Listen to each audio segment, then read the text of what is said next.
Chapter 1. Morgan Newton looked around in confusion, not really understanding what had happened. One moment he was crossing the street on his way to class at the community college, and the next thing he remembered was being here, wherever here was. Looking around, he noticed that he appeared to be in some kind of a cave or a tunnel of sorts. The walls around him were gray and made out of a smoky, mist-like substance. He reached out with his hand to touch one of the walls, and his fingers sank into it just a bit before encountering a solid wall. The mist curled around his hand, and he jerked it away, feeling a coldness that cut to the bone. Morgan looked around again. Behind him there was only darkness, and somehow he could tell that the darkness was a wall, one that he couldn't pass through. In front of him, however, stretched a tunnel, and out in the distance he could see a bright light. Morgan covered his face with his hands and shook his head as he remembered what had happened. He had been on his way to class, hurrying along and thinking about the raid he had scheduled with his guild in the MMORPG The Braves that very night. The guild was attempting its 7th run against the latest expansion's last raid boss, hoping to finally take him down after almost 3 months of trying. They were a semi-hardcore guild, but a core of the guild was a group of pretty intense players set on getting every boss before the next raid came out. He had been running the strategy they devised for the boss through his head all week. It was probably why he had been so absent-minded, and why he hadn't seen the red pickup truck until it was too late. Crap. I'm dead, aren't I? My guildmates are going to kill me, Morgan said out loud, and immediately chuckled at his own expense. It wasn't like he could be any deader, but it did tell a lot about him that the first thing that popped into his head, as he realized that he was dead, was concern for his guild. The Braves had been a large part of his life. All of his friends played it, and he spent almost all of his free time on the computer playing it as well. Tanya. He suddenly remembered the hot brunette from his world history class and that he had made plans with her for tomorrow evening. God damn it, Morgan cursed inwardly. The two of them weren't precisely dating, but they were getting there. Plenty of men had tried to get Sweet Tanya to call them their boyfriend, and he was fairly certain that he would be one of the few to have that privilege. I bet that Hank will jump in before my body even gets cold. He shook his head. The two of them had been vying for her attentions for the better part of the semester, and seeing as he hated that jackass, Morgan had really been looking forward to rubbing his victory in Hank's face. It was ironic in a way that he had ended up dead because he had been too consumed with a video game just as he was about to get somewhere with a girl. Not that he hadn't had any girlfriends before, but Tanya, well, it didn't matter now anyway. His mom had always told him that he should stop staring in that damned monitor so much. Fuck me sideways, he breathed out. It figured that he should die on the day of his 22nd birthday. Sorry, I don't do requests. Morgan jumped at the unexpected voice. A small and completely undignified squeak escaped his mouth as he turned around and looked straight into a man leaning on the wall, mist curling away from him, as if it was afraid to touch him. The man chuckled at Morgan's response. "Who the fuck are you?" Morgan asked, trying to gather his wits. He wouldn't admit it out loud, but if he hadn't been dead already, he might have had a heart attack from that. The man tisked.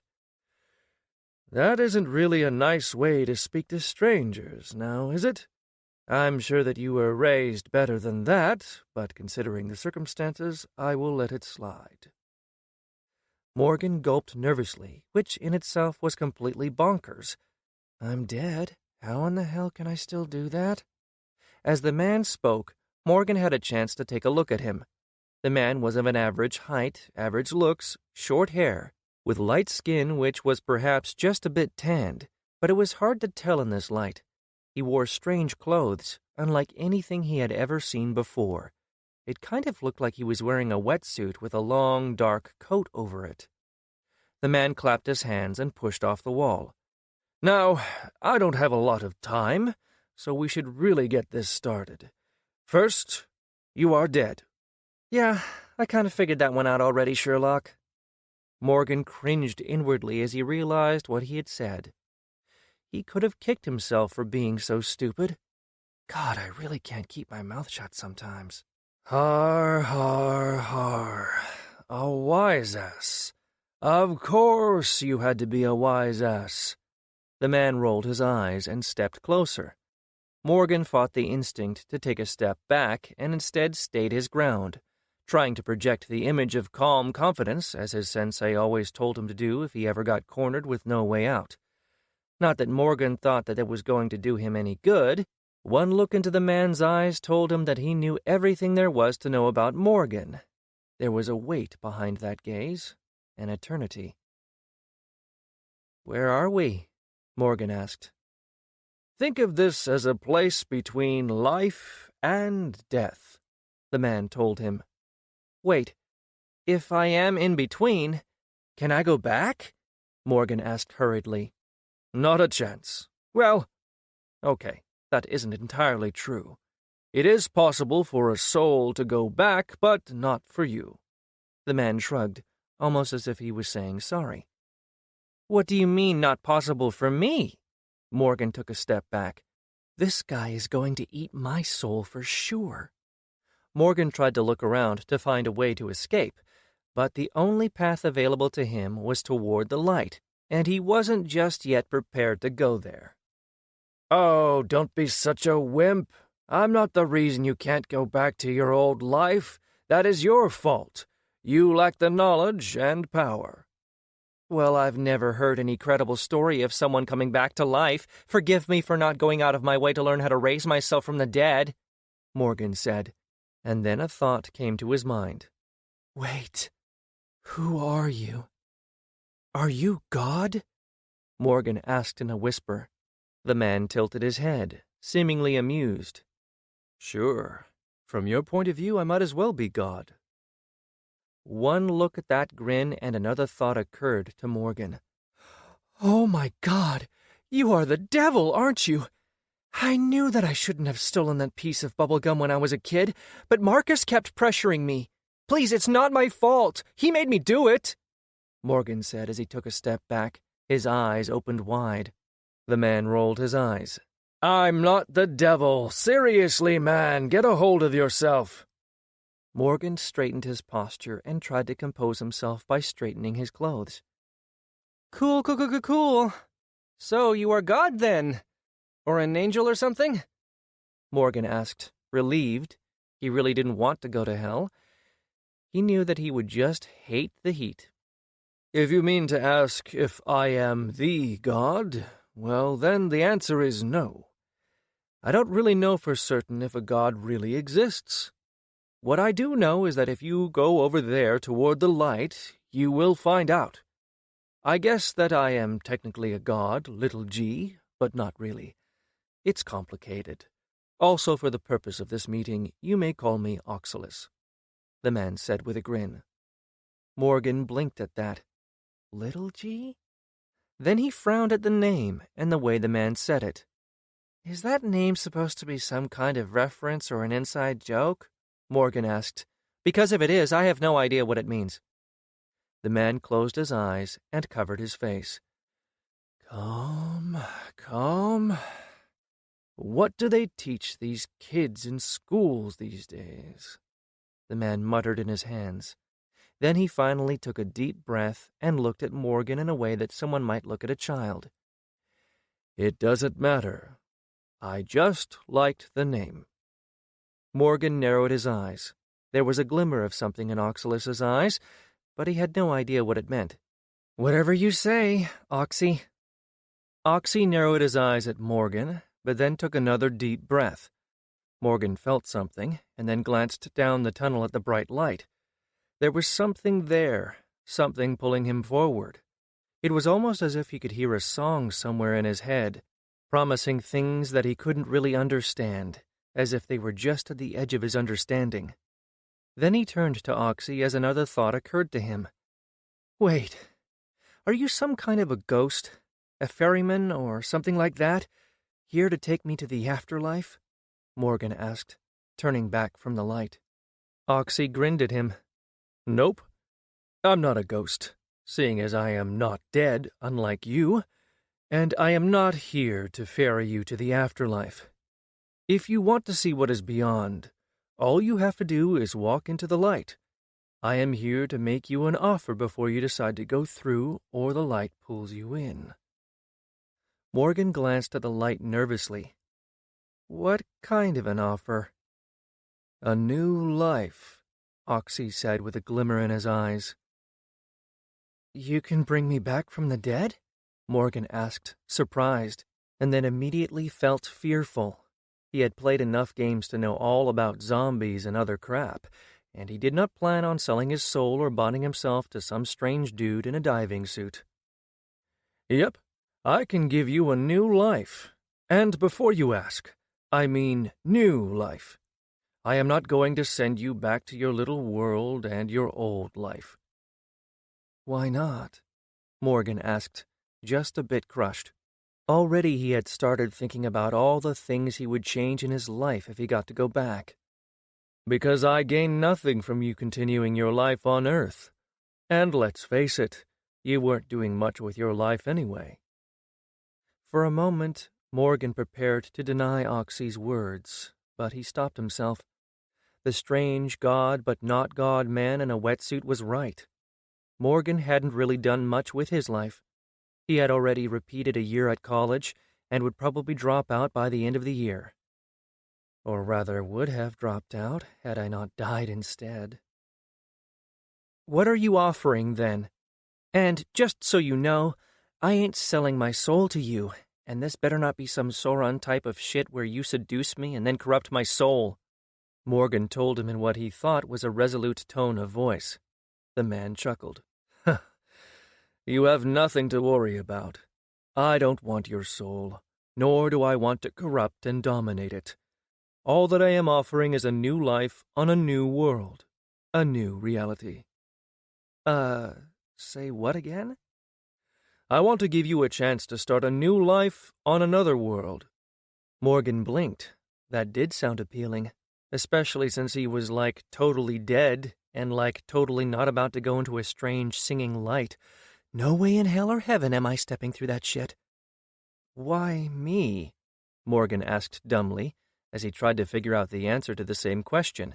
It wasn't like Morgan was anything special.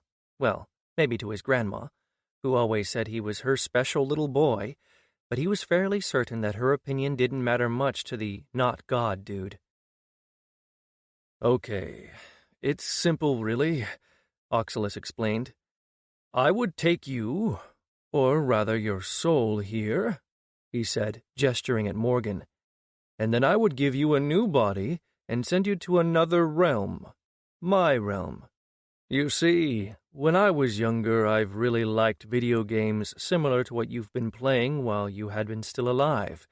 Then when I had a need to do some experiments, I made a universe from scratch as my playground. A universe that follows the rules similar to those of those kind of games. I would transport you, and you can live out your life there. Once you die, you will get back here to your tunnel and, well, you can go through there if you like. See what's on the other side. Morgan blinked slowly as Oxy's words seeped into his brain. You're telling me that you, a dude that says he is technically a god, played video games? He asked incredulously. Of course I did. What? Gods can't play video games? No, I just didn't expect it is all. Right on. Morgan extended his hand for a fist bump. Oxy just stared at him with a blank expression on his face. Right. For a moment, Morgan wondered if he was imagining all of this, if he was perhaps dreaming. Or maybe I'm in a coma. But he knew that he wasn't. He didn't know how he knew, but there was something inside of him that told him with no uncertainty that he was no longer living. He was dead, and he was supposed to walk toward the light, and staying where he was would result in him disappearing into nothingness. He pulled his hand back and returned the man's gaze. So what do you say? Oxy asked. I feel like there is a lot that you are not telling me. Morgan said slowly. Something about the man in front of him frightened Morgan unlike anyone else ever had. More even than that one time when a spider fell on his keyboard and walked over his hand and Morgan screamed like a little girl. Morgan shuddered as he remembered. Frickin' spiders, man. Well, of course I'm not telling you everything. I'm older than some universes. There is a lot that I know. Morgan swallowed audibly. He couldn't really wrap his mind around anything being that old. Then again, the dude might just be lying to me, he thought to himself. He opened his mouth to speak, but Oxy spoke first. Look, I really have no time to explain everything to you.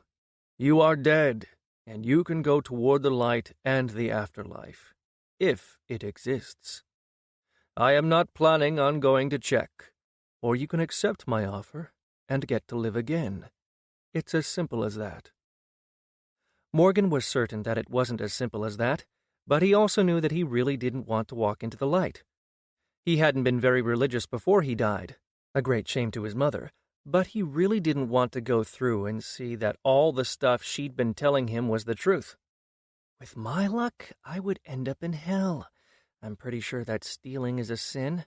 Frickin' Marcus and his dumb bubblegum.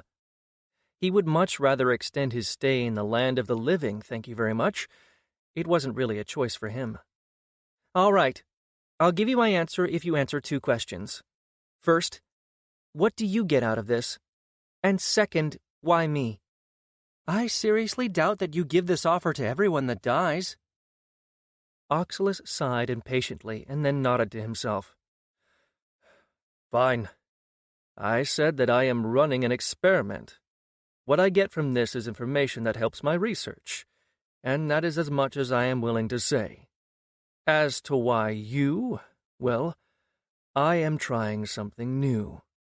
Until now I've been making this offer to people I believed more suited to my needs, warriors, soldiers, and the like. Those I thought could give me what I wanted, but the results I've been getting aren't all that impressive. Now I am trying something else, and I am extending the offers to people like you as well. I am offering a new life, and if you gain enough strength, and if you reach the end of the Tower of Power, I shall grant you a great reward. People like me? Morgan asked, confused, and then he understood. You mean gamers? Yes, and hopefully this won't be a waste of my time. Now, what is your answer? Oxylus asked. Morgan mulled it through one last time, even though he knew what he was going to say. A chance to live again, and in a world where everything would be like in his games? That wasn't a choice at all. This reward you offer? Can you bring me back to Earth? Oxy rolled his eyes. I can't think of any reason why you would want to go back there, but sure, if that is what you want. Then I agree, Morgan nodded, spit on his hand, and put it out for a handshake. Oxy just stared at Morgan's extended hand without reaching out, then looked Morgan in the eyes and blinked at him as if he were insane. Right, Morgan thought to himself, pulling his hand back and wiping it on his pants. How in the hell did I even manage to spit on my hand if I'm dead? Morgan wondered. Oxy then tilted his head and pointed his palm at Morgan. Then he grinned, and Morgan felt heat radiating from the center of his chest. But then it changed, as if something in the core of his being shifted. Great, Oxy said, and stepped closer. Now I am in a bit of a hurry, so we should get this over with.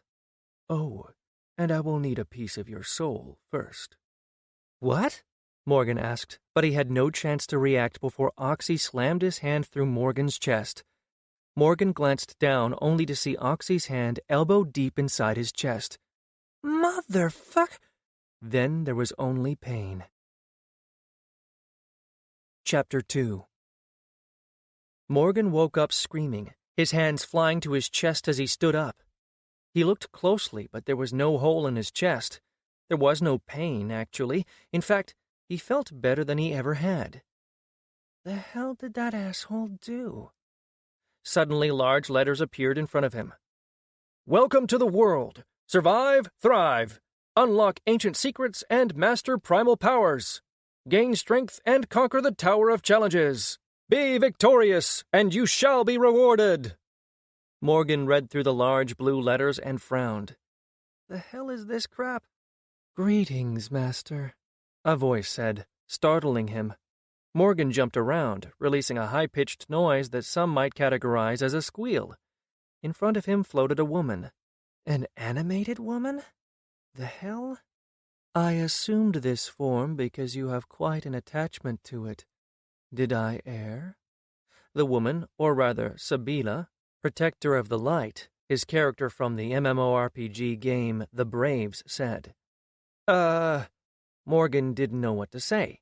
The character he played in a game was floating in front of him, in its full video game quality. Startled, he looked at his hands.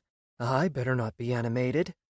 He sighed audibly in relief when he saw that he was still looking like a normal person.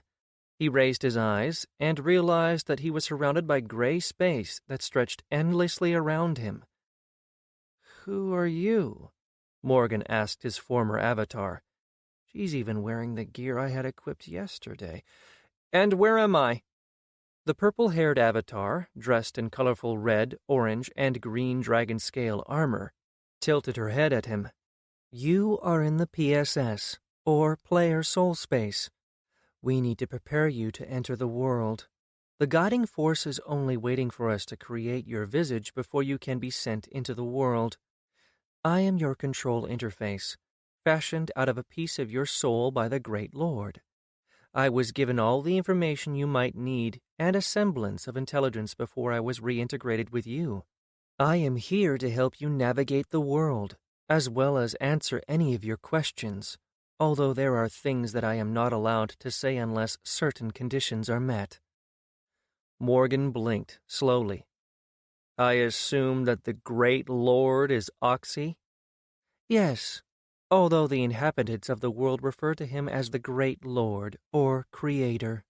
I guess the asshole hadn't been lying, although he is a pretentious prick if he makes people call him the Great Lord, and seriously, who names their world the world? No imagination. Morgan shook his head and then narrowed his eyes at the avatar. So, what is your name? You may address me as you wish. I am a part of you.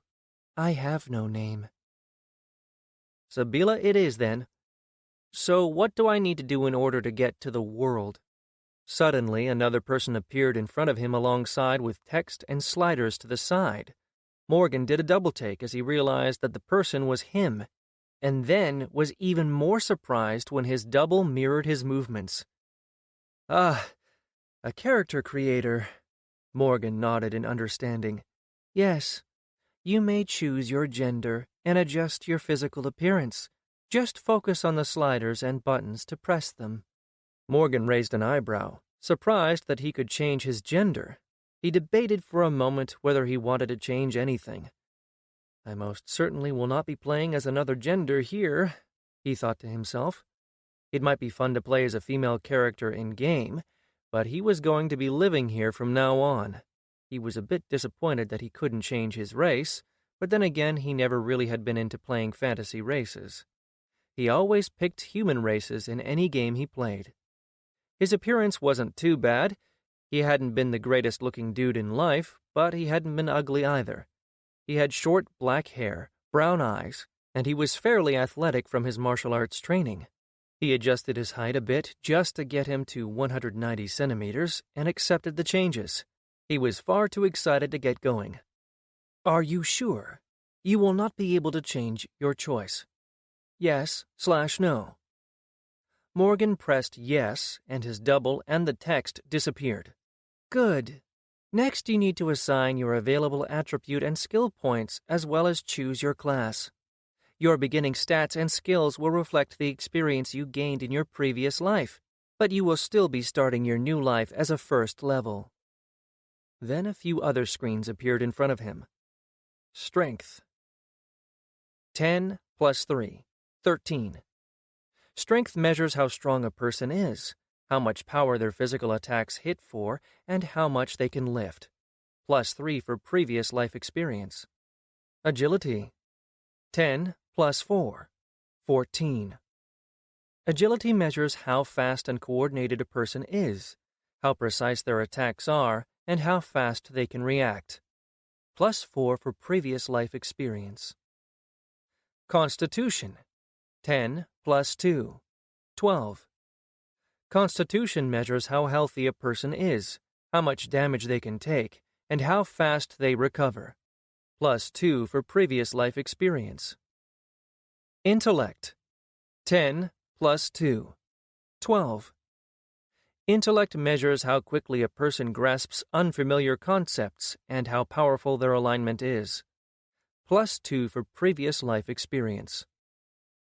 Will, 10 plus 1, 11.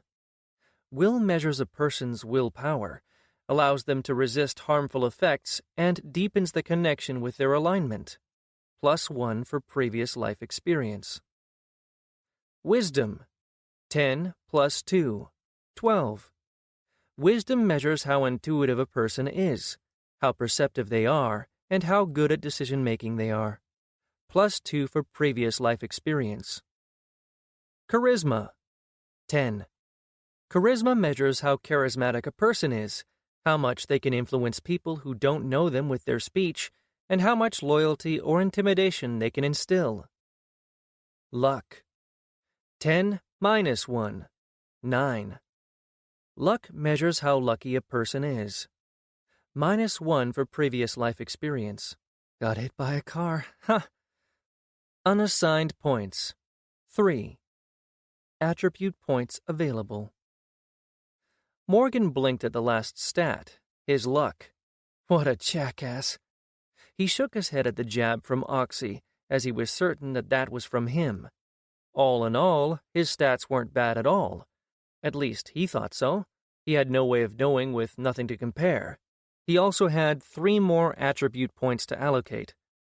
But he knew very little about what he needed, and after he tried to add 1 point to his strength, he saw a text that asked him if he was sure, as any change was irreversible. He clicked no, and decided to wait before spending his points. He turned and looked to the next screen. Skills. Hand-to-hand combat 2. Previous life experience. You are trained in hand-to-hand combat. Weapons 1. Previous life experience. You are trained in basic use of most weapons. Language, basic. The world beginner skill. You can speak, write, and understand basic. Morgan whistled as he saw his skills. I guess that 6 years of martial arts and almost a black belt counted for something, at least. He had 1 skill point to spend, and looking at the list of skills, he saw that there were hundreds, but some were unavailable and color-coded. He left that for later, and he still didn't know what he needed. The next screen was a class table, with 9 distinct classes separated into 3 categories. As far as he could tell, there were fighter classes, ranger classes, and magic classes. Classic video game classes so far. He moved ahead, not wanting to pick a class until he looked at the last screen. The last screen was a hexagon with elements on each side. On the left were 3, and on the right 3 as well, with each element seemingly paired diagonally with its opposite on the other side. Fire, water, then earth, air, followed by metal, nature. The 3 on the left, fire, earth, and metal, were labeled as domination, and the 3 on the right were labeled as discipline. Morgan frowned at that. According to what he was reading, he was supposed to choose 1 elemental alignment. Hey, Sabila, can you explain this elemental alignment to me? Of course, Master. Choosing an elemental alignment is extremely important, as it governs what kind of abilities you will be able to learn and use. Wait, so if I choose fire alignment and, let's say, soldier class, I will have different abilities than if I pick, let's say, soldier and water? That is correct. However, there are some abilities that are available to all classes and all alignments, as well as some which are available to some alignments and not to others. Morgan was glad he asked. That made things far more interesting in his opinion. It was a strange system, but one that seemed to be fairly diverse. "Is there any explanation or a guide available to me?" "There is. Here," Sabila said, and a wall of text appeared in front of Morgan. "Ha! I bet that most people don't even ask." Then, as he looked back on the screens, he realized that they were placed in a weird order, almost as if someone wanted people to mess up by picking attributes before their class and alignment. Jackass? Morgan was certain that that was Oxy's idea. He read through the guide available to him twice. He didn't know how much time had passed, but there didn't seem to be any rush. Finally, after he was certain that he understood, he closed the guide and looked back at the screens. The first thing he needed to do was pick a class. According to the guide, he would be able to pick another from the base 9 classes at level 5, and then he would be able to merge and upgrade his class at level 10. Although, from what he understood, he would need to find class stones or teachers inside the world for those, and the 2 classes that he picked would govern what he could learn. According to the guide, there didn't seem to be a way for him to pick up a second alignment, but the wording had made him suspicious, as it did hint at more classes being available later. Regardless, he would need to pick carefully, and it didn't seem like his skills were class-locked. He would be able to learn anything provided he found a teacher or a skill stone, basically the same as in the real world. Choosing a class would just give him a few skills and abilities for free. The overall class system seemed to be more fluid, and he was even able to make his own class. The guide didn't tell him much about the world, other than inform him that there were settlements where people gathered which were generally safe areas. Monsters ruled the land, and sprinkled around the world were dungeons which had stronger monsters, as well as better loot and a chance to gain more experience. Oh, and if one died in the world, one died for real. No third chances. It would be back to the tunnel and the light for Morgan. There was no respawning as far as Morgan could tell.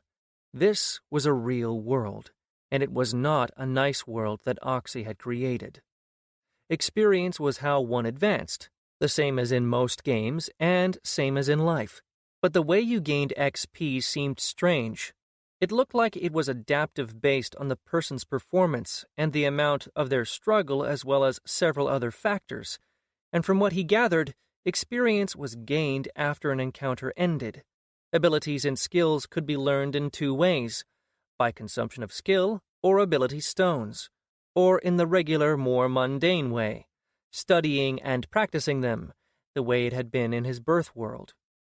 Aside from that, he didn't learn much more, but that in itself helped him make his decision about which class to pick first. He didn't know which upgraded classes were available, and there was no way for him to see that now. Morgan grimaced at that. He was used to reading guides and walkthroughs online and then mini-maxing his builds. But that didn't seem possible here, so he would need to act on the information he had now and his knowledge of games. Looking at the classes carefully, he dismissed the more combat-oriented classes, as well as magic ones. Their abilities seemed great, but they would most certainly require equipment and more levels to really shine.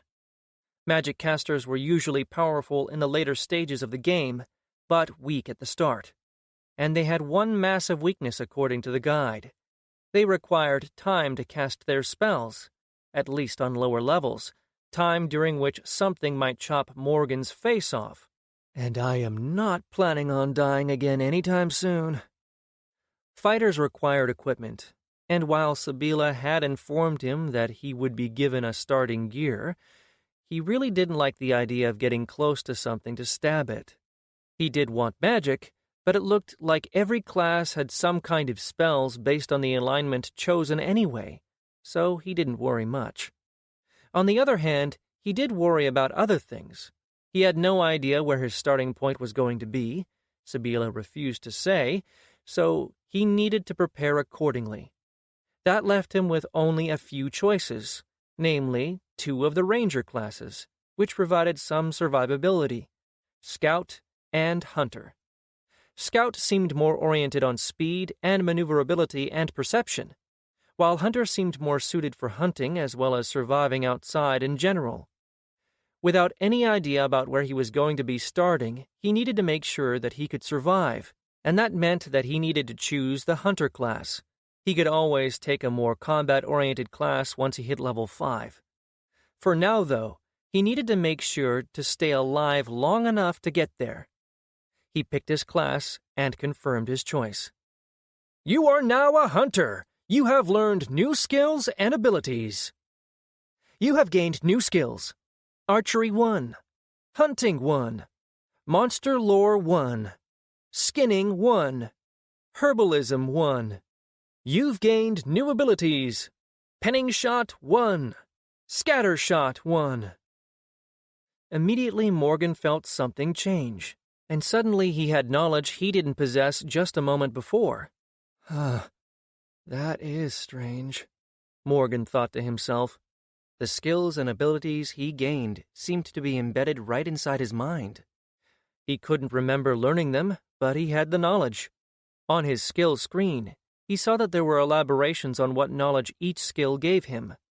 Shaking his head to clear it from the strange sensation, he turned to the elemental screen, trying to decide which element he should choose. Each of the elements had a few sub-elements associated with it, so he took the time to study them all and narrowed down his choices to 2, nature and metal. One was discipline and the other domination, and he wasn't yet sure what that meant. Sabila had proven a poor help, as she couldn't tell him, saying it had something to do with the rules. In the end, he decided on nature, as it looked to be the one that had the best synergy with his class. Next, he took a look at his skills. He still didn't know much about what he would need, so he spent his point on upgrading his archery skill to Archery 2, which gave him a nice boost to precision and targeting with a bow. The only thing left was for him to assign his attribute points. Going by what he knew from years of gaming, he put his 3 points into agility, constitution, and wisdom. He was tempted to raise his luck to 10, but ultimately he decided to leave it for later, as he didn't know how much that stat affected anything. Strength, 13. Agility, 14 plus 1, 15. Constitution, 12 plus 1, 13. Intellect, 12. Will, 11. Wisdom, 12 plus 1, 13. Charisma, 10. Luck, 9. As soon as he accepted the points allocation, he felt a shiver pass through him. He could feel himself change. He didn't know how, but he knew that he was stronger now, faster, more perceptive. With that done, Sabila told him that he could now enter the world. Before you go, as one of the great lords chosen, you are allowed to pick one gift to help you on your journey. A gift? You may pick between a better weapon, better armor, or a bag of holding. Intrigued, Morgan raised an eyebrow. A bag of holding. Sabila nodded, and a small backpack-looking thing made out of brown cloth appeared in her hands. This item allows you to store up to 12 items of any size inside a small pocket dimension, as long as the items are smaller than the bag's opening. To retrieve an item from the pocket dimension, you need only reach inside and think of what you want to retrieve. That might be useful, Morgan said. Do other bags, ones that can fit inside that one, count as one item? Yes, as long as they can fit through the opening. Very useful indeed. Morgan knew all about inventories from games, but he had almost forgotten that he would need to carry his own stuff now. This world took a lot of inspiration from video games, but from what he had read, it was still a real world. I'll take the bag. Great choice, Master. Anything else, or can I go? Nothing else. But be advised, Master, that while you are inside the world, I will be unable to speak to you directly. I will be facilitating your interface and be able to provide information through it. You will be able to call your character screens, but the only way we will speak like this again is when you have accumulated enough experience and power to gain a level. Once you have done so, you will be able to activate the Ascension and transfer your mind here to your PSS, where you will be able to choose how you will advance. And as this occurs inside the PSS, the Ascension will seem instant, as time inside the PSS goes by much faster than in the real world. I will then facilitate the change inside your body. Morgan nodded. He was starting to get excited about the prospect of starting his new life. All right, send me in then. I am ready. Chapter 3. He wasn't ready. One moment Morgan was looking at Sabila in his PSS, and then he was inside a forest surrounded by trees. He had a simple wooden bow in one hand and a quiver filled with 15 arrows fastened to his hip. He was wearing a brown and green cloth outfit with a hood that looked as if it had just been used on the set of some medieval movie. It took Morgan a few seconds for his brain to catch up to his eyes. The sensations had overwhelmed him for a moment. He hadn't really noticed before, but there had been no sensations inside the tunnel nor in his PSS, not real ones anyway. Now he could feel the air around him, and his lungs took their first breath since his heart stopped on the street back on Earth. All around him was life. God, how did I not notice before? Morgan could feel tears gather up in his eyes, his situation finally hitting him fully. He had died, and now he was living again, and for the first time in his life, he came to a decision. He was going to live life to its fullest. He was going to make something of himself. He would gain enough power and strength so that death never caught up to him again. He was not going to go to that dark and cold tunnel illuminated by a harsh light ever again. Feeling his resolution settle in the core of who Morgan was, he smiled. And that was when he heard the scream. Morgan whipped around to the direction of the noise, and now that he paid attention he could hear more. Sounds of metal clashing, yelling, and grunting. He took a step toward the noise, and then stopped.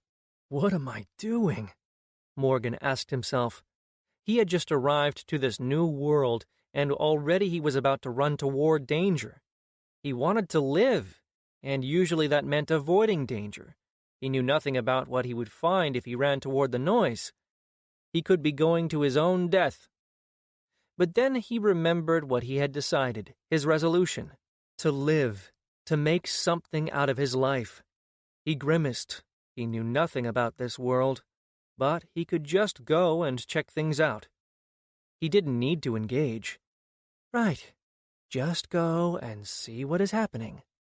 Morgan took a deep breath and then set out running toward the sounds of battle. He ran through the forest, jumping over rocks and roots as the sound ahead grew louder, and then he finally reached a small clearing in front of a cave. He stopped and took cover behind a tree looking ahead. In the clearing were several short green things with large fangs in their mouths, with bile and spit leaking from their mouths down their chins.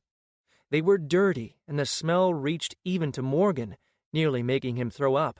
He recognized what they were immediately, as they looked fairly similar to what he had encountered in games before. But, unbidden, the knowledge came to the forefront of his mind, and Morgan knew that it came from one of his skills. The creatures were goblins, regarded in the world as incredibly dangerous tribal humanoids. They had intelligence, but were not considered as smart as most other sentient races. They feasted on everything that they managed to catch and butcher, including others of their own kind. And there were about a dozen of them in the clearing, armed with bone and wooden weapons and wearing simple fur garments. They were growling and waving their weapons in the air. One of them was on the ground, blood spurting from a wound on its neck as it gurgled and spit bloody bile. A moment later it stilled, and then its body collapsed, turning into gray dust that slowly dissipated and disappeared. Stunned, Morgan had no chance to contemplate what that meant as another scream turned his attention to a large boulder and the three people standing in front of it with their backs against it, facing the goblins. A man, The source of the screaming, who was dressed in some kind of a robe, was on the ground, leaning against the boulder and crying as he held his bloodied hand close to his chest. His eyes darted from goblin to goblin, and terror was clearly evident on his face. In front of him stood two people, a man and a woman. The woman had shoulder-length red hair and was wearing leather armor with metal discs attached across her torso. In one hand she held a sword, and in the other a round wooden shield covered with leather. She had blood leaking over one half of her face, and a helmet lay close to her feet. The man had the same type of armor, and in his hands he carried a two-headed sword that dripped with blood.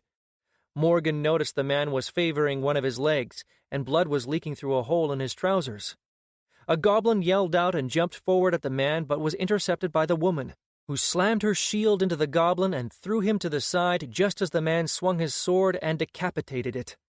For a moment, Morgan was relieved as he saw them take care of the goblin. "It looks like they don't need my help after all," he thought to himself, just as the man's leg gave out and he dropped to one knee. Two goblins took advantage and moved to attack. The man raised his sword and blocked an attack from one of them, while the woman intercepted the other one. She exchanged a few blows with the shorter goblin, and then another goblin joined in. She tried to move back, but her foot caught on something on the ground, and she fell on her back. "Fuck me sideways," Morgan cursed, and stepped out of his cover.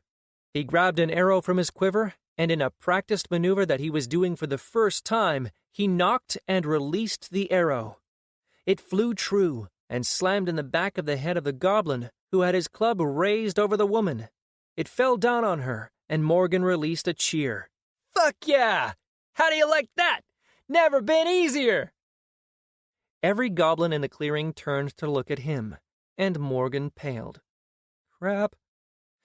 He reached into his quiver and knocked another arrow, firing at the goblin that had started running at him. He knew exactly where to shoot, thanks to his ability pinning shot, in order to pin the goblin to the ground. He released the shot, and missed. "Damn," Morgan whispered as he watched three goblins running toward him, gaining ground far faster than Morgan thought possible. Seeing no other course of action, Morgan did the only sane thing possible. He turned around and started running back into the forest. While running, he reached into his quiver and tried to pull another arrow as he glanced behind him. The goblins were far closer than he thought they were going to be. The roots, rocks, and uneven forest floor seemingly not a problem for the short green monsters. Morgan stumbled, nearly falling, but managed to catch himself on his hands, losing the arrow in the process. He righted himself and pulled another 3 arrows from his quiver. Thanks to his scatter shot ability, he knocked them together and turned while running, firing them with very little aiming in the general direction of the goblins. A scream of pain told him that he managed to hit something. Morgan jumped over a root and, pulling another arrow, stopped and turned. 2 of the goblins were rushing at him, barely 10 paces away from him. He aimed and fired at one of them, hitting the goblin in the chest and making him stagger and fall to the ground. The second one didn't even slow, and Morgan rushed to knock another arrow. He aimed and fired. The goblin ducked, and Morgan's arrow flew over the goblin's head. Morgan's eyes widened as the goblin reached him and swung its wooden club at him. Morgan sidestepped and raised his bow to protect himself, but it wasn't enough. The club struck his bow, sending it flying from Morgan's hand. And then the goblin swung again, slamming his club into Morgan's shoulder. Pain assaulted Morgan as he felt something crack, and he screamed. The goblin swung again, and as Morgan stepped back, his legs caught on a rock and he fell to the ground, the club passing just above his head. He fell on his shoulder, and the pain threatened to overwhelm him. The sound around him became stifled, and his vision darkened as he nearly lost consciousness. "No, I can't die again." Morgan gritted his teeth, and, fighting the pain, he rolled to his back just in time to see the goblin swinging the club from above at his head. He rolled again, evading the club, and then rolled back over the goblin's weapon, ripping it out of the creature's hand and pinning it behind him. The goblin threw himself at Morgan, its clawed hands going for his throat. Morgan's reach was longer, and he put his good arm in the way as he tried to get a knee between them. The goblin was relentless, its mouth opening and closing, releasing spit and growling sounds that made Morgan's ears hurt. Then the goblin managed to grab Morgan's hurt shoulder and its claws sunk in, making Morgan scream out in pain again. Morgan tried to put his fingers into the monster's eyes, to do anything to get it to stop hurting him, but he just couldn't reach them. Then he finally managed to wedge one leg between them, and he pushed, throwing the goblin away. He wanted to crawl, to try and escape, but he knew that that was the worst thing he could try to do.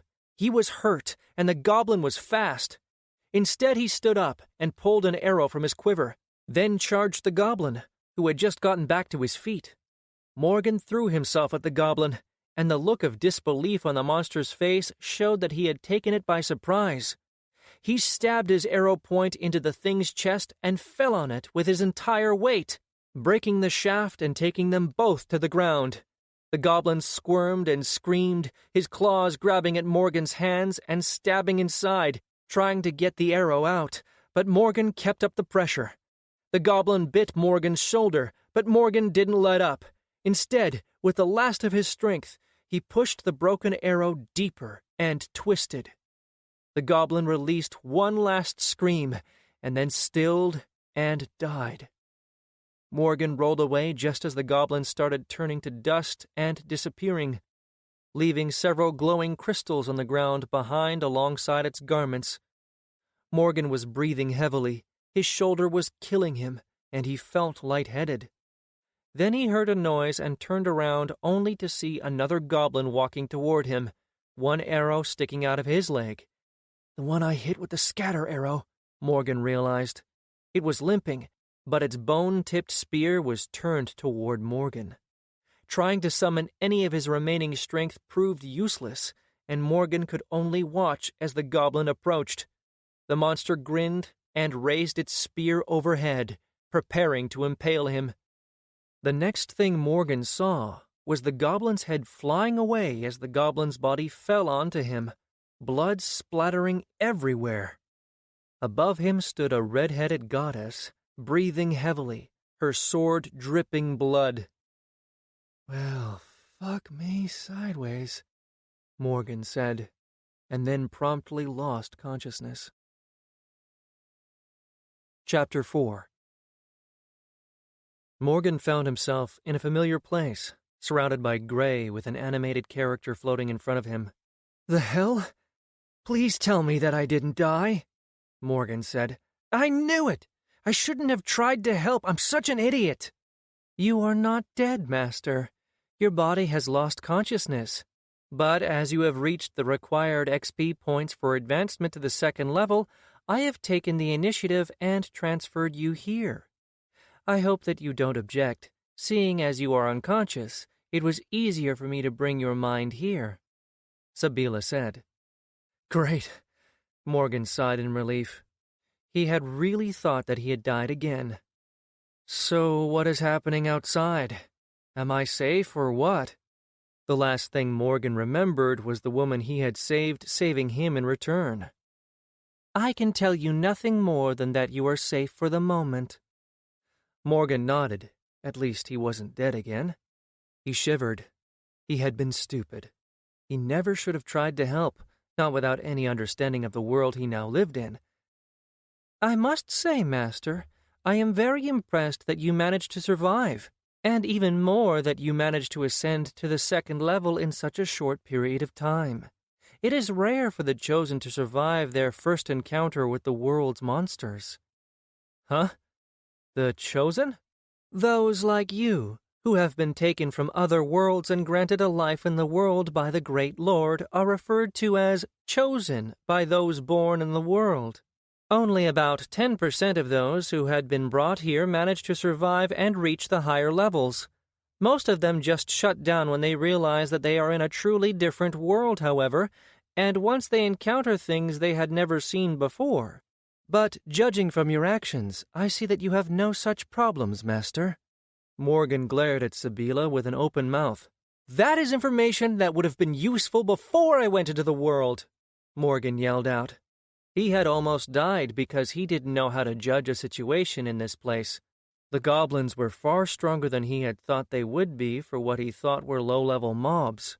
Just this one encounter had shown him clearly that this world was far more brutal than anything he had expected. If that woman hadn't saved him, he most certainly would have now been dead. Morgan realized that he needed to be far more careful in the future. This world might have advantages for him, but it was still very much real. I cannot share everything, and you didn't ask.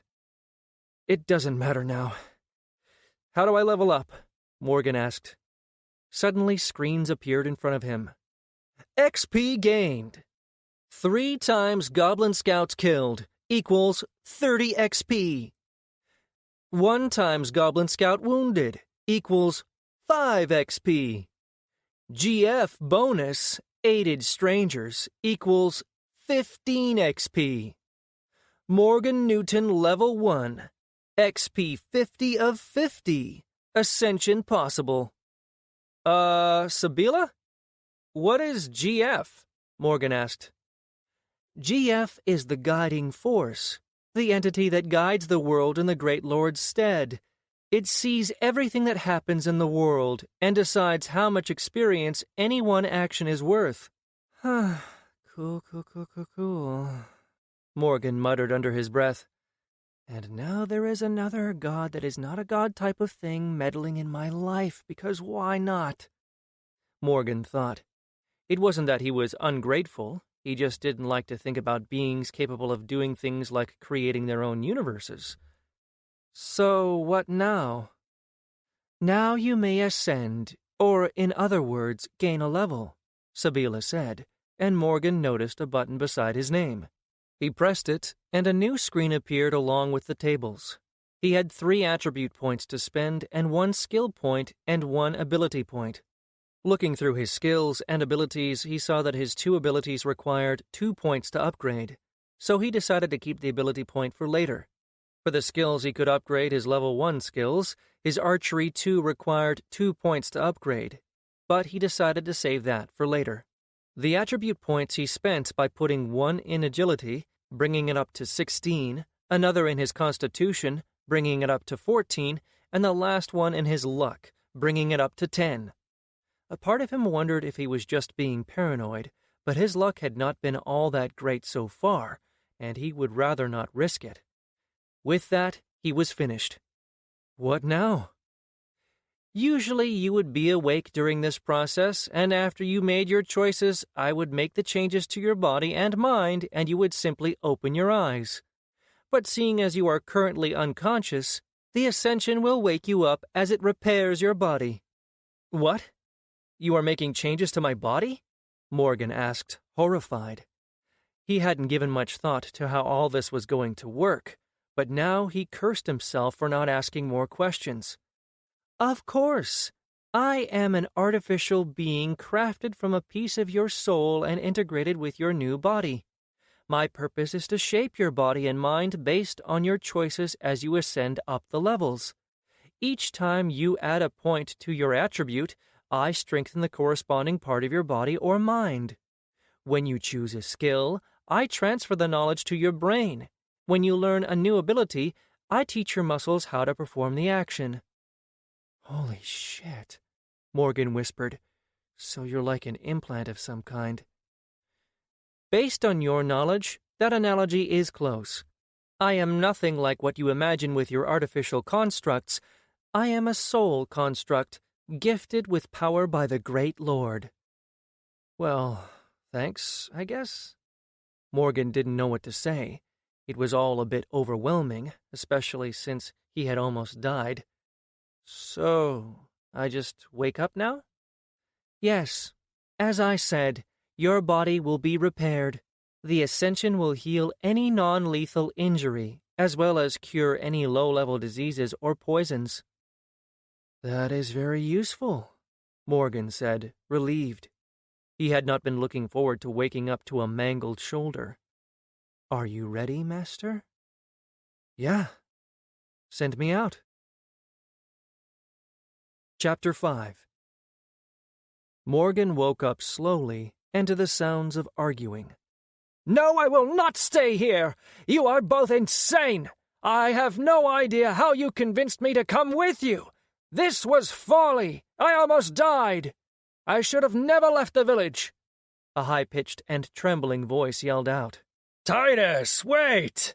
You can't go back now! It will be night soon!" Another deep voice added, "I'd rather risk the dark than stay here where I will meet certain death," the high-pitched voice said, and Morgan could tell that it was moving away. He opened his eyes and started getting up. In front of him he saw two people, the woman that had saved his life, and the burly man that had fought by her side. The robed man walking away was the one that had been cowering by the rock when the goblins were attacking. In fact, Morgan realized that they were inside a cave with a small fire going just in front of him, and that he'd been leaned against the wall, and that he was without his tunic. The burly man made as if to follow the robed man, but the woman put a hand on his shoulder. "Let him go, Val. We can't afford to travel at night, not as injured as we are, and I will not risk my life for that fool." "He'll die," the burly man, Val, said. "Perhaps, but we are not responsible for him," the woman said. They stood for a long moment, looking at the cave entrance where the man had disappeared through. Morgan leaned against the wall, waiting for them to turn around. When they didn't, he started feeling a bit uncomfortable, so he coughed discreetly to get their attention. Both of them turned around, lightning fast, with their weapons ready. Morgan's eyes widened, and he raised his arms. "Whoa there! That isn't necessary!" The two stared at him for a moment, and then both of them lowered their weapons. "I'm sorry. We are a bit on the edge," the woman said. "I see that you have recovered. You must have ascended. With your injuries, I thought that you would have slept for at least a day." She tucked a loose strand of hair behind what was clearly a slightly pointed ear. The action drew Morgan's attention to her face, and he noticed just how attractive she was. She looked young, about the same age as Morgan himself, with piercing green eyes, a narrow nose, and lips made for kissing. He felt a flush coming onto his face as he stared for just a moment too long. "So there are elves here. Cool." "Yeah, I ascended," Morgan said awkwardly, looking away. Noticing the crude bandage around his shoulder, he remembered how he had been injured. "Thank you for coming to my aid earlier. I would have died if you hadn't shown up." "It is we who should thank you. If you didn't come to our aid, we would have been dead by now ourselves," the woman said. "Yes, and the way that you taunted and drew away those goblins, there was a very inspired tactic. Splitting them up gave us a fighting chance," the man said. "Ah, right, yeah, I totally meant to do that. That's what I wanted to happen," Morgan mumbled and sat down on the floor. "Oh, I'm sorry, we haven't introduced ourselves," the woman said. "I am Vestella, but you may call me Ves, and this is my brother Valserim." "And you may call me Val," Ves's brother said as they too lowered themselves to the ground. Morgan turned his eyes to the man, noticing that he had the same red hair and green eyes as Vestella, only his hair was cropped short. He noticed just how similar they looked. Twins, I would guess. Then he realized that they were waiting for him to introduce himself, and he shifted embarrassedly. I'm Morgan." "That's a strange name. Where are you from, Morgan?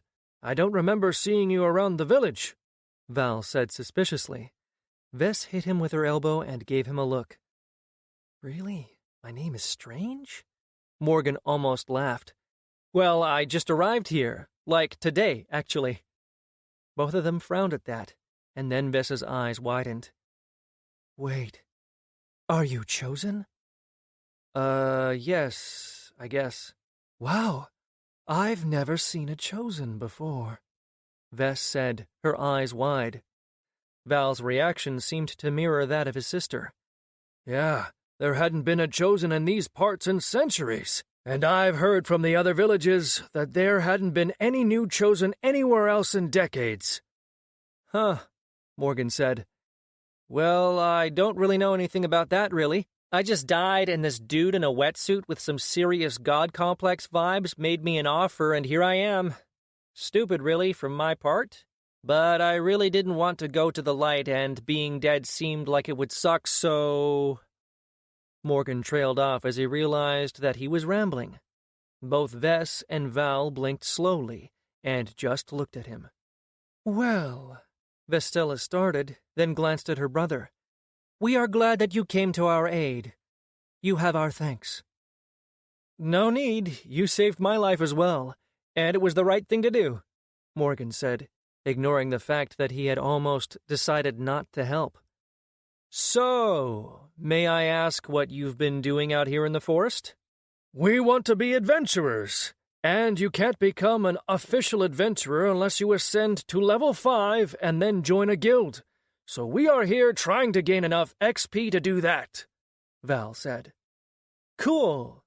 And that other dude who just walked away?" Morgan asked. "He came to our village a few months ago, and well, he's the only other ascended there," Vess told him. "We asked him to come with us, as it is safer for more people to go out into the wilderness. It is too dangerous for small numbers." Val nodded his head. "It would have been better had we had 5 people for a proper party, but our village is small, and there are not many people who've ascended to the first level. They are content to live out their lives behind the safety of their walls instead of risking ascension." Morgan frowned. "Wait, I thought that everyone starts at level 1. Vess smiled. "I forgot that you Chosen don't know much when you just arrive. Only the Chosen begin their ascension immediately. For those of us born here, we need to work hard in order to earn our first ascension. After we've learned a class the old-fashioned way, by training, we need to go out into the wilderness and defeat a beast that drops an ascension crystal. After we swallow it, our bodies change to be like yours, and we can ascend from there on." "Huh. That's interesting. So there aren't many ascended around here?" Morgan asked. "Certainly not in these parts," Val began. "The 2 of us and Titus were the only ones in our village.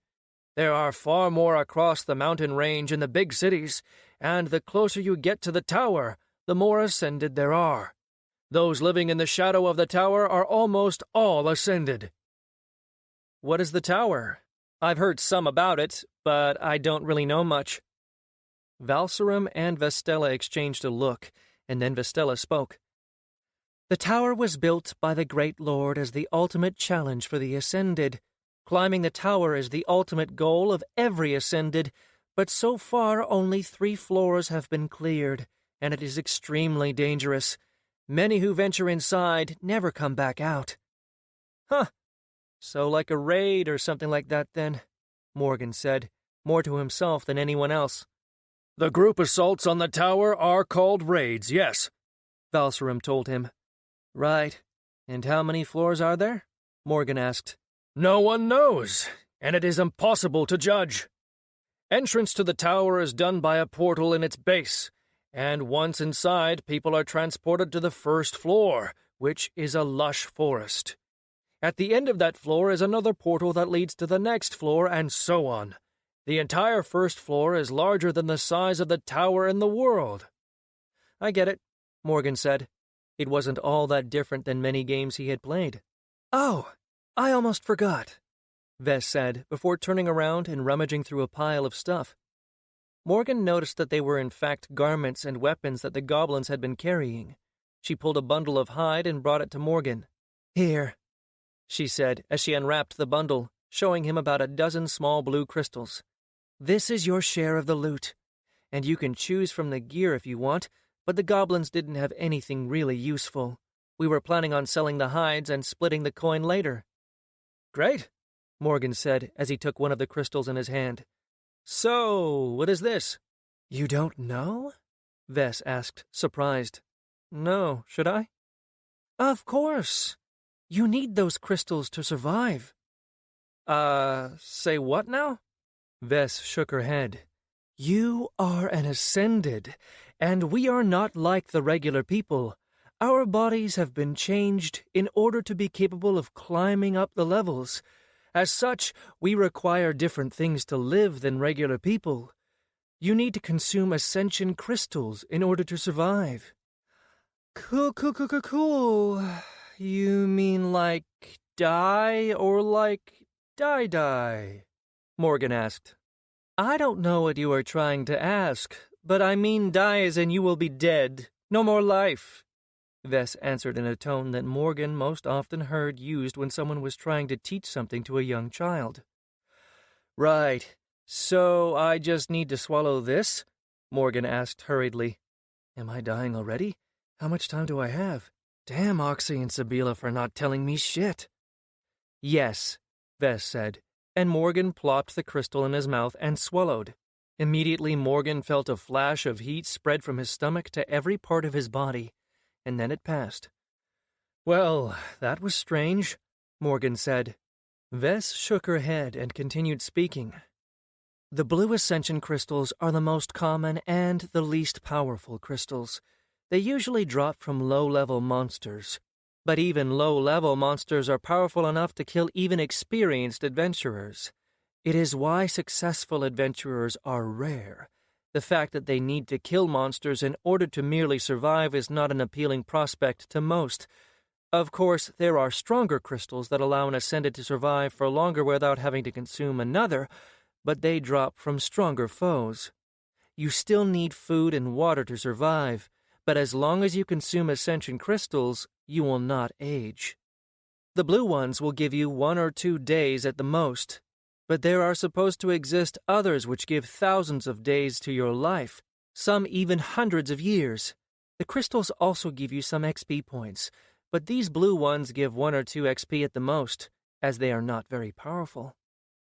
Morgan put that information away, but turned to more important things. Wait, I can be immortal? Of course. Every Ascended technically is. But in truth, the life expectancy for Ascended isn't all that high, Valsarim answered. Why not? Morgan asked. Most get killed by the monsters they need to hunt in order to survive, Vestella said with a sad expression. Morgan thought about prying. He could tell that something was on her mind, but he decided not to. So, I need to kill monsters in order to survive. Is there a way for me to see how many days I have left to live? Morgan asked. Yes, just bring up your character sheet and you will see it, Valsarim said. Morgan focused on bringing his sheet up and it popped into his vision almost immediately. He saw his stats, current XP, and in the corner, he saw a timer which now said 5 days. He felt a surge of anger as he saw the timer. He hadn't even known about that. Neither Oxy nor Sabila had told him about it. No wonder most chosen die. If they aren't aware that they have a time limit, they probably just died after their time ran out. It didn't really change much for him, as he had already decided to get stronger, to make something of his new chance at life, and the prospect of immortality did appeal to him. They lapsed into a silence then, as night fell. Val moved to take the first shift and watch the cave entrance, while Vess settled down in her sleeping bag and fell asleep. Morgan was forced to use the goblin hide garments as a bed, which was not a pleasant experience, seeing as they smelled awful. He woke up in the morning to a soft conversation between the siblings. Morgan noticed that they hadn't woke him up for watch, which he understood. They didn't really trust him yet, but he would grow on them, he knew. He already had plans on how to ask them to let him join them. He really needed someone to guide him if he was to survive in this world. Good morning, Morgan said. Good morning, Morgan, Vess and Val said in unison. Val walked over and offered him a piece of clothing. My tunic, Morgan said. He had slept shirtless last night. He was too embarrassed to ask about it yesterday, especially after the two had taken it off in order to treat his wounds. And it's clean. Yes. Vess washed it in a nearby stream, and I dried it after, Val said. That's great, Morgan said and put it on. How did you dry it? He asked. I have a fire alignment, Val said. Huh? But I thought that alignments just applied to what kind of abilities you can use. They do, but if you have a good grasp on your alignments, you can use them in different ways, Val said as he walked over. For example, I can manipulate fire and heat to a small degree, and as I grow stronger, my abilities will grow stronger as well. That's cool. I have a nature alignment, but I have no idea how to use it, Morgan said. All you need is to make a connection, meditate, and reach out to your element. After that, it's all about practice, Val told him. Huh.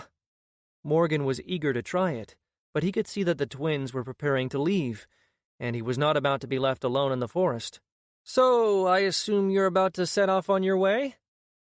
The twins exchanged glances, and then Valserum nodded to his sister. Vestella turned to look at Morgan. About that, Vestella started. We were hoping that you would join us on our trip. We are on our way to a town a few days' walk from here, and we plan on hunting monsters along the way, enough to ascend to level 5. Then we are hoping to apply to join a guild in the town. Morgan smiled. Looks like they had the same thought. Sure thing. I was hoping to come with you. I don't really know much about the world, but I do plan on being an adventurer. Coming with you guys seems like the best way for me to accomplish that. The twins sighed in relief. That's great. The wilderness is very dangerous, and we were worried that we would need to travel with only the two of us. A flashing exclamation signal appeared in the corner of Morgan's vision. He frowned, but focused on it. A moment later, words flashed in front of his eyes. Casual party group created. Morgan frowned at the words, but then shook his head and dismissed them with a thought. He had read something about groups in the guide, but he was far more excited to get started than to remember the details. Great! Morgan clapped his hands. Shall we? Chapter 6. They set out of the cave after a quick breakfast. The twins had been kind enough to share their food and water with Morgan, and he was incredibly grateful for that. He knew intellectually that he knew how to hunt and skin and prepare game, but he wasn't all that sure about how he would do it in practice. Morgan put the rest of his blue crystals in a small hide bag that they found on the goblins and put it in his bag of holding. He had another 10 crystals, enough for about a month of life. It made him a bit nervous to know that he would need to kill more monsters in order to survive, but as they walked through the forest, he couldn't help but think about it. He distracted himself by looking around the plants on their path. He even realized that he recognized many, and that he knew their properties. He gathered a couple on their way, tying them in a bundle and putting them in his bag of holding, or BOH as he had started calling it privately. The twins had said that very few people actually become ascended, and even those that did, few survived for long. That just didn't make sense, even if there were powerful monsters around. All you had to do in order to live forever was kill the low-level monsters and extend your life indefinitely. After thinking on it for a while, he broached the subject to his companions. The twins shook their heads as they heard his questions. It's not that simple. As you gain levels, the low-level crystals lose their usefulness. The greater the level an ascended is, the less time he gets from a low-level crystal. It forces the ascended to always go after more dangerous monsters, and in doing so, there is more risk of death, Valserum explained. Morgan frowned but nodded. That explained quite a lot. And again he felt annoyed at Oxy and Sabila for not informing him of all this before. But then again, he couldn't be too angry. He did get to live again, even though I might not survive for long. So, you guys know a lot about this ascension thing. Any advice? Morgan asked.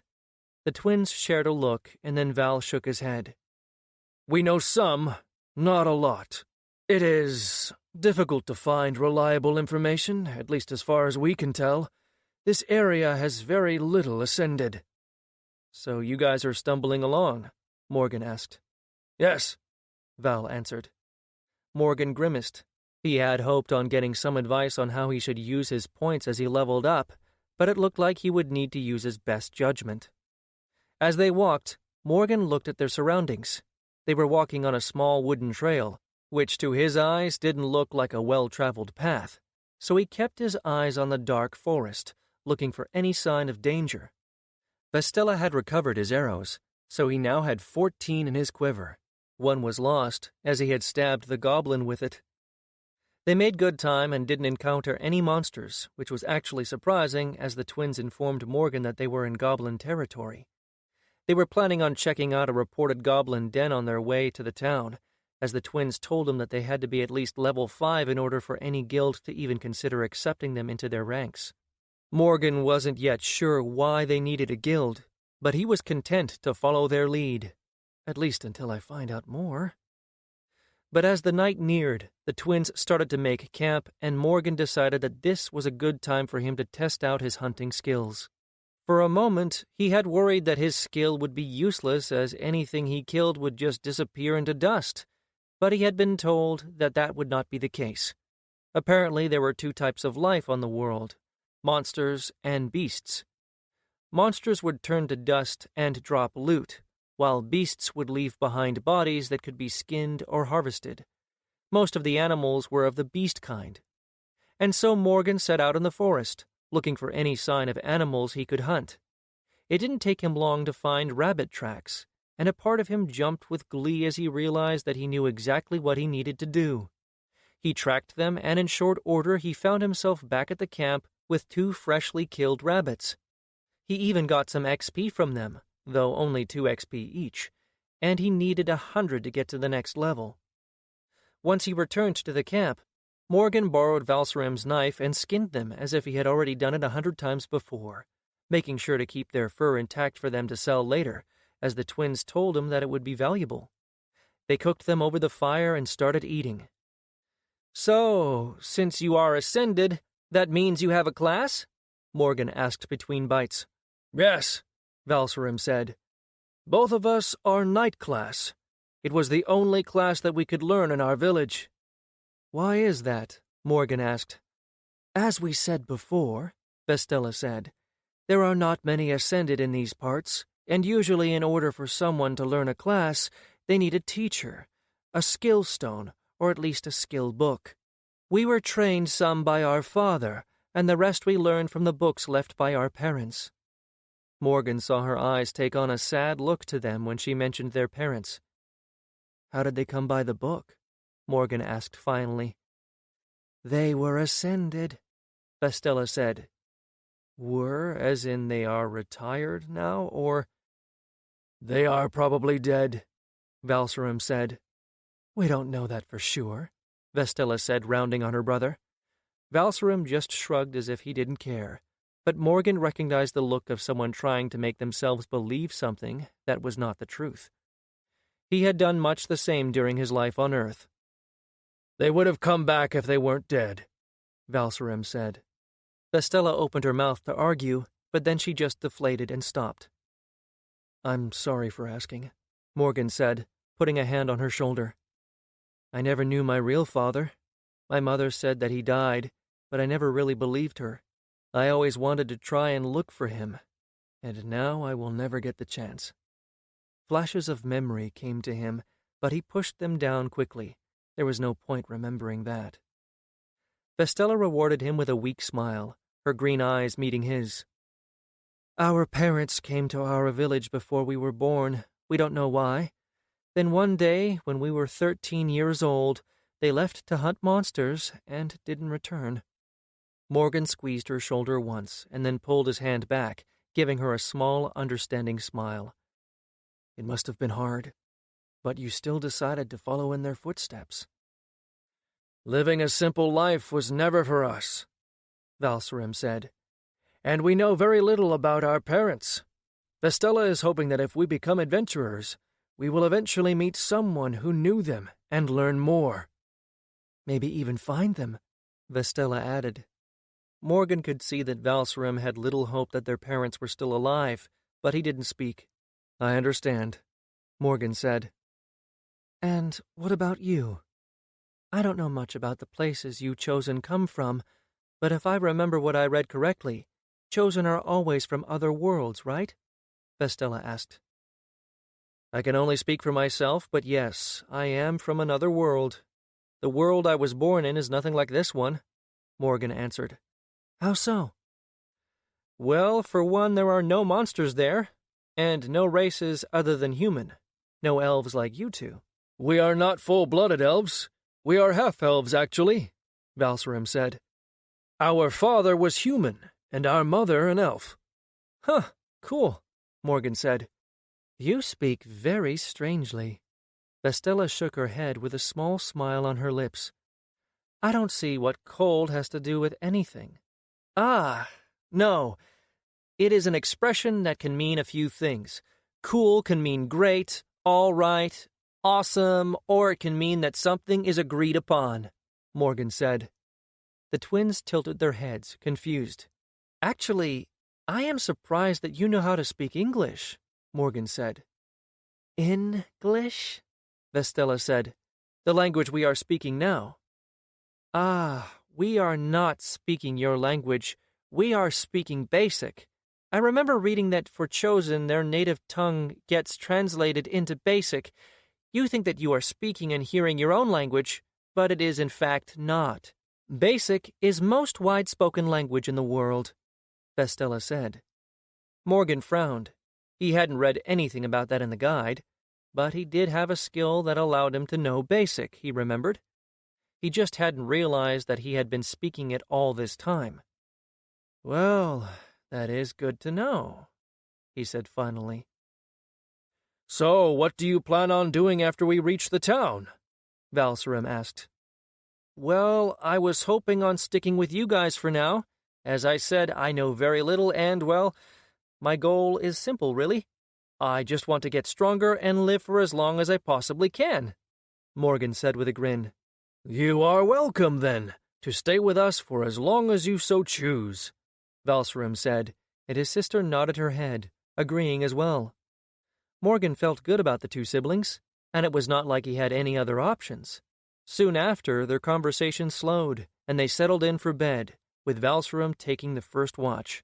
And unlike the day before, this time they woke him up for his watch. Morgan sat on a rock and kept his senses on the forest around them. His watch went by slowly, and he passed the time by attempting to make a connection to his element. It was not going as well as he had hoped. How the hell am I supposed to make a connection? Frickin' rules and jackass God not God. Morgan shook his head in frustration, again lamenting that this was not like a real game where he could just Google the problem and find the answer. But while he might have been a quitter and a lazy ass in real life, he had always been somewhat of a perfectionist in his video games. And now was the perfect time to take that quality and make it a reality. He kept at it, trying to clear his mind and reach out to the woods around him. He had no idea how much time had passed, but then suddenly he felt something just at the edge of his consciousness. Recognizing a chance when he saw one, Morgan grabbed on the feeling and pulled. Then suddenly his perception of the world changed. He felt the life around him, the trees, stationary, old, and strong. The little blades of grass that swayed on the wind. It was as if he could feel every leaf, every plant and insect and creature around in a small radius about 10 paces around him. There was a squirrel sleeping in the hollow of a tree just 5 paces away from him, an owl sitting high and another looking around for prey. And there was life beneath the ground, worms, rodents, and things that he couldn't even recognize squirming through the dirt. And there, intermixed with all that life, was something else, something darker. There was death all around him. Leaves fallen from trees, the remains of a mouse, all retaken by the earth. He could feel the entropy around him. He could feel the power that came from that life being turned to death. It did not feel wrong, merely like it was a part of nature. Morgan blinked his eyes as suddenly his perception of their surroundings disappeared, or rather focused. He no longer felt all that was around him, but his sight had changed. He could see a faint glow all around him, with denser and brighter glows around things that held more life. Morgan turned his head back to look at the twins and found them glowing like bonfires, and looking down at himself, he saw the same thing. He also noticed that he was breathing harder. His clothes were soaked in sweat, and he felt as if he had been running for hours. His head was pounding. He shook his head, trying to figure out a way to dismiss the sight, only he had no idea how to do that. Then Morgan noticed movement on the other side of the camp, behind the twins' sleeping bodies. Deep in the forest, 4 glowing shapes were approaching, and Morgan could tell immediately what they were. "Goblins, get up!" Morgan yelled, waking up the twins. He jumped to his feet and started drawing an arrow, but as soon as he stood up, the glow vanished. "Damn it, now you turn off." Without the glow, he could see only the dark forest, but he still fired an arrow in the direction he had seen one of the glowing forms. The arrow flew true, and he was rewarded by a scream that pierced the night. The twins had already gotten to their feet and recovered their weapons, just as 3 goblins jumped forward enough to be illuminated by the fire. Their war cries chilled Morgan to the bone, enough that he froze for a moment before he started drawing another arrow. Valsarim, on the other hand, didn't freeze at all. He charged at the goblins with his 2-headed sword and swung at the first one. The first goblin ducked, but the second goblin ran straight into the swing. Valsarim's sword cleaved through the bone of his skull, and the goblin fell to the ground. Morgan blinked his eyes and just stared at the falling goblin with his arrow knocked. I've never seen what it looks like when half of the head is cleaved open. The goblin had taken the sword at its temple, and it hadn't even went all the way through. Instead, the upper part of its head was still attached. It flapped open to show the inside of the head as the goblin fell. Turning his eyes from the sight, Morgan aimed at the third goblin, his arms shaking as if he were exhausted. He fired the arrow and watched it as it hit the goblin in the upper arm, staggering him for a moment. Morgan tisked as he missed his mark. Immediately he started drawing another arrow. Vestella had followed her brother, and just as the first goblin, the one that had ducked under her brother's attack, turned to attack Valsarim's back, she slammed her shield into his shoulder, sending the monster flying. Valsarim turned to finish the downed goblin, but the third one, with Morgan's arrow sticking in its upper arm, jumped forward, swinging with its club. Valsarim wasn't fast enough to dodge, so he put his sword in the way, but the downed goblin chose that moment to attack from the ground, swiping one of Val's legs.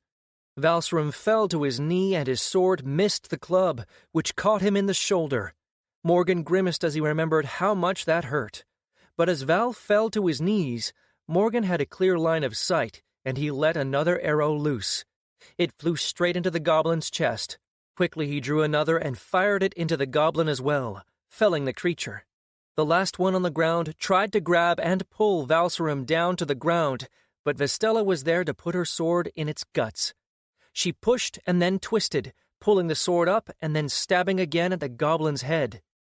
Morgan walked forward slowly, his legs feeling as if they were made out of lead. He reached the twins, who were both fighting to get their breathing under control.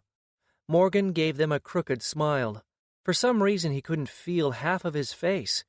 He shakily raised his hand. "Never been easier, bro. Fuck yeah. Up top," Morgan said. And then the night covered his eyes. "Well, that is strange. Wasn't the fire still burning?" Then he felt his legs give out, and he fell forward on his face, losing consciousness. Chapter 7. "Welcome again, Master. I keep getting surprised." Sabila's voice chirped from somewhere above him. Morgan groaned. Again? The hell happened this time?" "You lost consciousness from exhaustion, Master." "What?" "All I did was sit on a rock for a few hours," Morgan said as he turned around to look at Sabila floating in the gray void. "The exhaustion came from your overuse of your alignment, Master. You depleted your energy," Sabila said in a monotone voice, like always. "I barely used it. I just figured out how to." "Using the alignment abilities is taxing on your energy, and seeing as this was your first time attempting it, your body was not ready for the energy draw. As you grow stronger and keep using your abilities, your body will adapt. Or you could just raise your will," Sabila said. Morgan frowned at her, and then the fact that he was back in the soul space penetrated through his mind. "Wait, why am I back here? Tell me that I am not dead, please." "Like the last time, you have accumulated enough XP for another ascension level." "Already?" Morgan asked as he brought up his status screens. The first thing that he noticed was that his skill screen had a message. He frowned and turned his eyes to it. Congratulations! You have learned a new skill. You've gained new skill. Elemental Alignment, Nature 1. You've gained new ability. Nature Sense 1. Life Sight 1. Excited, Morgan took a closer look at the new skill and abilities to see what exactly they did. Elemental Alignment, Nature 1. You have a basic connection to the nature element. You can utilize your alignment to boost your abilities and manipulate the powers in the domain of nature. Life Sight 1. You can activate Life Sight to see the life glow of your surroundings. Current range, 25 paces. Range and depth increase with rank and intellect, while drain decreases based on the will. Nature Sense 1. You can activate Nature Sense to sense the nature element around yourself. Current range, 10 paces. Range and depth increase with rank and intellect, while drain decreases based on the will. Morgan nodded as he read through. He had already figured that it would be something like that. All were very useful, and complemented his chosen class well. But the fact that he had learned these skills without being taught or without purchasing them told him that there were more ways of getting skills and abilities than just spending points. He also noticed a few new green-coded skills becoming available for purchase, but he decided against purchasing any. If he could learn new skills on his own, then points could be better spent on increasing his skill and ability ranks. He turned his eyes from the skills and abilities screen to his character screen, which had a message floating over it. Group XP gained. 4 times Goblin Scouts killed equals 40 XP. GF bonus. Detected the Goblin ambush equals 30 XP. GF bonus. Survived the Goblin ambush equals 50 XP. Morgan Newton level 2. XP 129 of 100. Ascension possible! I guess I'm totally awesome. He knew that he had gained a few XP points from Ascension crystals, and those weren't noted here. But with this XP, he was already leveling up again. Morgan grinned and pressed the button for the Ascension. His level changed to 3, and he gained another 2 attribute points, along with 1 skill point. There was no ability point this time. I guess that we don't get the points all the time, and I got 1 less attribute point. That meant that he would need to be extremely cautious as to how he allocated his points. He now had 2 skill points, 2 attribute points, and 1 ability point from his previous ascension to allocate. He decided once again on leaving his ability point for later, and decided to spend his attribute and skill points now. He put his 2 attribute points into agility and intellect, since he really was a sucker for magic, and intellect governed how strong his magic was. For his 2 skill points, he decided to spend them on his archery skill, upgrading it to 3. He had had a great deal of luck so far, and his skill with the bow seemed to have paid off. But he had missed a few shots, and from everything he saw up until now, missing in this world could mean the difference between life and death. After he allocated and accepted everything, he took one final look at his sheets. Morgan Newton level 3. XP 29 of 150. Strength 13. Agility 16 plus 1, 17. Constitution 14. Intellect 12 plus 1, 13. Will 11. Wisdom 12. Charisma 10. Luck 10. Skills: hand-to-hand combat 2. Weapons 1. Language basic. Elemental alignment nature 1. Archery 3. Hunting 1. Monster lore 1. Skinning 1. Herbalism 1. Abilities: Scatter shot 1. Piercing shot 1. Life sight 1. Nature sense 1. You have 1 ability point available. Satisfied, he turned to Sabila. Anything you think I need to know before you send me out? Morgan asked. He figured he'd ask. But he already knew that his new imaginary friend wouldn't give him any useful information. 'Cause why the hell would anyone make a useful implant soul magic type of thing? I'm speaking to you, Oxy. No, Master. I figured as much, he said with a sigh. Fine. Send me out. Chapter 8. Morgan woke up and found himself in their camp, with the twins standing over him. It looked like it was still night. The twins looked disheveled, almost as if they had just fought a group of goblins. Vestella smiled down on him when she saw that he was awake. Ah, there you are. We hoped that you would wake up quickly. The two of us hit level 3, and we thought it was likely that you had as well. Morgan stood up and stretched his muscles a bit. The soreness that he now associated with leveling up was present, and his body felt a bit strange.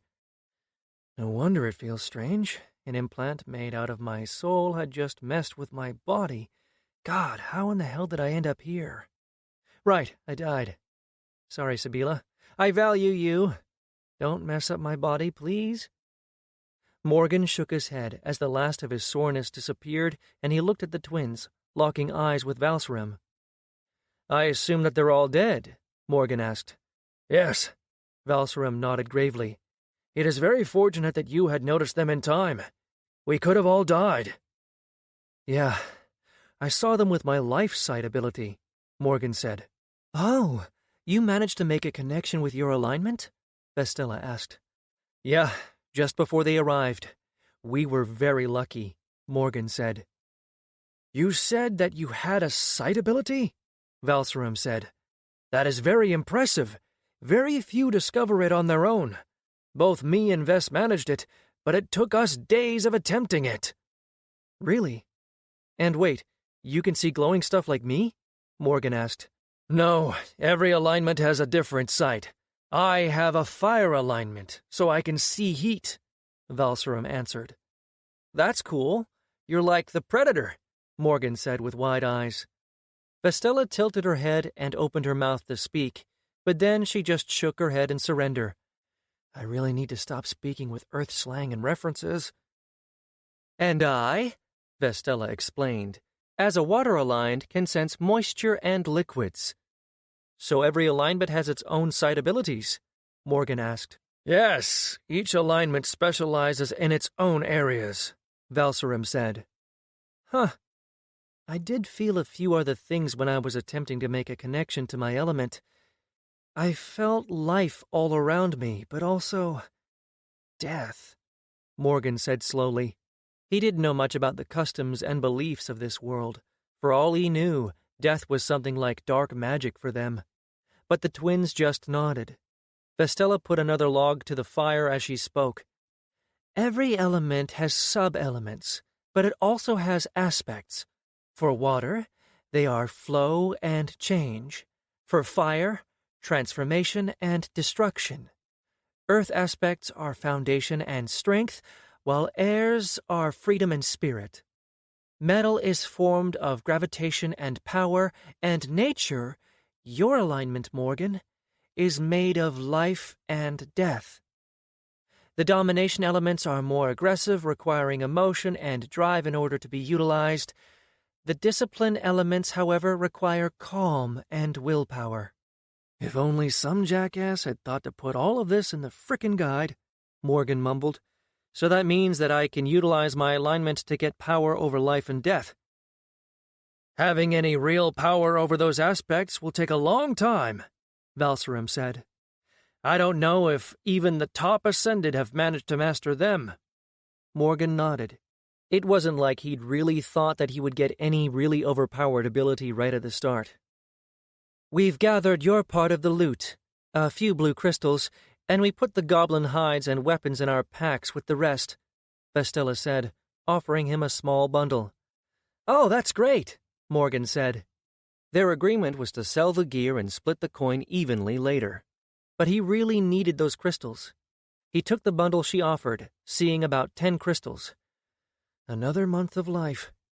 Morgan released a breath of relief. Having a bit of cushion would be very good.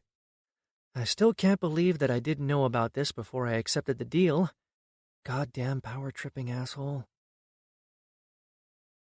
The sun was slowly rising, and they started packing up their camp and getting on their way. They were still a few days away from the town, but they still had to find the Goblin Den, since they had all agreed that they needed to level up a bit more. In order to do that, Morgan started following the tracks from the goblins that had tried to ambush them. They should find the den, he reasoned, by following those tracks. He still had 14 arrows left, as he had recovered them from their previous engagement. But now he also had a short stone-tipped spear that he had taken from one of the goblins as well. Hopefully they wouldn't encounter a really large den. After that battle, they would finally go to the town and hopefully civilization. Morgan was still on the fence about their plan to join a guild, but it wasn't like he had agreed to do that with them. But he really didn't know how things worked here. Once we get to the town, I should have a better understanding of this world. And if the god with the little G allows, there will be baths. I reek. He hadn't even seen a single house yet, however, nothing to indicate any kind of civilization. They were all on high alert, as they knew that they were in goblin territory and that they were getting closer to the den. And sometime in the afternoon, they finally found it. They hid in the bushes and behind trees and looked ahead to the clearing, finding a cave, in front of which was a small gathering of goblins. A simple and large metal cauldron was placed over a low fire a bit away from the gathering, and goblins were walking from the gathering and to the cauldron before throwing stuff inside. Morgan noticed a pile of meat and blood, and a few paces away one of the goblins was butchering something. Then Morgan took a closer look and almost threw up. The goblin wasn't butchering an animal, but rather a human being. He had to look away from the sight. They must have raided a village, or maybe accosted some poor travelers, Valsaram added. His tone was tense, and Morgan could see the barely restrained anger in the half-elf's green eyes.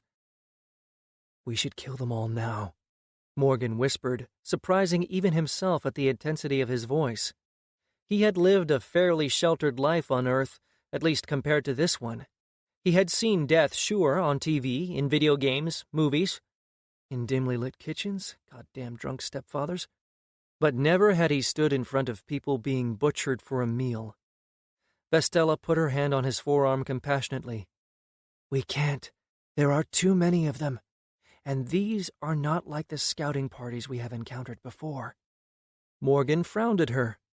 He thought that their plan had been to clear out the den, but he could see even Valsaram hesitate now.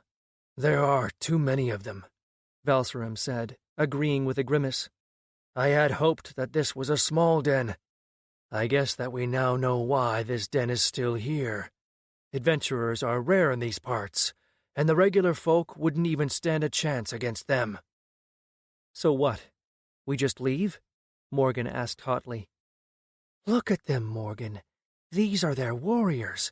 We are not strong enough to take them all on, Vestella told him. Morgan turned his sights back to the clearing, making sure that he avoided looking at the butchering of the person. There were 11 goblins in front of the cave, and they seemed to be in the process of celebrating. He couldn't really tell, but a few of them were waving their weapons in the air and dancing.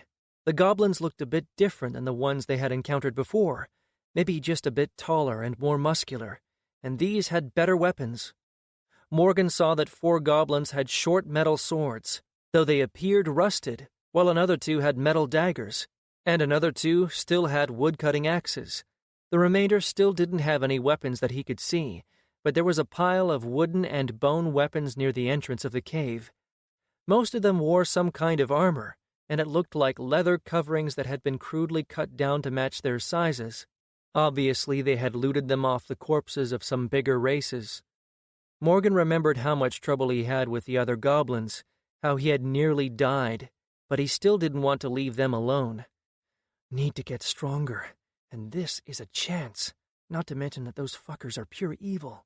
My grandma would be furious if I don't deliver them to their place in hell. Morgan narrowed his eyes and watched, thinking. How smart are these things, really? Morgan asked. How do you mean? Vestella asked. If I start firing arrows from here, will they run into the cave for cover, or will they charge at me?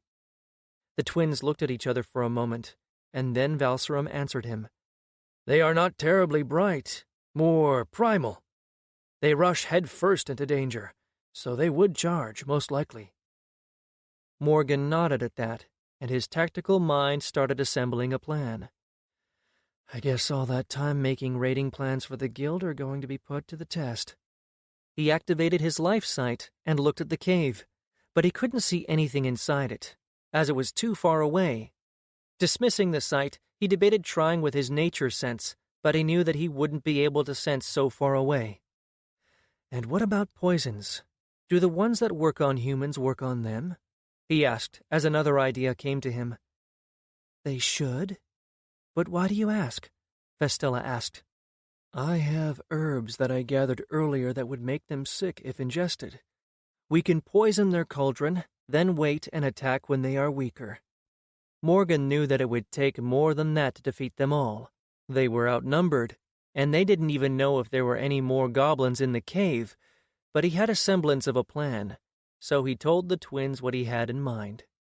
They were quiet for a while after they heard his plan, but then Valserum nodded slowly. That could work, if we get lucky. But who will poison their cauldron? It will be dark soon. I could sneak over there and drop the herbs inside, Morgan answered. If they see you, Vestella started with concern in her eyes. Huh. Didn't know she cared enough for me to be concerned. Then again, I am an extra weapon in a fight. She's probably more concerned with surviving after I end up in a goblin cauldron. Morgan shivered at the thought. No, I will not end up in a goblin stew. They won't, Morgan said, with what he thought was a confident voice. The look in Vestella's eyes, however, told him that she had seen right through him. He was frightened, there was no doubt about that, but Morgan had already spent one life unfulfilled because he was scared of doing something with it, and he sure as hell wasn't to do the same thing again. He was going to make something of himself. And hell, every hero has to start somewhere, right? Right? Chapter 9. The night had almost fallen by the time that they had made all their preparations. Morgan found himself crouching close to the ground in the amber light of the dusk. The goblins were occupied with their celebrations, so he slowly but surely approached their cauldron. Steam and smoke rose from and around it, obscuring him even more from their eyesight. He was, however, going very slowly as he attempted to be not noticed, which gave him enough time to curse himself for his idiocy. Really? The hell was I thinking? Playing a hero? I don't know these poor people. I don't need to avenge them. Morgan warred with himself. A part of him wanted to abandon this foolish plan, but the other couldn't wait for it to unfold.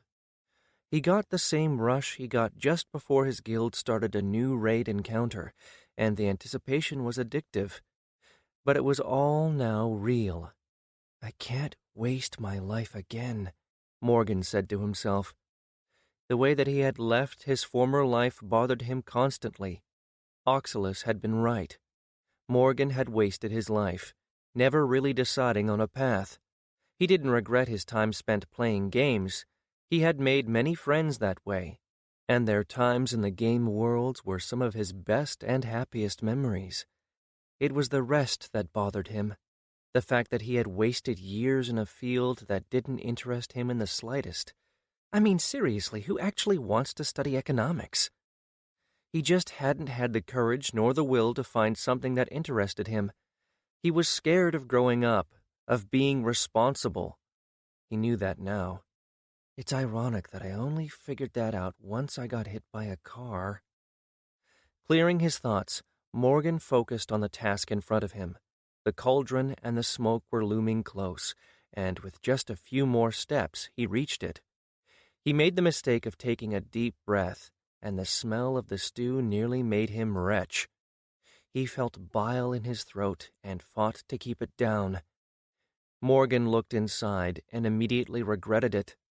Pieces of people floated in the brownish water, and he swore that he saw an eyeball before he turned his head away. Quickly he emptied Vestella's pouch inside. He had prepared a salve of kind from the herbs he had gathered. His herbalism skill didn't exactly teach him much besides the basics, but it should be enough. Slowly he turned and started his way back to the tree line and the twins.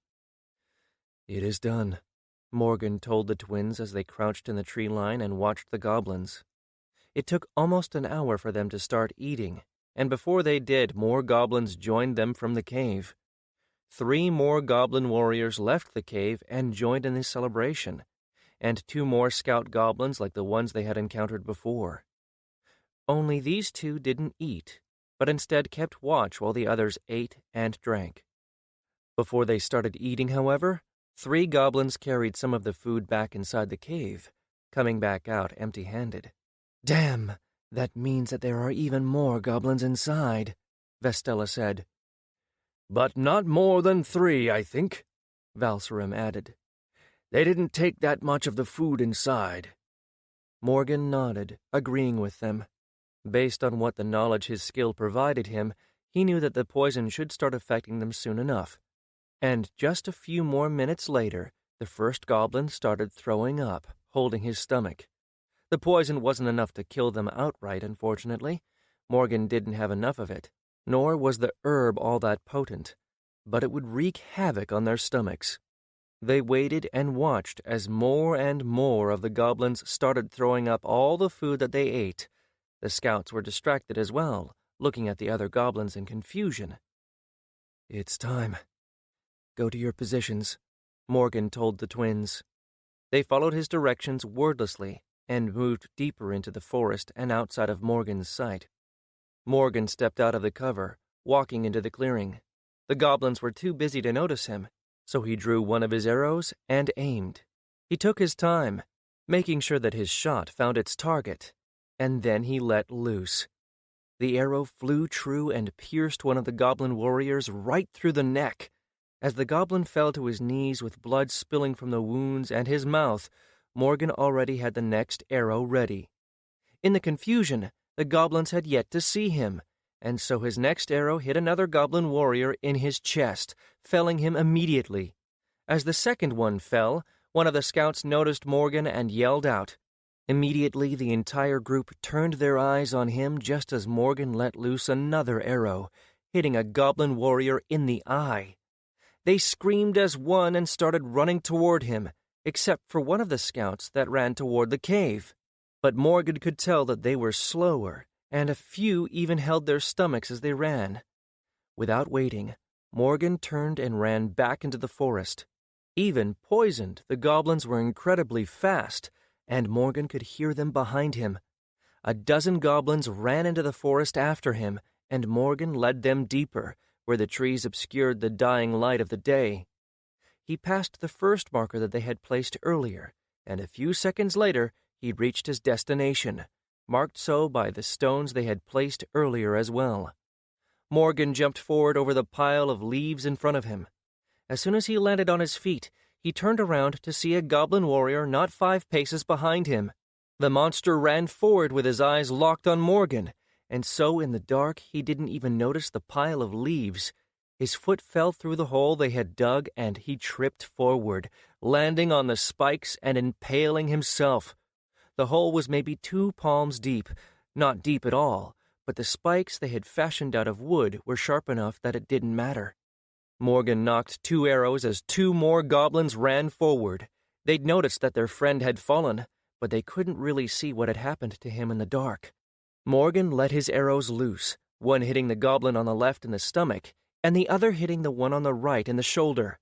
The goblin on the right staggered backward, but the one on the left bent over his wound and tripped, falling into the small pit beside the already dying goblin. More goblins had arrived, and just as the last one of their group passed the first marker, Valserim and Vestella stepped out behind them from their hiding places, swinging their swords and decapitating 2 of the creatures at the back of the group before anyone even knew that they were there. The goblin that had staggered back from Morgan's arrow suddenly rushed forward, jumping over the pit, only to be met by another of Morgan's arrows in the chest. The goblin fell into the pit over his friends, who had just disappeared into dust, making room for him to fall onto the spikes. The 6 goblins who had their attention focused on Morgan realized that Valserim and Vestella were behind them.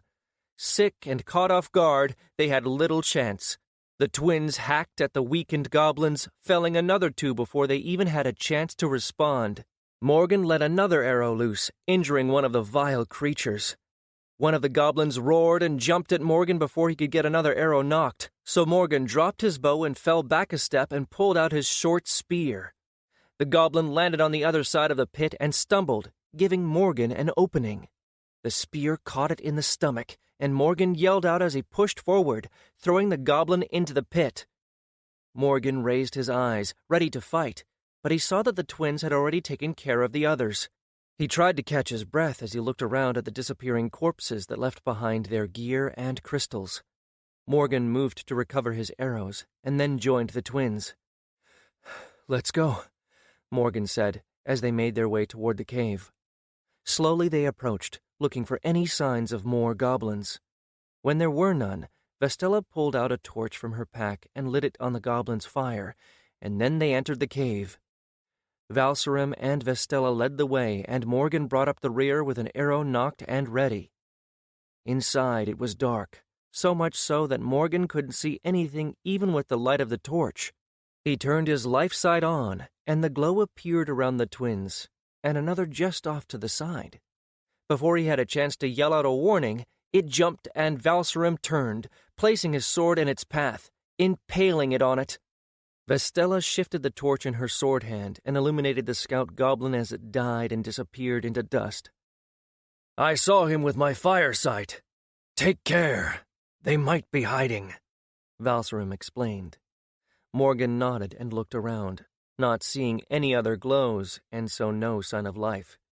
They walked deeper into the cave, passing mounds of things that Morgan couldn't even identify in the dark. Then they reached a sharp turn and entered a large area, which was illuminated by 4 torches on the walls. In one corner of the cave was a pile of bones, some of which Morgan recognized as human. An old and rotting chest was set against the wall on the other side. Primitive cots made out of fur were lined in front of what could only be described as a bone throne.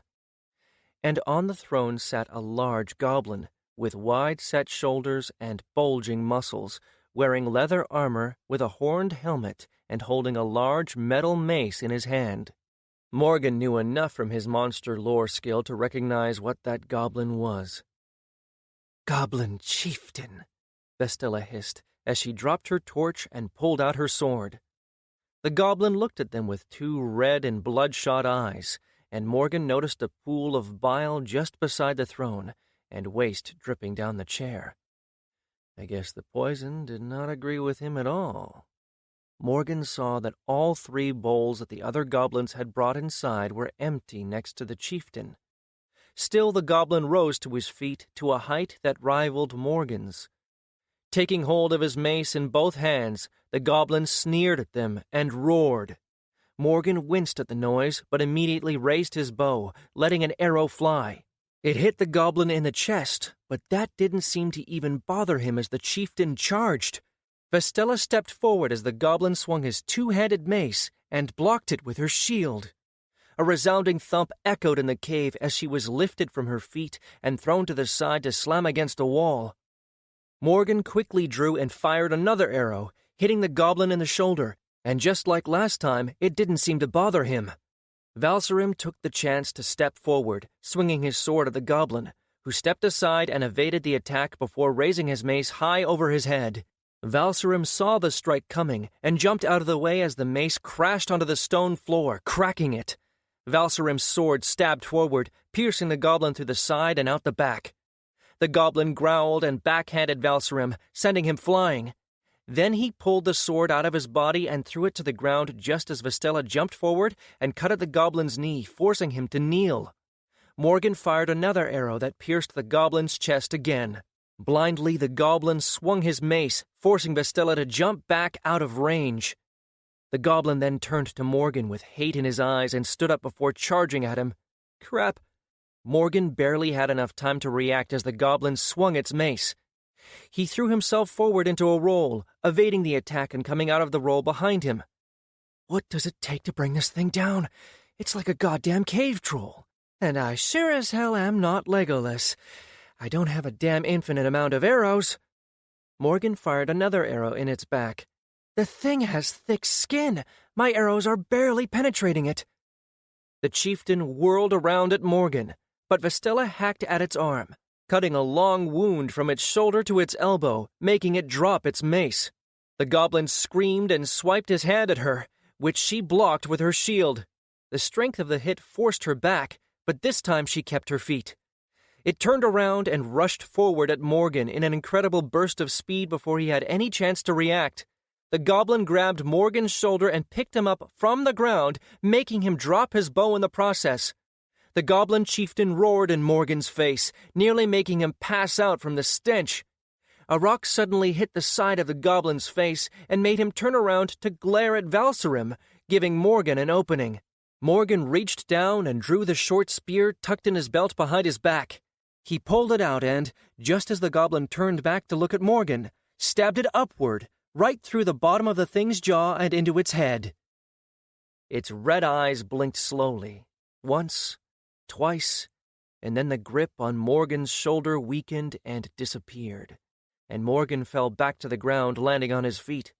The goblin followed closely behind, dropping down to the ground, and then disappearing into dust a moment later. Chapter 10. That was... Vestella started, but had to pause to catch her breath as her brother limped over from the side of the room. Scary as hell, Morgan said. I mean, really, the hell had I been thinking? Attacking 20 goblins who I just saw butchering people? He noticed the looks that Vess and Val gave him.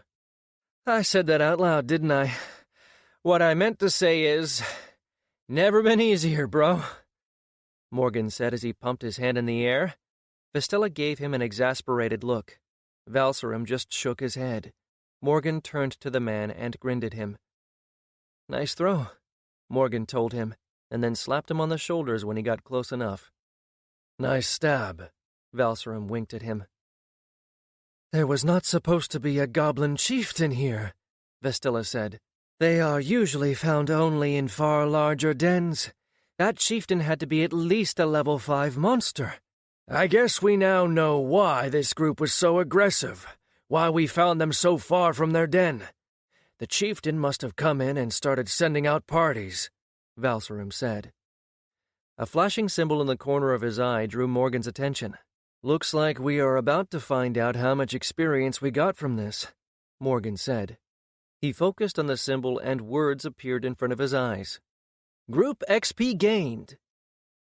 14 times Goblin Warriors killed equals 420 XP.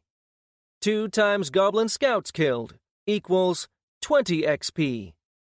1 times Goblin Chieftain killed equals 100 XP. GF bonus. Poisoned the goblins and laid down a trap equals 200 XP. GF bonus. Goblins? What goblins? Clear out the goblin menace in the area. Quest accomplished equals 500 XP. Morgan Newton level 3. XP 1,269 of 150. Ascension possible. Whoa! We might actually get to level 5 from this alone, Valsarim said. You're right, Vestella said, and then her eyes got a faraway look to them for a moment or two. Then Morgan saw something like a change go over her. Any signs that she had been exhausted disappeared, and her eyes focused. She smiled at the two of them. It's more than enough, she told them. Both Valsarim and Morgan immediately entered their own soul space. Morgan focused on the ascension and, suddenly, he was inside the now familiar gray space. I am impressed, Master. The floating form of Sabila told him. I did not think that we would survive that encounter. Well, I am awesome, Morgan said. Never been easier. I was just a few seconds away from death. A great improvement from last time. Of course, Master. Let's see now. How many levels did that all give us? Morgan focused on his stat screens. He mentally pressed the button for the ascension and was surprised to see that he had hit level 6. Morgan Newton, level 6, XP 19 of 700. Wait, why is the required XP from level 6 to 7 so big? Doesn't the requirement increase by 50 every time? Morgan asked. Only up to the first power marker, which is level 5, which requires 500 XP from level 4 to 5. After that, it increases by 100 every level until the next power marker, which is level 10, Sabila said. Huh. Morgan shook his head. It didn't matter all that much. He had reached level 6, and could now even learn another class. He checked through the list of the classes available to him. They were Soldier, Knight, Rogue, Archer, Scout, Enchanter, Mage, and Wizard. He read through their descriptions and narrowed them down. He wasn't about to take a melee class. He had no desire to get up close and personal with the monsters, and the bow suited him. What he was interested in was magic. The 3 classes each seemed very different from each other. The wizard was the more traditional magic caster from what he could tell, casting bolts of magic. The mage seemed focused on the spirits, making contracts and utilizing them for their own needs. And the enchanter focused on channeling their power into objects, as well as making magic items. After much deliberation, Morgan finally decided on the enchanter. He wanted to have another class that would be useful in getting by in this world, and he was certain that he would be able to craft and sell items. But the enchanter's abilities also seemed to be useful for offense. He could infuse his own weapons with power, making them stronger. He confirmed his decision and picked the class. He gained 2 new abilities, Power Infusion 1 and Power Siphon 1, and a new skill, Enchantment 1. After that, he turned to his other tables, seeing that he now had quite a few points to allocate. He had 7 attribute points, 7 skill points, and 3 ability points. He put 3 of his attribute points into agility, getting it up to 20, 2 into will, 1 into constitution, and the last one into his intellect. For his skill points, he saw that he had a few new skills available, and a quick look found only one which he thought might be necessary. Inspect, which allowed him to inspect and see basic information about monsters, beasts, people, and items. It cost 2 points, but he was sure that it was a bargain, and so learned it immediately. He spent 1 more to upgrade his elemental alignment nature to 2, and 1 on his new enchantment skill to get that one to 2 as well. The last 3 he spent on upgrading his archery to 4. His 3 newly gained ability points, plus the one he had saved from the previous level he spent on upgrading his nature sight to 2, and his power infusion to 2 as well. Finally, after he finished and before he accepted every allocation, he took one last look at his stats. Morgan Newton, level 6, 19 of 600. Strength, 13. Agility, 17 plus 3, 20. Constitution, 14 plus 1, 15. Intellect, 14.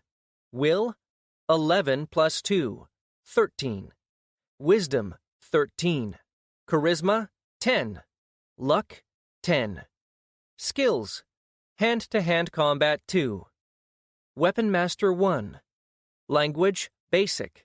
Elemental alignment, nature 2. Archery 4. Hunting 1. Monster lore 1. Skinning 1. Herbalism 1. Enchanting 2. Inspect 1. Abilities: Scatter Shot 1. Piercing Shot 1. Nature Sight 2. Nature Sense 1. Power Infusion 2. Power Siphon 1. With a thought, he confirmed everything, and felt the now familiar feeling wash over him, only this time there was something different. Morgan looked at his arms and opened his closed fists. He couldn't figure out what, but he knew that something was up. "Hey, Sabila? Do you know why I am feeling a bit strange?" Morgan asked. "Yes, Master." Morgan waited for her to continue, But when he figured out that she wouldn't without more input, he rolled his eyes. "Can you tell me why?" "Frickin' soul implant thingy." "You are feeling different because your agility has reached 20 points. "What does that have to do with anything?" "The 20-point mark is the first threshold. Your agility is now beyond what even the best of ordinary humans could achieve." "What? So I have super speed and reflexes now?" Morgan asked. "Watch out, Flash, here I come." "You are faster and more coordinated, and your reaction speed is increased as well." "Ha! Great!" Morgan said. He cast one look on his stats and then turned back to the floating avatar from his former life. "All right, Sabila, send me out," Morgan said, and in the next moment, he was back in the cave. Morgan noticed Valserum's blank look, but then the half-elf blinked and shook his head. "I still can't get used to that gray void, and I can't believe that we've gotten so much experience from that." "I don't remember accepting any quests," Morgan added. "We didn't need to," Vestella interjected. "The quests made by the guiding force do not need to be formally accepted or even known about to be accomplished. There is even a group of adventurers that actively looks for them called the Quest Hunters." "Huh. Lucky us then," Morgan said. "We are," Valserim said. "We've been incredibly lucky. This den was well beyond our levels. If we hadn't followed your plan—" "But we did," Vestella said and smiled at Morgan. "And we have been rewarded." "Yeah, right," Morgan said, feeling uncomfortable with the twins' attention. After a moment, Vestella turned her eyes to their surroundings and grimaced. "Let's gather anything useful and go. I can't stand being in this place anymore." They spent most of the night gathering their loot, splitting up the crystals, and then burning the human remains. The twins didn't want to leave them like that, and Morgan had agreed. They spoke softly as they worked. The twins told him which second classes they picked, and Morgan shared his own. Valserim had picked the soldier class, going for the full melee warrior type of build with knight/soldier. Vestella had picked mage, going for a knight/mage hybrid. She didn't have many mage abilities, however. She said that she needed to make contracts with spirits for that, and according to her, the best way to get them was with help from a guild. After they finished, they didn't even go to sleep as their ascension had rejuvenated them enough that they didn't feel tired. They made camp in the forest away from the cave. Then, as the dawn came, Morgan set out to hunt them some food. They didn't want to touch the food that goblins had, even though there were some animal carcasses around. Morgan had no problem finding some small rabbits, and as the sun slowly started rising, he headed back to camp. On his way, he did remember Vestella mentioning that she found a small waterfall and a pond east of their camp when she had been scouting their surroundings, and Morgan decided to head there first. He hadn't had a chance to bathe since he had come to this world. Thankfully, he didn't have any difficulty finding it. "Finally, I can't believe that I hadn't had a chance to wash since I died. Actually, since before that, if I can remember correct." Morgan froze just off the edge of the pool as a form came up from under the water. His mind went completely blank as he looked at Vestella's piercing green eyes, and the rest of her. She was gorgeous. She was pale, her body athletic, with toned muscles but not overly so, and her breasts were small and perfect. She had a scar running from below her navel curving up and to her side until it stopped just underneath her ribs. Her wet red hair glistened in the morning sun framed by the clear falling water behind her. The sight was almost like something out of a painting. "Oh, Morgan! You wanted to bathe, I presume? The water is fine. Come in," Vestella said, almost bored, as if she wasn't bothered in the slightest that he had seen her naked. She dipped below the surface again before resurfacing, then looked at him strangely. "Well, what are you waiting for?" she asked. Morgan looked at her in shock for a moment. He considered turning around and leaving, but he didn't want to look like he was running away from her. "If she isn't bothered, why should I be?" Other than the fact that she would see me naked, but I guess that is only fair. Damn, I should have spent more time on the character creator. I could have given myself the body of a god. Stupid. Morgan chastised himself and removed his clothes quickly, not looking at Vestella. But he could feel her eyes on him. Once he was naked, he quickly entered the water to his waist. He dunked himself below the water to try and cool his head. When he resurfaced, he threw a glance at Vestella, who was still watching him with a small smile tugging at her lips. "See something that you like?" Vestella tilted her head and brought her hands up to pull her hair from her face, bending her backward in the process, which only drew Morgan's attention to her chest again. "Yes," Morgan said, before he even had a chance to process her question. "Oh." Her smile widened, and she started walking over to him. "I've wondered if perhaps things worked differently on your world. I've read stories about all kinds of chosen customs." "Things? What things?" Morgan watched wide-eyed as she came to a stop just a step away from him. Her hair was pulled behind her pointed ears, bringing his attention to them. Vestella," Morgan started, but she interrupted him. "I'm glad that you find me attractive. And you should call me Ves," she said. Morgan looked at her for a moment, thinking furiously. Why don't I have a nickname? Should I tell her to call me my online name? No, Dankmaster3321 would sound dumb. Right, Ves. He didn't have a chance to get anything else out because she had grabbed his head and pulled him in for a kiss. It was over far faster than he would have liked. The feeling of her soft lips disappeared, and he was left dumbstruck. Ves gave him one more smile, then turned around and exited the pool with a definite sway in her hips. Morgan watched as she picked up her clothes, as well as the rabbits he had caught, and then turned to look at him again. "See you at the camp, Morgan." Then she was gone. Morgan was left wondering to himself alone in the pool. The hell just happened? Chapter 11. 2 days later, Morgan was sitting on a rock, playing with 2 sticks in each of his hands, and watching their surroundings, keeping watch. According to Valserim, they should reach their destination in a few more days. The last 2 days had gone by without any difficulties, which had left Morgan with a lot of free time. Time he spent thinking on what had happened with Vestella.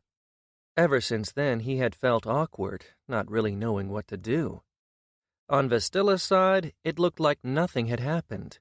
She didn't act any differently toward him. But from time to time when she caught him watching her, she would give him a quick grin, and then continue doing whatever she was doing at the time.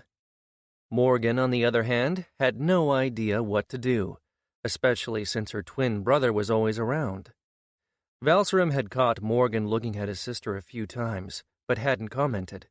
In truth, Morgan wasn't all that good with women.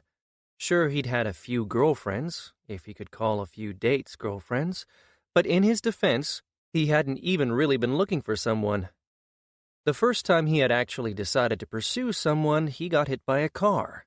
The universe clearly took great pleasure in messing with Morgan's potential love life. Now he had no idea what to do about Vestella. Sure, she was gorgeous as hell, but they had known each other for only a few days. Although in that time we have fought stinky, terrifying goblins and saved each other's lives. Morgan thought about it.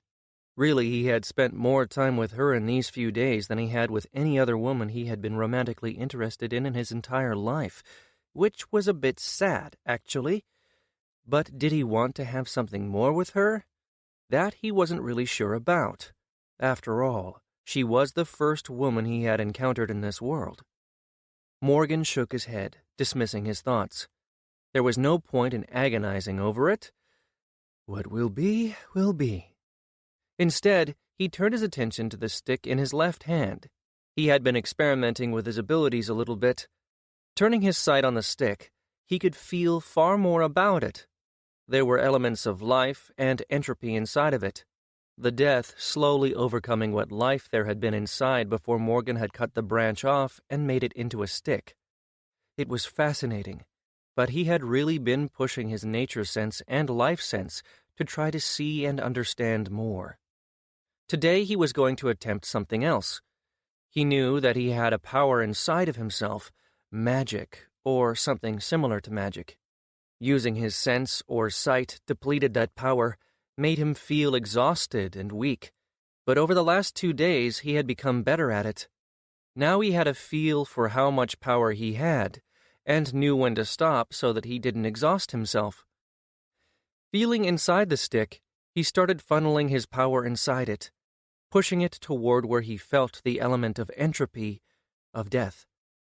Slowly the stick in his hand changed as the entropy fed on his power, and the stick started dying out faster.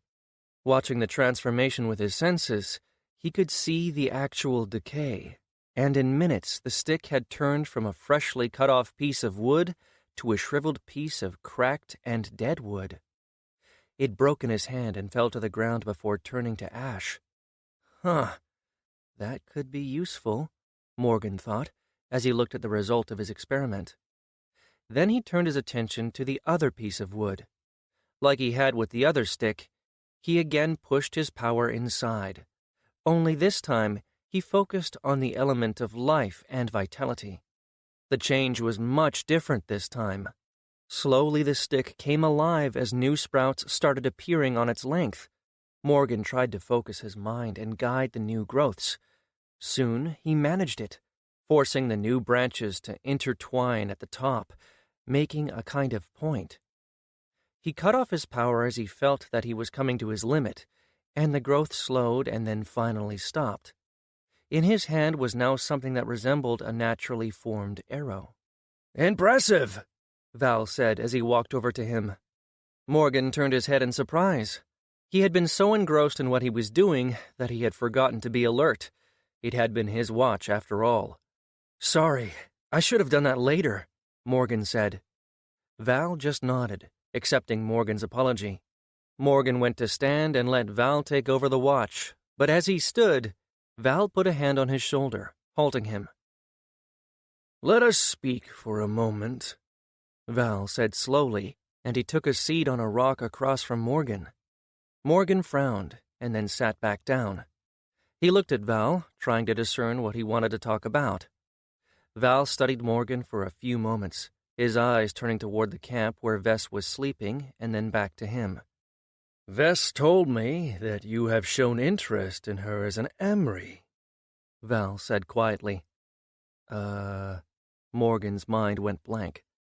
Val's eyes narrowed at Morgan. "You do know what you have done?" Sure. Val closed his eyes and released a deep breath. "I was worried about this. Vess is very innocent when it comes to these kind of things. And with you being a chosen, I figured that you had no idea what happened.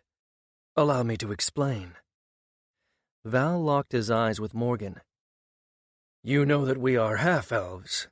I've seen that doesn't mean anything to you, but to most of the people living here it does. The full-blooded elves look down on us as something less than them. To most other races, we are just half-breeds. Because of that, our parents raised us somewhat sheltered. The villagers did not like us, nor did they wish to interact with us.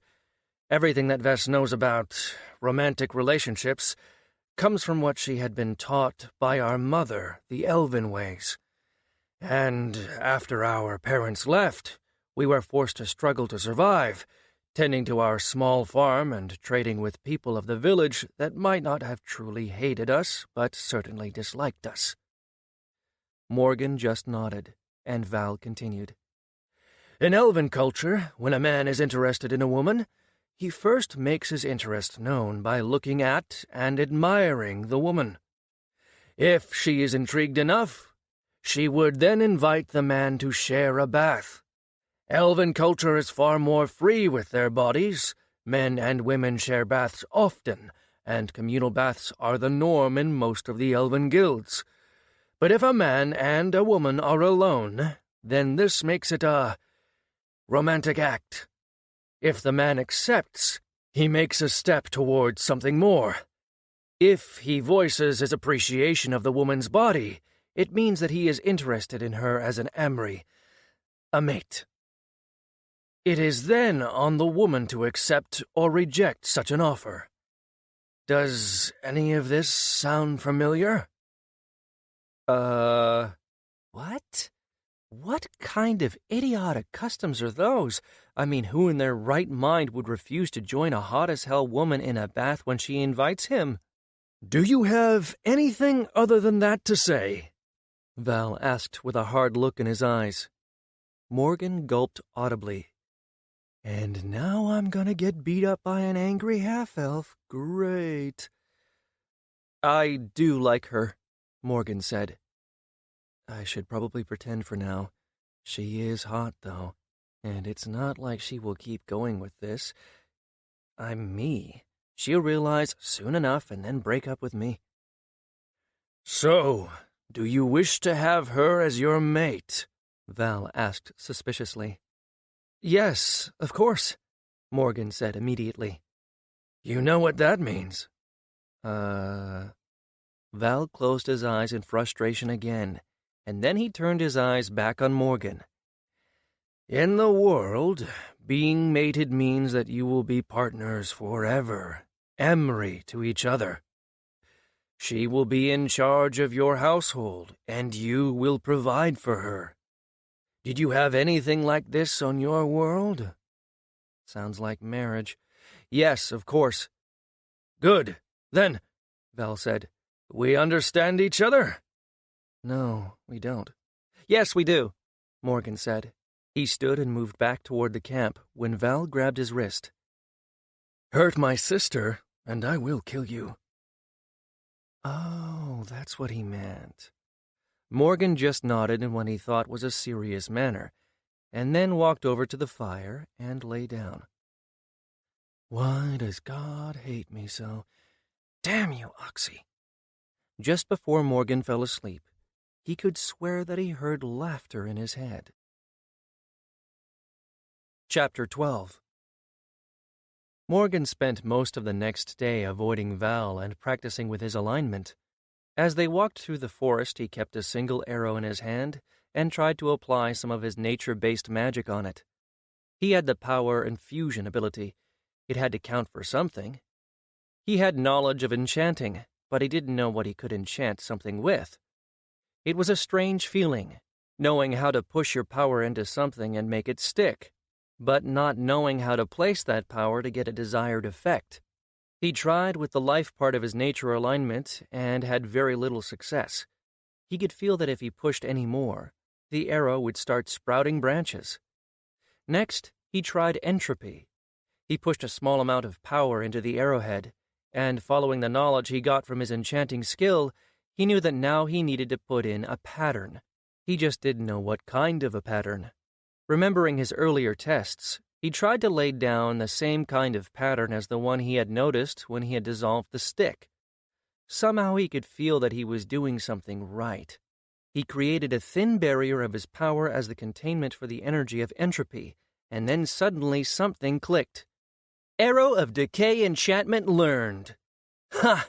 Will you look at that? Morgan used his inspect skill on the arrow in his hands. Arrow of Decay. Saps life force from enemy. Damage and duration depend on intellect and will. Let's go! Morgan cheered in his head. He even got a new character screen titled Enchantments, where he could look at what he had learned. He figured that he would get stronger ones by practice. But he somehow knew exactly how to make the Arrow of Decay now. It seemed that he only needed to do something once, and then he had the knowledge. He kept practicing as they walked through the forest. The twins seemed happy enough to let him. It took them another 5 days to reach the town, and Morgan had been completely disappointed. The town of Turban looked more like a village to him, and Val said that it had about 500 people living in it. It was surrounded by a wooden palisade, maybe 4 or 5 meters tall, and the people standing guard at the gate on the walls wore mismatched gear which had seen better days. They entered Turban with barely a glance from the guards. Val told him that the guards were there to watch for monster threats only, something about rules for intelligent races. Morgan didn't really understand what Val was saying, so he just nodded his head. Most of the streets weren't even paved, which meant that they walked through mud and dirt and waste that people poured out of their houses. Morgan nearly gagged when an old and dirty woman emptied a bucket full of waste just as they were walking by. The hell? What kind of medieval shit is this, Oxy? You couldn't have taught these people how to be sanitary? Morgan shook his head and kept his cloak over his mouth and nose, drawing strange looks from Vess and Val as well as the people passing them by. Savages! They decided to split up. Val took all of the loot that they wished to sell to try and find someone who wanted to buy, and Morgan and Vess headed toward the only tavern in town. It was a 2-story building with a small stable attached to the side. Morgan and Vess stepped inside and were immediately assaulted by a variety of odors. Morgan could taste freshly baked food and the smell of alcohol. They'd entered a large communal room with tables and chairs filled with patrons and a fire burning in a stone fireplace. Along the other side of the room was a counter with a door behind it leading, if Morgan's nose was correct, to the kitchen. Vess stepped up to the counter and rang a little bell. An overweight and bald man walked from the kitchen and stopped behind the counter, studying them. When he didn't speak, Vess took the initiative. "Hello. We would like to rent 2 rooms, please." The man, the innkeeper, grunted. "Have only 1 room free. Just the 2 of you?" Vess glanced at Morgan, a twinkle in her eyes, and then looked back at the innkeeper. "We have 1 more person with us. How much?" "I can put in the extra bed. With it, it'll be 5 coppers a night. Only 1 bed, 3. 2 more coppers per person for the morning meal." Morgan realized that the innkeeper assumed that Vess and he were together, and he was just about to ask for another bed, but Vess spoke before he had a chance. "We'll take the room," she said, and pulled out several pieces of copper coins, putting them on the counter. Morgan just then realized that he had no money, nor did he understand anything about the economy of this place. He had no idea if 5 coppers a night was a lot for a room or not. Something must have shown on his face because Vess leaned in and whispered in his ear. "Don't worry. You will pay me back when Val gets back." Right. I'll at least get some money. Vess took the key from the innkeeper and, after a short exchange that Morgan missed because he wasn't really listening, she grabbed his hand and pulled him up the stairs to the 2nd floor. "Aren't we supposed to wait for Val down there?" They had agreed to meet in the inn's common room. "We have some time," Vess said as she grinned at him. Oh no. Morgan had a feeling about where this was going. They reached a door and Vess let them in, pushing Morgan before her. She closed the door and locked them in, then looked at Morgan with a predatory look in her eyes. Before he managed to say anything, she launched herself at him, and they tumbled down on the bed. Some time later, Morgan was lying on his back looking at the ceiling. A very naked Vess was lying next to him, smiling at him. Whoa, who knew that sex felt so good? Morgan had had some girlfriends before, but none had progressed to this stage before. And if he wasn't mistaken, it had been Vess's first time too. He didn't know why that mattered, but it did to him. I met her just over a week ago. Are all women on this world so forward, I wonder? Morgan shook his head of those thoughts. It wasn't fair to Vess to think that way. She had shared herself with him, given him something precious, and he might be a jerk and an idiot most of the time, but he wouldn't be one now. He did genuinely like Vess. He wouldn't have survived in this world without her. His second chance at life would have ended almost as soon as it had begun. For that alone, he owed her much. Vess moved, raising herself into a sitting position, and looked down on him. It made the scar on her stomach clearly visible.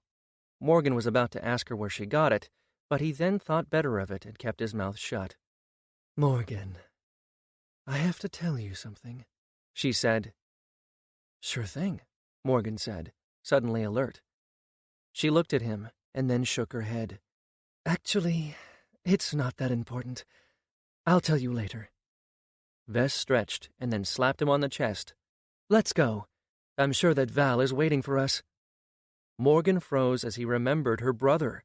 Vess started putting on her clothes before glancing at him. I have heard that men turn lazy after, but I didn't really think that it was true.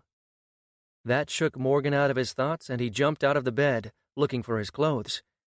And now I'm going to get killed by her brother. They climbed down the stairs, and after a moment of searching, Vess noticed her brother, and waved at him as she walked over. Morgan grimaced at Val's dark look, but he walked over as well. Vess took a seat across from Val, and Morgan planned on pulling at least a chair between them, but Vess pulled him into a seat next to her. She smiled at him, completely oblivious to Val's dark looks. How did I even get here? Oh, right. A god that is not a god made me an offer. I'm in a coma for sure. No other explanation why a hot girl would have her head on my shoulder. Did you sell the stuff? Vess asked, thankfully forcing Val to look at her instead of glaring at him. Nice save, girlfriend. Wait, is that what she is? Yes, here. Val pulled out 2 pouches and gave them 1 each. Morgan peered inside to see 4 silver coins and about 24 copper ones if he wasn't wrong. He resisted the urge to count them. It wasn't like he really knew how much this was worth. He would need to ask Vess to explain later. He put the pouch in his BOH. I couldn't get much. Most of the things we had were trash, but the furs and hides sold well, even if they were somewhat filthy. Val smiled. And I asked around a bit. There are 2 guild outposts here. But if what I have heard is true, they are leaving soon. How soon? Vess asked, straightening in her chair. Don't know, but we should apply as soon as possible. Morgan frowned. I am still not sure why you even need to be in a guild. Few of the games he played had guilds as a requirement, and, sure, being in a guild had benefits at higher levels, but it wasn't as important on the lower ones.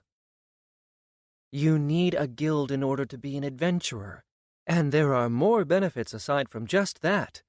Only guild members can have guild buffs, only adventurers have access to guild markets, and much more, Vess told him.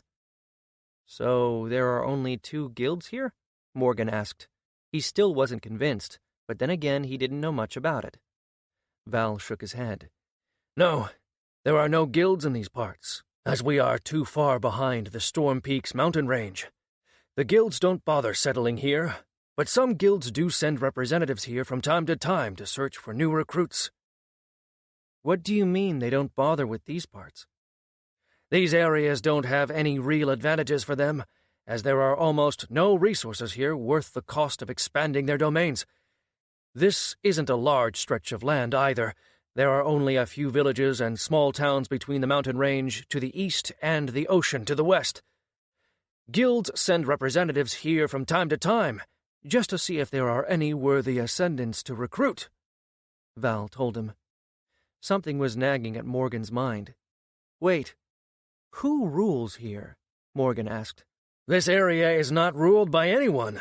Every village and town looks after itself, Val answered. Wait, don't you have kings, queens, kingdoms, nations? The twins exchanged a look, and Val answered him. No, I think that we had those long ago, if I remember my history well enough. But who rules, then? Is every settlement independent? Val looked at him strangely. The guilds rule. But, wait, these guilds, they aren't just like small organizations with, let's say, 1 building as their base of operations? Morgan asked. Val laughed in his face. Of course not. Well, no reason to be a dick about it. The guilds, Val continued, rule large areas. It varies from guild to guild, but behind the range, the territory is split between the guilds, and they aren't each restrained to just a single building. Guild holds are different in size, so some might be a single building, but the largest and most powerful guild holds are the size of large cities, fortified. So guilds are basically nations here. All right, but can you change your guild after joining one? Of course! Although you need to swear binding oaths before leaving a guild, the ease and the severity of oaths you need to swear when you leave depends on how high in the hierarchy you are, Val answered. I can see why joining one might be an important step, but I still don't get why it is required. Vess gave him a smile and patted his arm. Ascendants can't survive out there without being in a guild. Not only do you get buffs and the support of the guild, but you can't actually trade with guild traders without being in a guild already, which means that you would be forced to trade with non-ascendants, and the quality of their goods is just not on par. Not to say anything about having access to guild manuals and trainers. Morgan nodded his head, starting to understand. The guilds seemed far more important in this world. All right. He turned to look at Val. You said that there are 2 guild outposts here? So, you will be staying with us? Val asked as he narrowed his eyes at Morgan. Vess snapped to look at Morgan with a strange look on her face. Oh, crap. Is that betrayal I see in her eyes? Yes, of course I will stay with you. Vess's expression cleared up immediately, and she shot her brother a dark look. Val just continued to glare at Morgan, but then he answered his previous question. Yes, the Glitter Force and Omen guilds. They aren't perfect, but if we are going to get to level 10 and upgrade our classes, we need a guild. Morgan exploded into laughter. Ha ha ha! Glitter Force? Really? The twins looked at him like he was mad. Seeing their reactions, he forced himself to calm down. What do you mean? Vess asked. It is a respectable name. Morgan nearly lost it again. Perhaps this is one of those misunderstandings. What is glitter in your world? The twins exchanged a look, and then Vess turned to look at him with a serious expression on her face. Glitter is a terrifying high-level monster. It can usually be found in high mountain peaks near the tower. Oh, Morgan said. Right then, glitter is a monster here. Val shook his head and then continued speaking. The Glitter Force is mostly focused on dungeon explorations and farming, and they accept any classes. They are a small second-tier guild, though just barely. What does that mean? Morgan asked. The guilds are divided into 5 tiers, with the 5th tier being the strongest and the largest guild tier.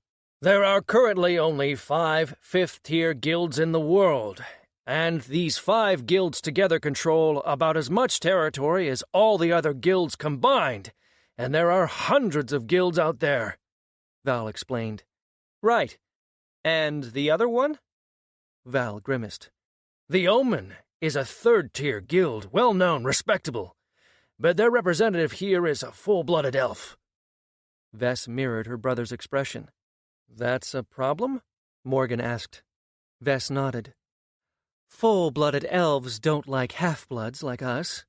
Elves have smaller birth rates than most other races.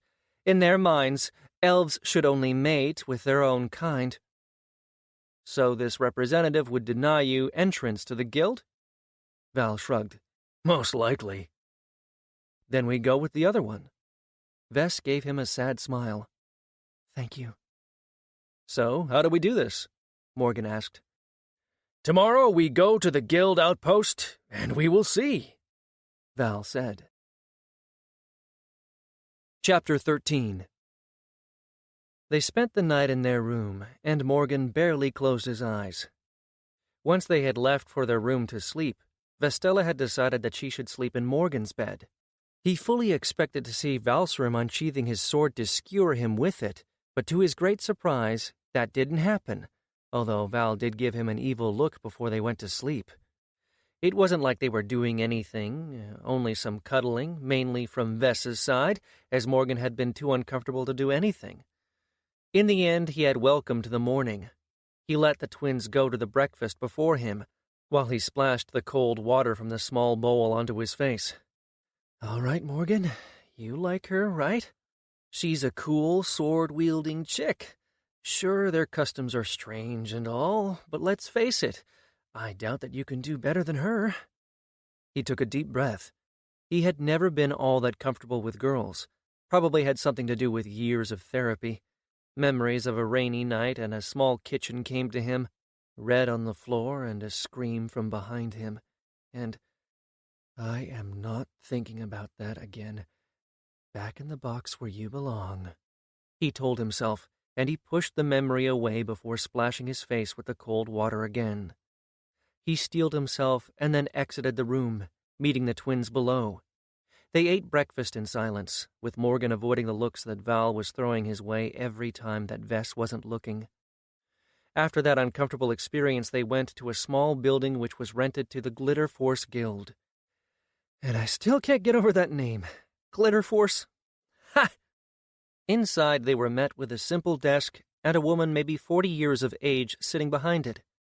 They walked over to her, and Val took the lead. "We are here to apply for guild membership," Val said. The woman barely glanced at them before turning to the side and reaching below the desk. She brought out a strange-looking device and placed it on the desk in front of them. "Here you go." Morgan was completely confused. What is that?" "Scanner. It will read your levels and skills so that we can see if we want you," the woman answered. They each put their hands on the device that looked something like a mirror with a golden frame. When it came to Morgan, he felt only a slight shiver pass through him, and then it was done. The woman then nodded and took the device back and looked it over, before checking something on a piece of paper on her side. Good. All right, we will test you. Where are you staying?" Vess told her that they were staying at the inn, and then the woman dismissed them, informing them that someone will be along tomorrow for the testing. Before they left, however, Morgan decided to try and use his inspect skill on the woman. She saw mine, I should see hers. He focused as he looked at her, and just as he had learned from his skill, he thought in his head, inspect. A moment later, a window popped out in front of his eyes. Gralia Irvin, level 14. Strength, unknown. Agility, unknown. Constitution, unknown. Intellect, unknown. Will, unknown. Wisdom, unknown. Charisma, unknown. Luck, unknown.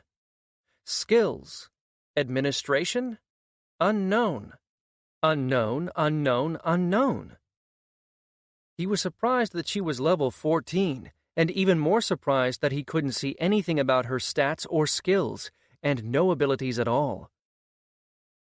That, the woman said as she met his eyes, was very rude. Sorry. Morgan gave her a weak smile and then turned around to catch up with his friends. As they were going back to the inn, Val decided that he was going to walk around and see if he could find anything decent to buy gear-wise. Morgan wanted to go with him, but Vess tugged him away. As the two of them returned to their room, Morgan could feel the talk coming. Here it is. The moment I get broken up with. Not that I am surprised or anything. Vestella fidgeted a bit and then gestured for them to take a seat on the bed. Vess had a strangely anxious look on her face. She seemed to mutter something to herself that Morgan couldn't catch, and then took a deep breath and faced him. Val and I spoke earlier, and he pointed out something to me. Vess started slowly. Oh no, I can see where this is going. Stupid brothers and their stupid protectiveness.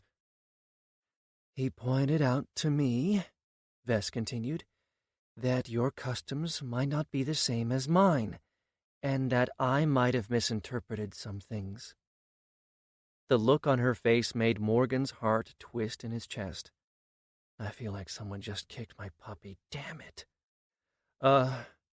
What do you mean? Do you want us to be together?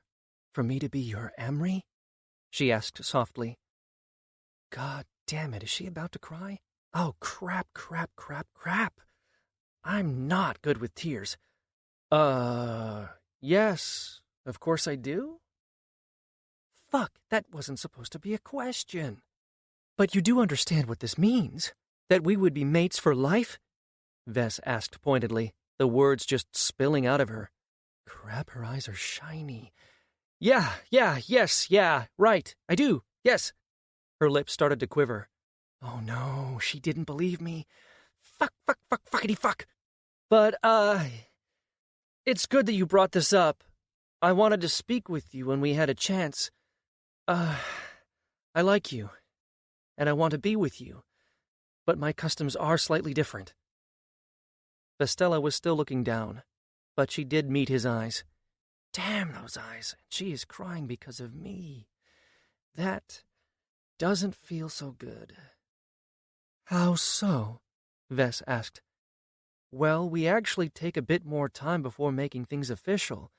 To get to know each other better. I think that we should do that, Learn more about each other before we make things official. A glimmer of hope appeared in her eyes. You want to get to know me better? She whispered. Yes? Morgan asked. She seemed to think about it for a moment. In elven culture, that usually happens after the mating ceremony. What? What kind of idiotic customs are those? Stupid-ass fantasy cultures and their crazy customs. We could do something in between. My customs and yours? Morgan asked. Suddenly, Vess smiled. Yes, that sounds good. This is all my fault. I should have assumed... Of course you have your own customs, and we shall respect them. So, how do we go about this getting to know each other? Right. She grew up only with her brother as company. God, I might be the first person other than her brother that she has even talked with.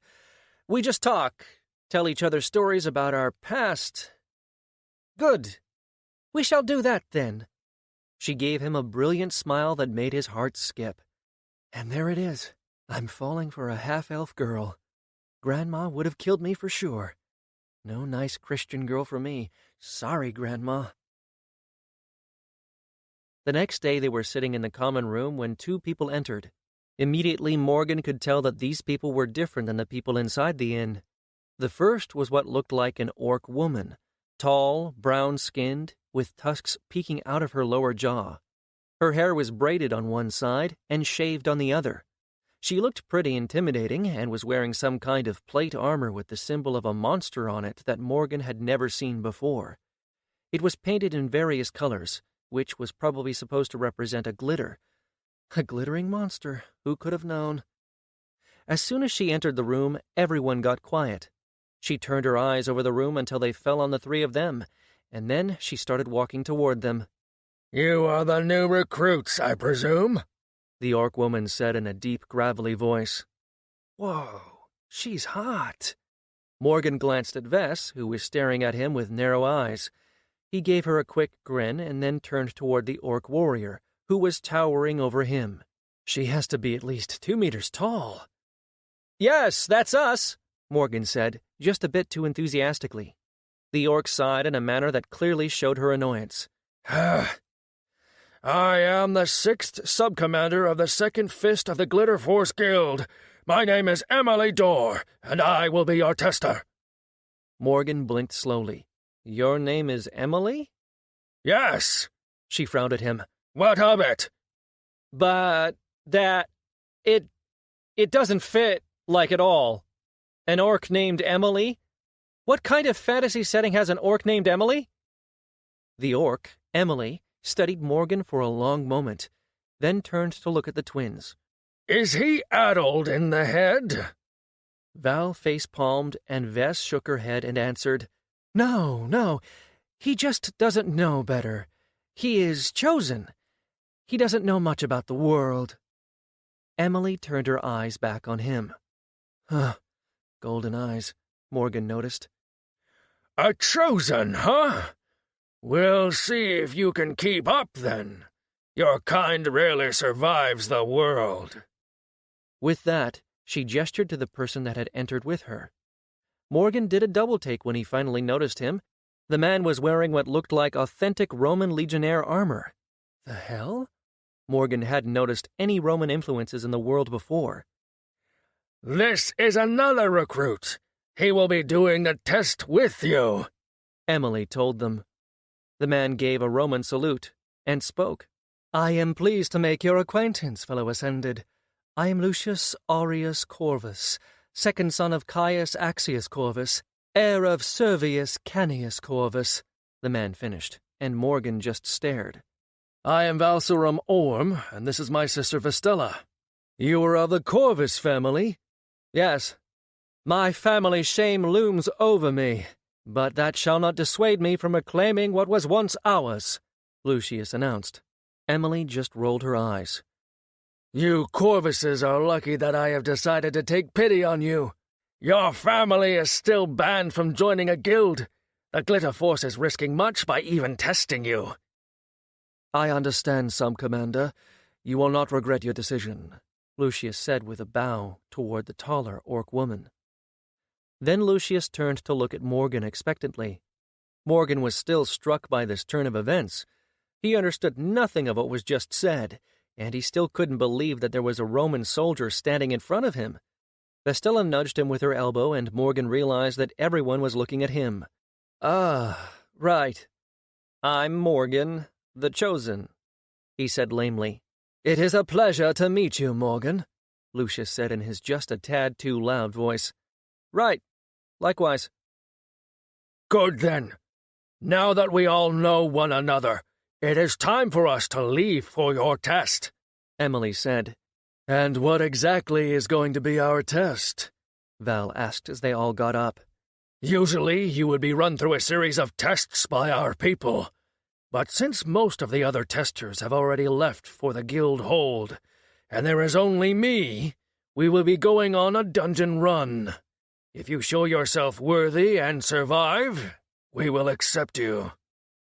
"A dungeon run?" Vestella asked, surprised. "But there is only one dungeon in this area." "Yes," Emily said simply. "We are going to Mountain's Heart?" Val asked, startled. "That we are," Emily said as they left the inn. "But that's—" Val stammered. "What's the problem?" Morgan asked. Val turned to look at him. "The Mountain's Heart is a dungeon that hasn't been completed in decades. Most who venture inside do not come back out." "That sounds ominous." "Wait. We're not going on a suicide run, are we?" Morgan asked. Emily chuckled. "Don't worry, Scrubs. I am a level 25 marauder. There isn't anything in there that I can't deal with. Although it will be you guys fighting for the most part, it is your test after all. We don't need people who will be a burden to the guild." "What about the dungeon boss?" Vestella asked. "We'll not be doing that," Emily said with a grimace. "No point in taking the risk with that monster." "Ah, the boss?" Morgan asked. Vess turned to look at him. "The longer a boss stays undefeated, the stronger it becomes. And the end boss of the Mountain's Heart had been alive for decades. It gains levels like any other ascendant." "But wait, aren't there like people who are greater levels? Why don't they fight it?" Morgan asked. Emily snorted. "There is no need. The Mountain's Heart is a low-level dungeon. People who are strong enough to kill that boss easily don't want to bother with it, as the rewards aren't going to be anything special. And even when fighting low-level monsters, there is always a risk of dying. No Ascendant would even attempt it, and most of those who could benefit from the Mountain's Heart are too weak to kill the boss." "Oh," Morgan said. "Good thing that we are skipping that boss, then." Emily's lip curled up, which looked weird with her tusks, but he managed not to comment.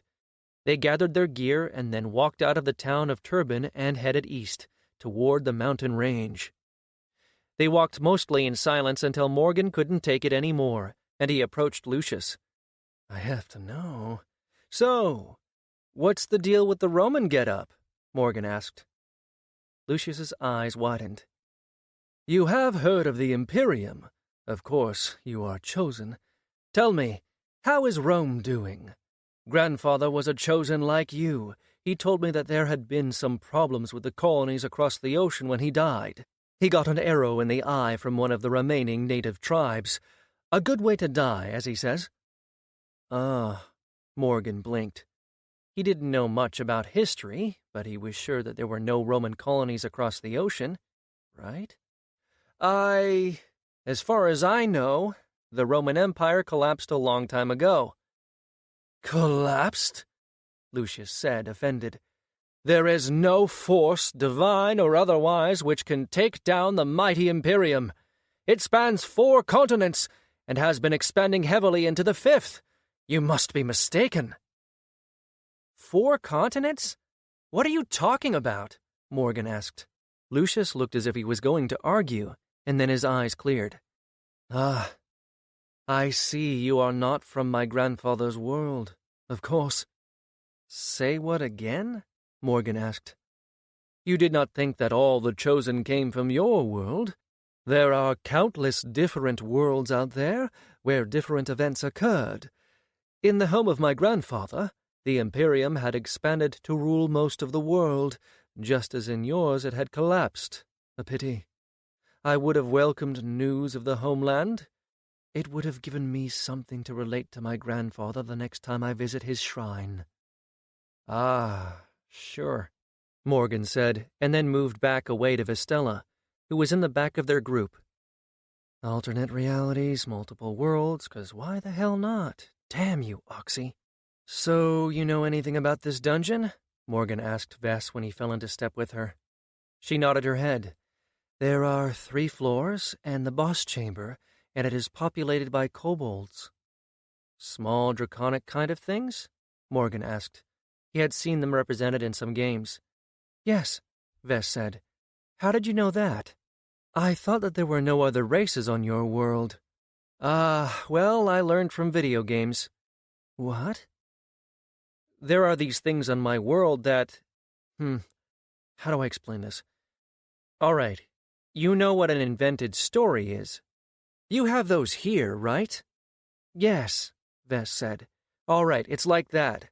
Stories that aren't true, but in a game form, where people could pretend to be someone else in another world. Usually these worlds were populated by other races. But there are no other races but human on your world? No, people invented them. But they exist, Vess said, confused. Well, yes, they exist here, but not there, so over there they are invented. Vess hummed and then grew silent. Then after a while she spoke again. Did you have any siblings back in your world? Taken aback by the question, which had come out of nowhere, Morgan paused for a moment. No, it was just me and my mom. She didn't find anyone after your father? Here it is allowed for mated to find another Amri if one of the pair dies. There was one person when I was young, Morgan said awkwardly. White floors, red blood. Nope, back in the box, pesky memories, stupid trauma. It didn't last. I don't know what I would do without Valsarim. I can't even imagine a world without him. You are lucky, Morgan told her. She gave him a dazzling smile. And I have you now as well. You do, Morgan said. She really has a beautiful smile. They walked the rest of the way talking about Morgan's world. He told her all about the technology they had over there, and the fact that there wasn't any magic. He told her how people lived their daily lives, what mattered to them. He could tell that she hadn't really understood half of what he told her, but she still listened, and he was grateful for that. He hadn't realized how much he missed home. It wasn't because of any real reason. His mom had died 2 years ago, and he didn't really have any family left. His friends were, if he was really honest with himself, people who hadn't been that deeply connected to his life. Sure, he missed them, but he didn't have anyone who he could call his best friend. It was just everything put together. He missed the conveniences of everyday life. This world was full of struggles, of fighting to survive. It was not something that Morgan was used to. Still, he had been lucky to find the twins. Without them, he would have died the first time he encountered an enemy. And he liked them, even Val with his "I'll kill you if you hurt my sister" speech. And Vestella. Ves was something special. He could see it now, after a few days of being together. She was very innocent, naive even, but she was a good person, and Morgan could see himself falling in love with her. They spoke for a while more, and then they reached their destination. Chapter 14. They had reached the base of the mountain, and a tall wall of smooth rock stretched before them, and just in front of them were large doors seemingly carved out of the stone itself. It was ornate, and Morgan, as they approached closer, he could see something that looked like murals on them. He did a double take once. He really managed to get a good look. One of the shapes looked suspiciously like a god-not-god that Morgan had met before. Is that? What a narcissist! He even has people carving out depictions of him. One side of the doors held a depiction of what looked like Oxalis, while the other side had a woman with flowing hair and a long dress. On the arch above them was another shape. Morgan blinked several times as he looked at it. There's no way. Is that a spaceship? Morgan asked, bewildered. What? Ves asked. A ship that travels through space, Morgan clarified, pointing to the sky. His explanation was met with only blank faces. I have no idea what you are talking about, Emily said, and then she looked at the shape above the doors. That is the symbol for fate and destiny. Well, it looks a hell of a lot like a spaceship. Look, it even has stars around it, Morgan pointed. Emily shook her head and stepped away. Val rolled his eyes and went over to Lucius, who was checking his gear a few steps away. Ves put a hand on his shoulder and patted him softly. It's okay. You'll learn in time. That's a frickin' spaceship. I stand by it. Goddamn fake gods and their spaceships, Morgan muttered as they joined the others. We will be clearing all 3 floors, up until the last boss chamber. I will be going in with you, but I will not be looking out for you. If you live, you live. If not, well... Emily shrugged. Show me what you got, and if you impress me, I will let you join the guild. Understood? A series of affirmatives came from the rest of them. Good. Now I am inviting you to join my group, Emily said. Suddenly a window popped out in front of Morgan's face. Do you want to join Emily Dorr's group? Y/N. Morgan mentally pressed yes. Dungeon group formed. Casual group disbanded. Cool, Morgan said. They each started getting ready. Morgan strung his bow, readied his arrows, and prepared his short spear. He had experimented some more with his nature alignment, so he prepared those abilities as well. A few minutes later, they were all ready, and they stood in formation with Lucius in front with his 2 gladiuses, and Vestella next to him. Next came Emily with a large mace in her hands and Valserim, followed by Morgan. They approached the doors, and they slowly opened. That is not creepy, like at all. They entered inside, and Morgan was surprised to see that there was light inside. The ceilings had some kind of white-blue lines or cracks crisscrossing the rock, which gave off enough light to see. Now, let's see what you are made of, recruits, Emily said as the doors closed behind them. Morgan had been told that the doors would lock behind them until they cleared a floor, so that they could choose to leave the dungeon before every level. And the boss chamber was considered a level in itself. And if they left early, the dungeon would close for about a day until it respawned and reset. Lucius took the lead, with Ves following close behind. They moved from the entrance through a door at the other end and stepped into a large, round room with rock pillars. Almost immediately, Morgan heard a high-pitched chittering sound followed by footsteps. Short, lizard-looking things gave their battle cries, and a dozen of them charged at the group. Morgan was surprised at their appearance. They looked like tiny dragons without wings. They maybe came up to his waist, slightly shorter than the goblins, but these things had better weapons, iron if he was seeing correctly. Quickly, Morgan used Inspect on the closest one. Kobold Warrior, level 6. Morgan was surprised that they were such a high level. There were no stats that he could see, which probably meant that his skill was too low to see anything more. Vess met the first one, catching the kobold's strike on her shield and then skewering it with her sword. Lucius darted forward and stabbed one, then pirouetted and slashed the other. Morgan knocked an arrow far faster than he had ever before. The threshold of 20 agility made him more dexterous than any human could ever be, he remembered. He let the arrow fly as Emily and Val stepped forward and to the sides of Lucius and Vess. Each swung their heavy weapons, and Emily pulverized the head of one, just as Val cut another in half. Morgan's arrow flew true, between his allies, and struck one kobold in the chest, making him stagger, and Lucius finished the job. The last 6 slowed, and then after a few words were exchanged, they stepped into formation, 3 in front and 3 behind. They raised their weapons and charged. Val stepped forward and raised his sword, which caught on fire. Morgan looked on in amazement as Val swung his sword and a small wave of fire left the edge of his sword. The 3 forward kobolds ran into the wave, the flames scorching them slightly and making them falter. The flames disappeared quickly, leaving the front line of the kobolds broken. Lucius and Vess ran forward and started slashing and stabbing, killing the 3 kobold warriors. Morgan raised his bow and took aim, the world around him almost slowing down. Not quite, but close.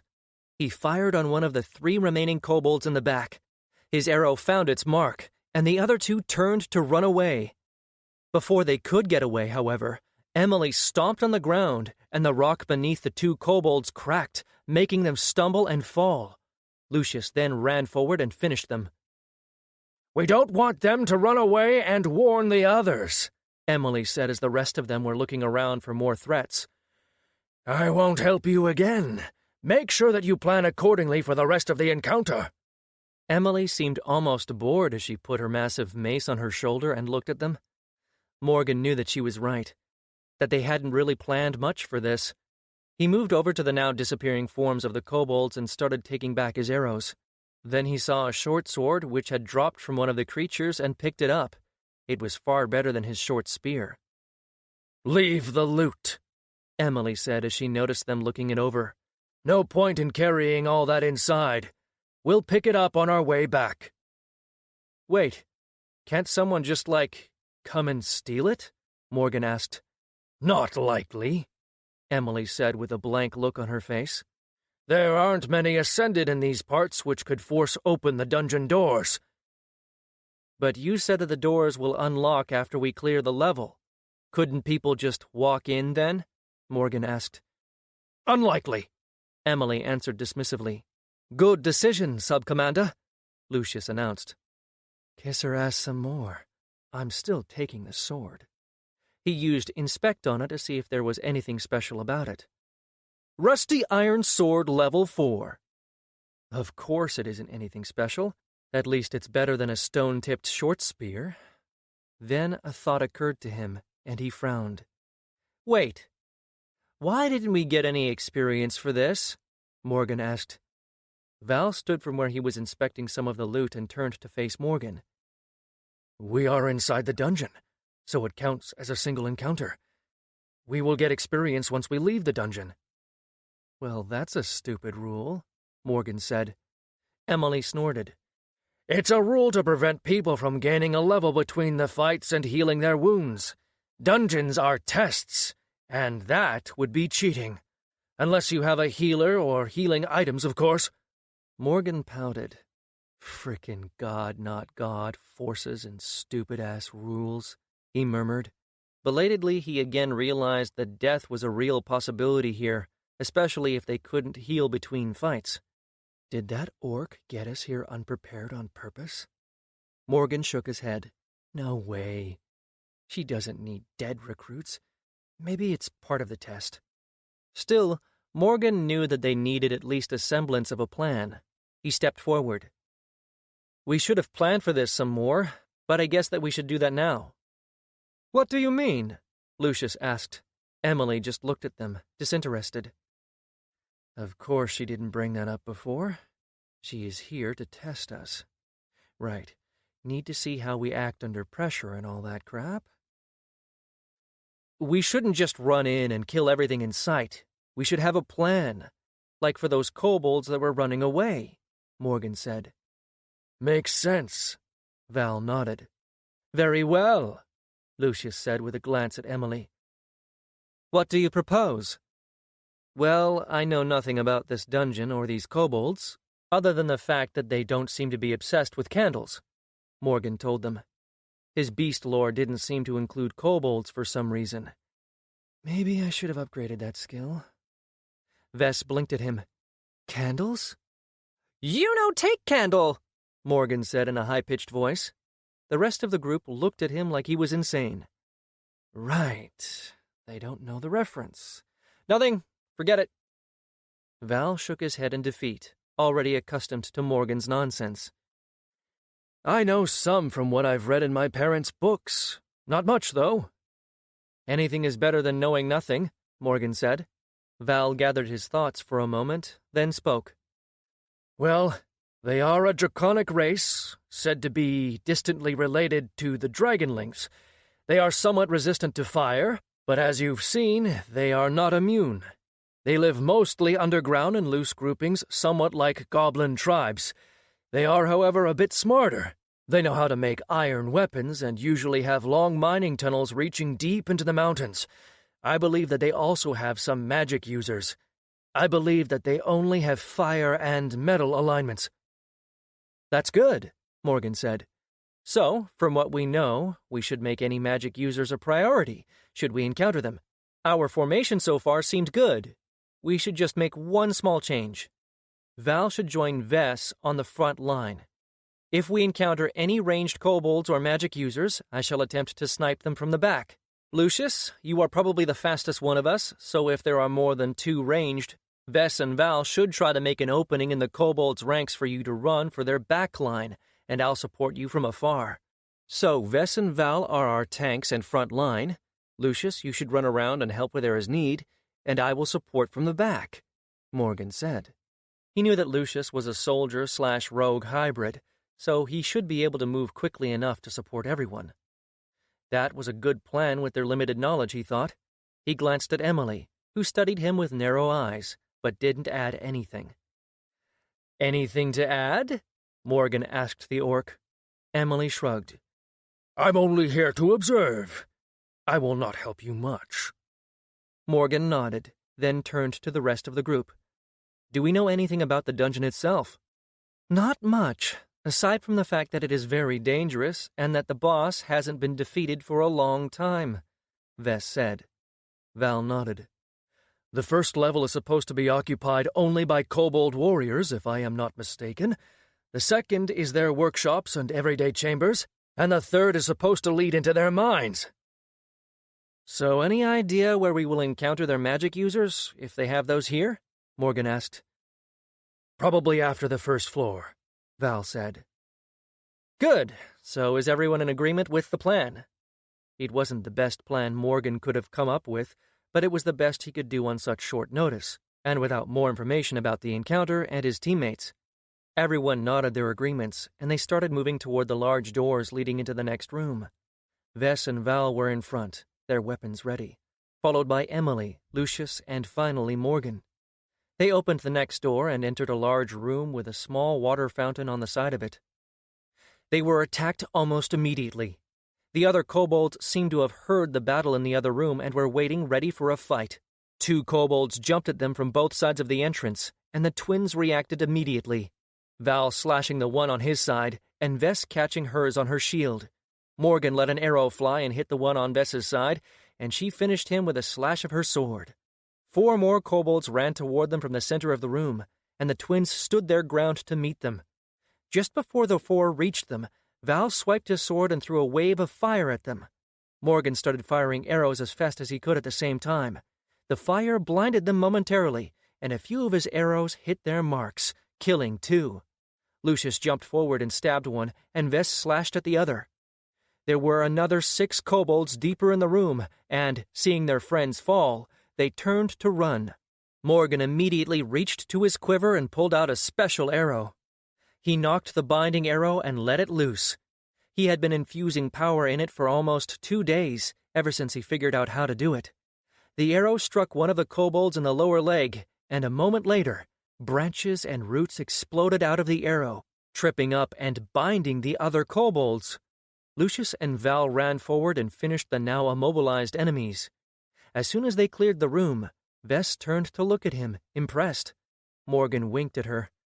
"I've been practicing. I did lose an arrow for that, though." She gave him a cheeky smile, and then moved to the side of the room and the fountain. She dipped the edge of her shield into the water, and it flowed over her shield to cover all of it. She then pulled it out, and her face adopted a mask of concentration. Then the water slowly turned to ice, and ice spikes grew to cover the entire surface of the shield. It was now Morgan's turn to be impressed. "That is amazing." "Thank you," Vess said, and looked at his eyes with a soft expression on her face. "You two can find a room after we finish the dungeon," Lucius said, earning a glare from Val for it. Right. Morgan coughed uncomfortably, as Vess blushed and looked embarrassedly at the rest of the group. "Let's go," Emily said. "I'm not planning on being here all day." Chapter 15. They cleared the first level quickly. They found a few adjoining rooms and cleared them as well. Morgan just couldn't wrap his head around how much better he was than he had been. With 20 points in agility, he felt like a superhero or something. His arrows and his aim were far better. As they cleared the rooms, they even found a few chests, but Emily told them to leave them for later, despite Morgan arguing that they might find better gear in them. The orc didn't allow it, and said that they need to finish the test with their own gear. Morgan found this idiotic, but he didn't argue after the rest of the group gave him the stink eye. They really wanted to get into the guild, so Morgan let it go. They then moved down to the next level. The first room on the second level was a bit different. There was still light from the ceiling, but the walls were now carved into various depictions of kobolds. The first room had only a few kobold warriors, which they dealt with easily enough. After the fight, Morgan noticed a large metal door to the side of the room. What caught his attention was that image of the woman from the entrance to the dungeon. He approached and looked a bit closer. It was incredibly detailed, so he doubted that it was made by the kobolds themselves, and he couldn't see any way to open the doors. "What is this?" Morgan asked. Emily looked over to him. "Ah, that is a spawning point." "Huh?" "Once we finish the dungeon and leave, those doors will open and new kobolds will enter the dungeon to repopulate it." "Really?" Morgan asked. He had thought that this world worked more like his own in that regard, that monsters reproduced and grew their numbers on their own. It looked like that wasn't the case. "But where do they come from?" Emily shrugged. "The guiding force sends them. No one knows from where." "I still don't really understand what the guiding force is," Morgan said, studying the door. "That's one of her depictions," Emily said, gesturing at the woman engraved on the doors. "Wait, the guiding force is like a real being?" Morgan asked, surprised. "Of course. The guiding force is the Great Lord's right hand," Emily said. "Huh. That's interesting," Morgan answered. "Let's move on," Val said. Morgan nodded and cast one last look at the engraving of a woman with what looked like fire for hair. He jogged a bit to reach the others, and they opened the doors leading into the next chamber. They stepped out onto a large balcony which overlooked what looked like a large open area with several floors, workshops, smelters, and a ton of kobolds. "Oh, fuck," Morgan said. There were at least 4 dozen kobolds that he could see scattered down there, all over the massive chamber. The 4 closest to the doors on the same balcony noticed them immediately, and Morgan could see that they were preparing to sound the alarm. Before they had the chance, however, Lucius swiped his sword at them, and a blade of air lashed out, taking their heads. "Holy shit," Morgan whispered. "You couldn't have done that before?" Lucius then dropped to one knee, clearly exhausted. Fuck, that must have taken a lot out of him. Morgan had experienced enough with his alignment and magical power to know a few things. If he had used an ability that depleted his energy, he would immediately feel weak, exhausted. If he used abilities that didn't spend all of it, he would usually recover what he had spent quickly enough. The price came only if you tried to use something when you didn't have enough energy. By now he had a sense of how much he had. It would have been far easier if he had a bar with numbers on it, but this world didn't seem to have anything for health or energy. Mana, or whatever you wanted to call it. A person needed to rely on feeling to judge how much one could do with it. "You all right?" Morgan asked as he approached the man. "I'll be fine in a moment or two," Lucius said. Morgan moved over to the railing of the balcony and looked over, making sure to remain as hidden as possible. Vess and Val joined him. "A lot of open space," Val commented. "Once we get down, we won't be able to keep the others from noticing." The kobolds were moving around, some working in workshops, others on the large smelters. Massive cauldrons hung in the air, filled with liquid metal, if Morgan's guess was right. A few of the kobolds pulled on large chains, and one of the cauldrons tilted, spilling the contents on what looked like molds. Morgan shook his head. "There is no way for us to do this stealthily. The area is too open." He glanced back at Emily, who was staying hidden near the entrance with Lucius, who seemed better. "If we fight them all at the same time, we will get overwhelmed. And if I am not mistaken, those two down there are magic users," Vess said, pointing. Morgan used his inspect skill on the two kobolds in the distance. "Kobold Mage, level 7. Morgan grimaced as Lucius joined them. "We need a plan," Lucius said. "No shit, Sherlock." "Are you good?" Morgan asked. "Yes," Lucius said tightly. "Can you do that again?" Morgan asked. "Sure, but I will be useless afterward," Lucius told him. Morgan was thinking furiously, and then a plan appeared in his mind. "Can you do a smaller one? Let's say just enough to cut through the chains keeping those cauldrons up?" Lucius turned his head, looking down. "Perhaps, maybe one of them. I doubt that I could do them all." "One cauldron. It might be enough. If only I had more binding arrows." Morgan shook his head. It had taken him 2 days to make one. There was no time. "Okay, let's try this." Several minutes later, they all knew the plan. Emily was standing back, just observing. She said that she wouldn't help, but at least he had managed to convince her to guard the stairs leading down. Val, Vess, and Lucius were in the process of walking down as stealthily as possible. Morgan was watching from above. He had 13 arrows, 5 of which were arrows of decay. Not that they would be of much use here. The kobolds died from regular arrows as well, and he didn't want to waste them. The two magic users stood deeper in the chamber, close to the smelters. They were too far away from the full cauldrons, and Morgan doubted that they would come close enough to be caught in them. Regardless, they were the priority. It would be on Vess and Val to hold off the kobolds while Lucius attacked the targets of opportunity and Morgan fired arrows from the balcony. He would need to pick his targets very carefully. He didn't have enough arrows for all of them. Then, as he saw Vess and Val get into position, Morgan pulled back his bowstring and let an arrow fly. The whooshing sound flew over most of the kobolds all the way to the other side of the room to find its target. It hit one of the kobold mages in the neck, and the kobold fell to the ground. Suddenly it seemed like everything stopped, and Morgan took advantage, letting another arrow fly toward the second kobold mage. Unfortunately, the kobold mage noticed and moved out of the way. He raised his staff and fired a ball of fire in Morgan's direction, forcing him to duck behind cover. The fireball flew over his head and impacted the wall harmlessly. Meanwhile, every kobold down there dropped what they were doing and started running for the stairs leading up to the balcony. Vess and Val jumped out of the cover near the stairs and took their positions there. The closest kobolds had already reached them and had engaged. Morgan let another arrow fly, killing another kobold. He watched as a large group of them rushed through the middle of the room, at least 24 of them. Morgan thought about it for a moment. He had hoped to get more of them, but he doubted they would get a better chance. He took a deep breath and yelled out, "Now, Lucius!"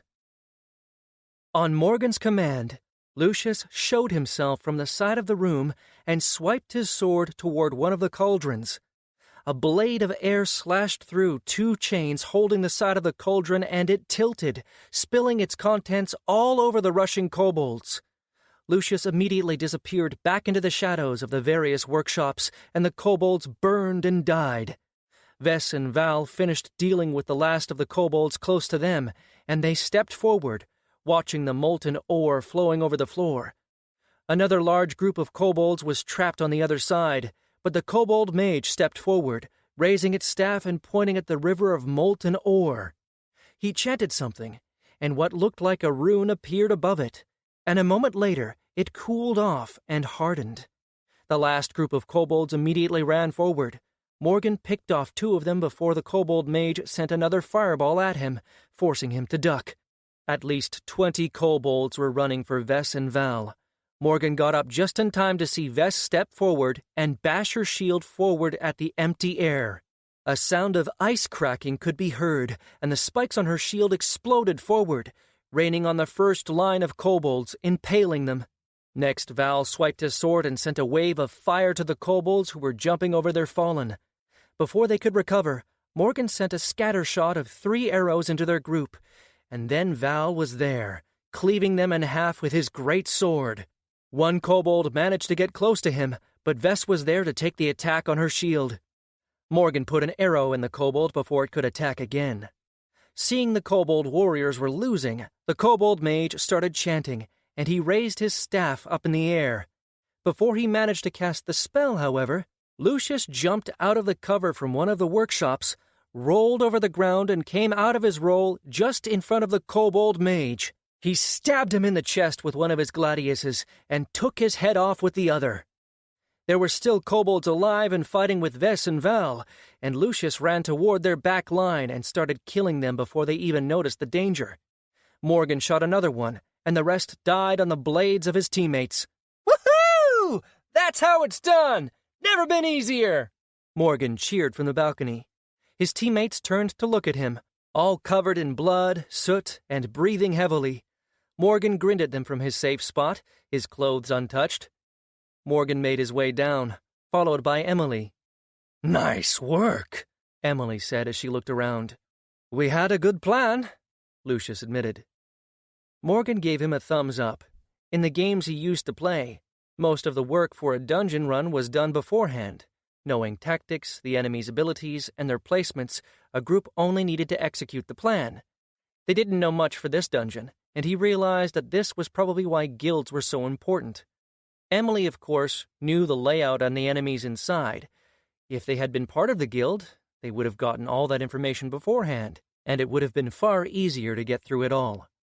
As Morgan came closer, he noticed blood on Vess's face, and he hurried to her side. "You're hurt?" he asked, concerned. "Just a scratch," Vess said. "One of the kobolds was faster than I expected." She had a cut on her cheek.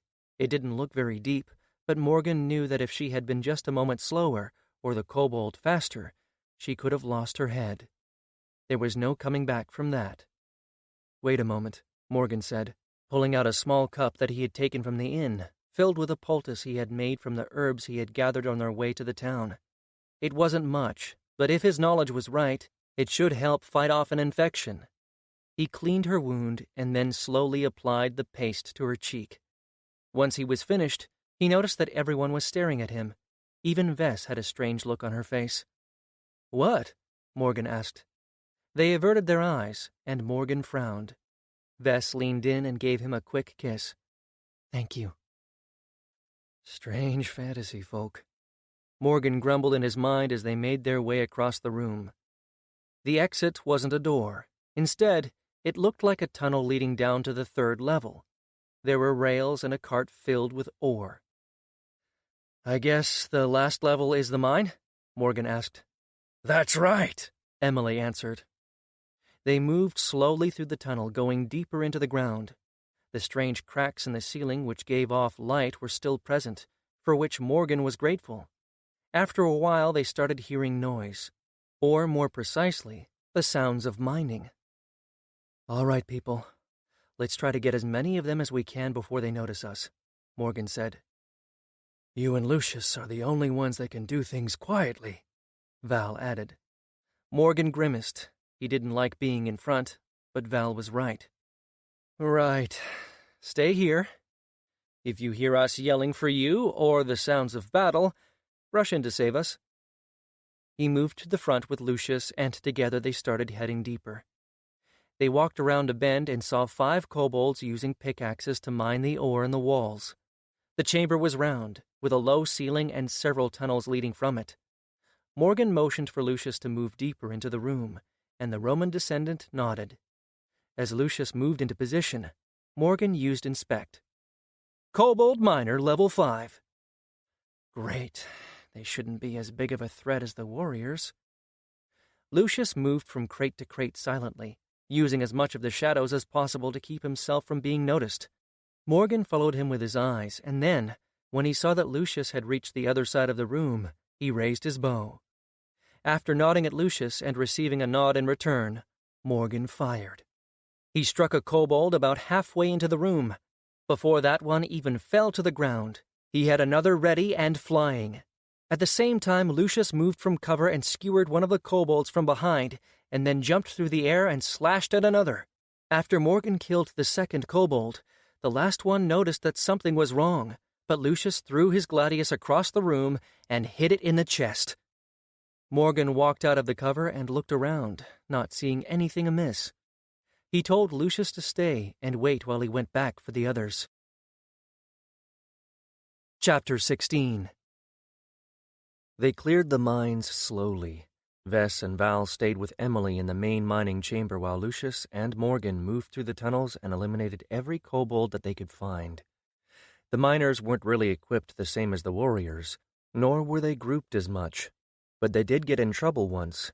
One of the miners had managed to scream before they killed it, and suddenly every surrounding miner was rushing their position. Lucius and Morgan must have taken down almost 20 by themselves before Vess and Val heard the fighting and came to their rescue. After that, it was almost easy. About 2 hours later, they were sure that there were no more kobolds in the mines. So, Morgan said once they were finished and back in the main chamber, did we pass? Almost, Emily said. She started walking. There is one more pack of kobolds guarding the boss chamber. Once you finish them off, we are done. Morgan groaned. He was feeling tired. Come on, isn't this enough? Rules are rules, Emily shrugged. Morgan grumbled some more, but they all followed after her.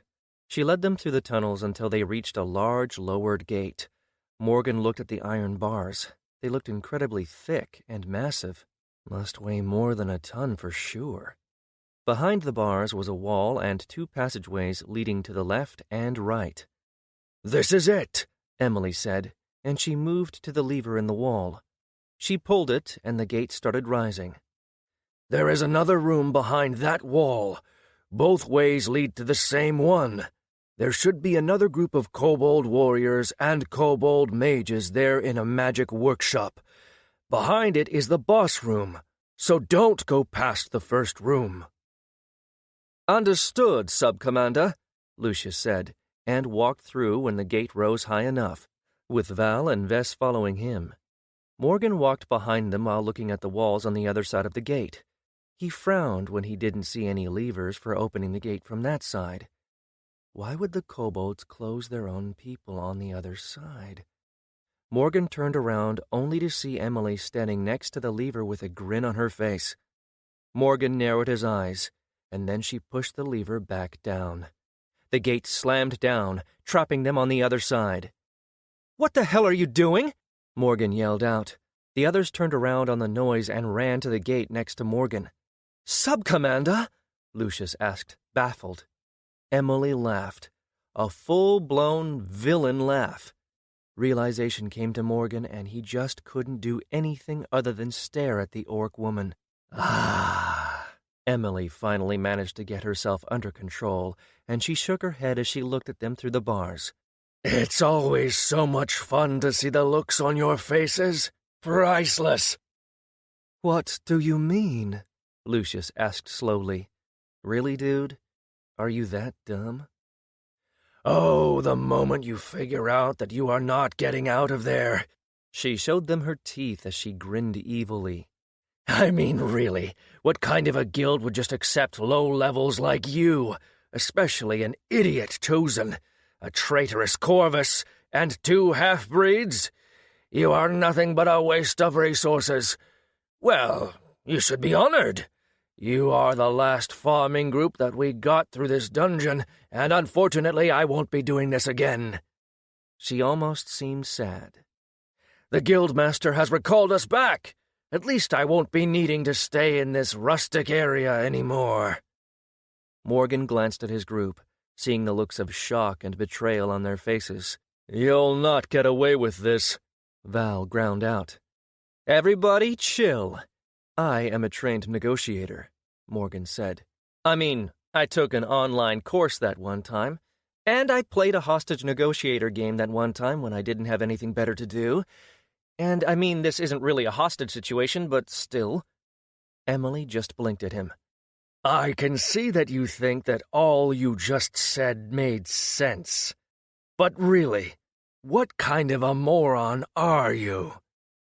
Morgan raised his bow, firing the arrow faster than he ever had. It flew through the bars of the gate, right at the orc. Emily simply smashed her 2-handed mace's butt into the ground, and his arrow struck something that looked like a shield before breaking apart against it. Nice try, Emily said. Okay. I did not mean to do that. I just slipped. Morgan glanced at the others, who were all in a state of shock. It won't do you any good to try again, Emily said. Morgan gritted his teeth, preparing to fire another, when he noticed people coming from the other side of the tunnel. Hope sprung in his heart for just a moment, before it was squashed when the 2 humans saluted the orc. Sub-Commander, all the loot has been gathered, and the caravan waits outside of the dungeon, one of them said. Emily nodded. Nice work. I'll be right outside. All of this was just for some loot? You are going to leave us here to die just for loot? Morgan asked in disbelief. Of course. Even a low-level dungeon dive like this can be profitable, and there is a lot of ore up there. What can I say? Growing a guild is costly. Emily shrugged. I will kill you for this, Morgan said. I did not get hit by a car and then get to this crazy world just to die like this. Good luck with that. The only thing that awaits you is death, either from hunger or, if you are brave enough, at the hands of the Manticore. Emily shook her head and turned around and started walking out. Next time, don't be so trusting. Oh, wait. You won't have the chance. She started laughing again, and the echoes of her laughter stayed with them long after she left their sights.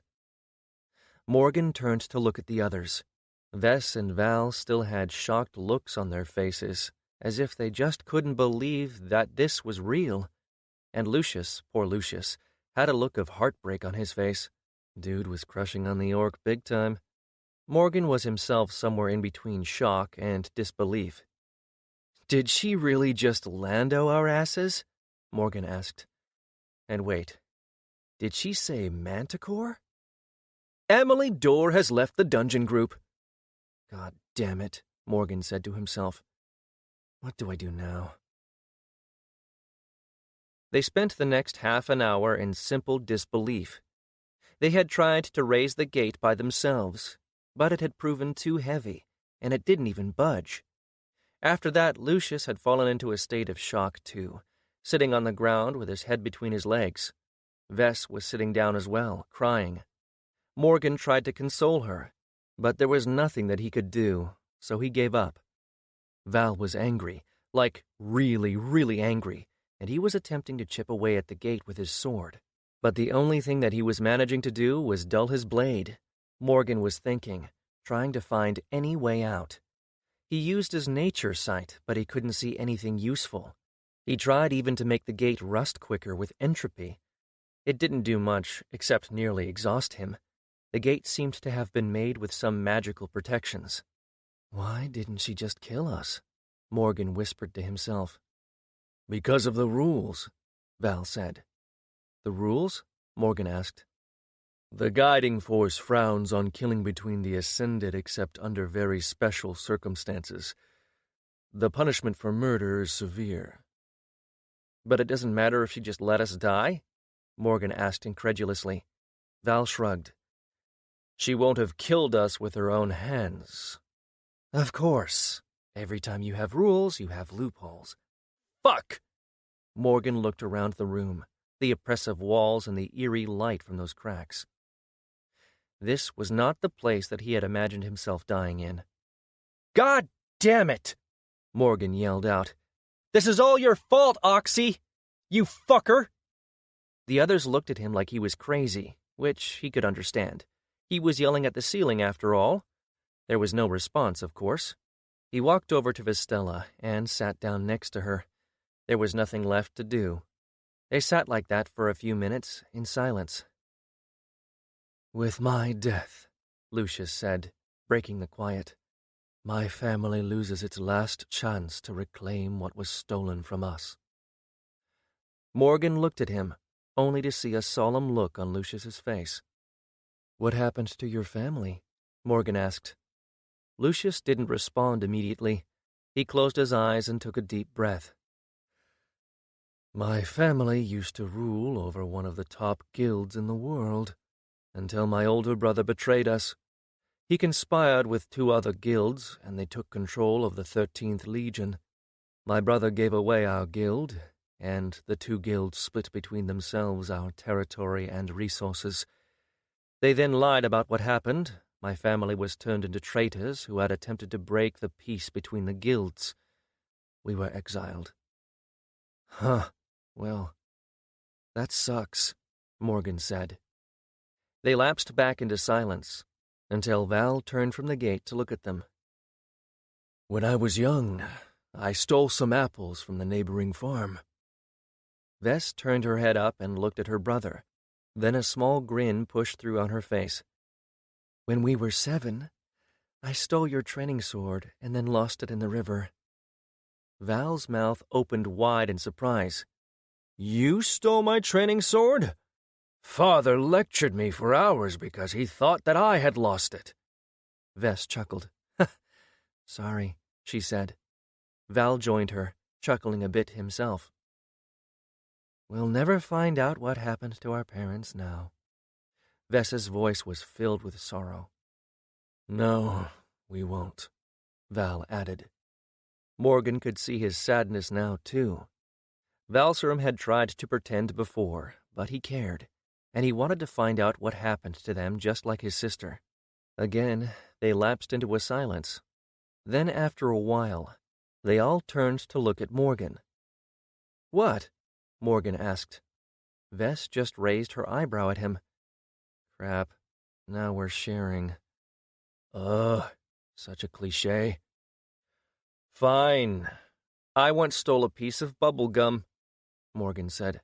"There, now I've shared." His sharing was met with silence. "What?" he asked again. When they didn't respond, he exhaled and rolled his eyes. "Fine. I once..." White floor, red blood. "When I was 11 years old." Fuck, I shouldn't do this. Morgan closed his eyes. I killed my stepfather." Complete silence met his words. He opened his eyes only to see everyone looking at him in shock. "Wow." Vess was the first to say anything. "I mean, I stole a training sword, and Lucius's family was betrayed and all that. You think that you know someone, then... Just wow. They were all looking at him like he was a completely different person. He was a drunk and a very bad person, Morgan said. He bowed his head, not looking at them. He was beating my mom. Vess put her head on his shoulder, and they stayed like this in the silence. He had never told that to anyone except his therapist and the cops and the old lady that lived across the hall. Okay, I might have told a few people. After it happened, he and his mom moved away, and at their new place, no one knew about it. He had started playing video games to cope with it. He had always been told that it was wrong to kill. His mom and his grandmother had been very religious. After he had pushed that knife into his stepfather's chest, Morgan had felt like he was somehow less than. He went to therapy, learned to cope, to push that memory deep down. After that, he rejected his mother's religion. Deep down, he had been hoping that he was worthy of any kind of an afterlife. Now after just a short time in this world, a world unlike anything that he had thought possible, a world created by a being so far beyond Morgan's understanding, after everything that he had done and seen, now, finally, he could feel his guilt evaporate. His stepfather, he was like these monsters here, like those goblins who were butchering humans to eat. He deserved what Morgan had done to him. I am not dying here. Not now. Not when I finally want to live. Morgan stood up, earning a look from Vess. All right, everybody up. We are not dying here. Not like this. Val shook his head. There is no escape. There is that way. We don't know what is over there. Morgan pointed at the two passages. A manticore, Lucius said. A manticore that hasn't been defeated in a long time. And so what? Are you going to sit there and just give up? Die like this? I would much rather go there and see for myself. Who knows? There might even be another exit. You all said that most of those who enter this dungeon don't come back out. Perhaps they just exit on the other side. They were all probably just tricked like we were, Lucius said. Even if there isn't a way out, better that we die fighting than like this, Morgan said. He could see that Lucius was thinking, and then he gave him a small nod. You are right, Lucius said. At least we can die with honor, as adventurers are supposed to, fighting monsters. There you go, Morgan smiled. He turned and saw Vess and Val standing as well, resolute looks on their faces. I'm not really looking forward to dying, Vess said, but I agree. I don't want to meet my death like this. Val just readied his sword and nodded in agreement. Well, I have no intention of dying. Who knows? We might kill the boss, and someone might come along and find us with a dead beast. We might become legends, Morgan said. He could see that the mood in the group had taken a turn for the better. They took the left passageway and started walking. Just behind the wall, the other passage connected to the one they were in, and the long hallway led them deeper. They walked through the narrow passage and then slowly exited into a large room. It was probably somewhere around 50 meters across, maybe a bit more. It was a domed room, a cave really, with rocks and broken pillars all over the room. And down there, on one of the rocks, was a monster. The manticore was lying on a rock, and its piercing gray eyes were watching them. It did not look exactly like the depictions of manticores that Morgan had seen before. It didn't have any wings, for example. It was large, at least 3 meters long, and it had a lion's body, with a red mane on the top of its head and about halfway down its back, and a white mane from its 2 large horns down to its jaw. The fur on its front legs was golden in color, with the paws being black. About halfway down its back, the gold gave way to black, and its body ended in a terrifying-looking scorpion tail. It was bulky, much more muscled than any lion he had ever seen. In fact, The only resemblance to a lion was its general shape and feline features. It was its own creature. Morgan used Inspect on it. Manticore level 14. Well, fuck me sideways, Morgan whispered as he saw its level.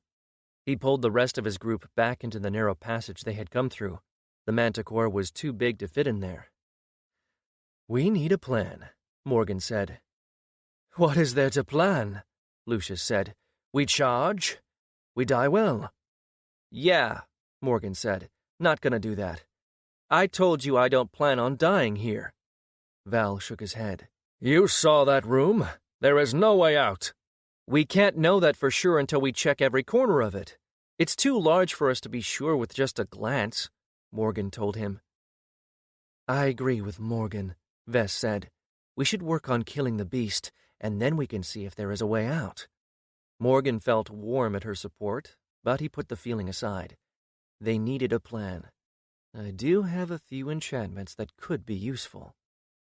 All right, I got an idea. He proceeded to tell them, and they did not like it. But then, they didn't have any idea that was better.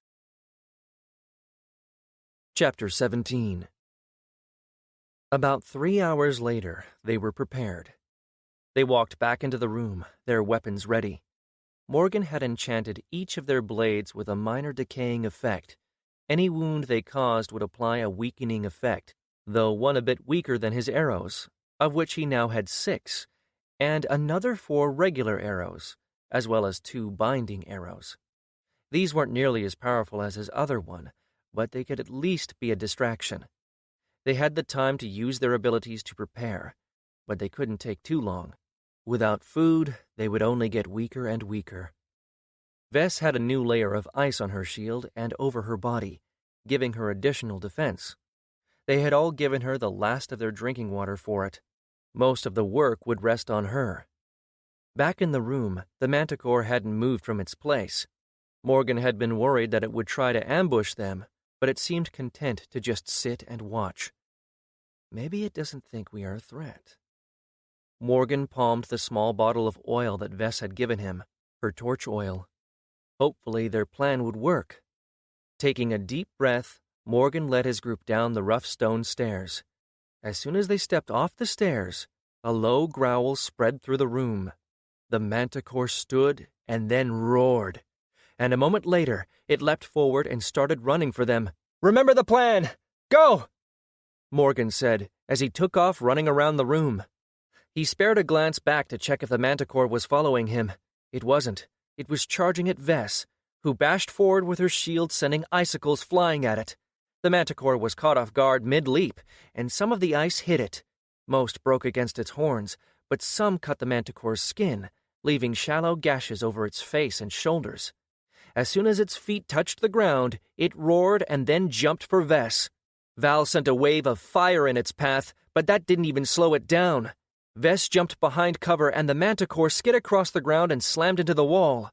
Val was there almost immediately, slashing at its back legs with his sword. It didn't look like his sword had cut deep, but it did leave a bloody mark.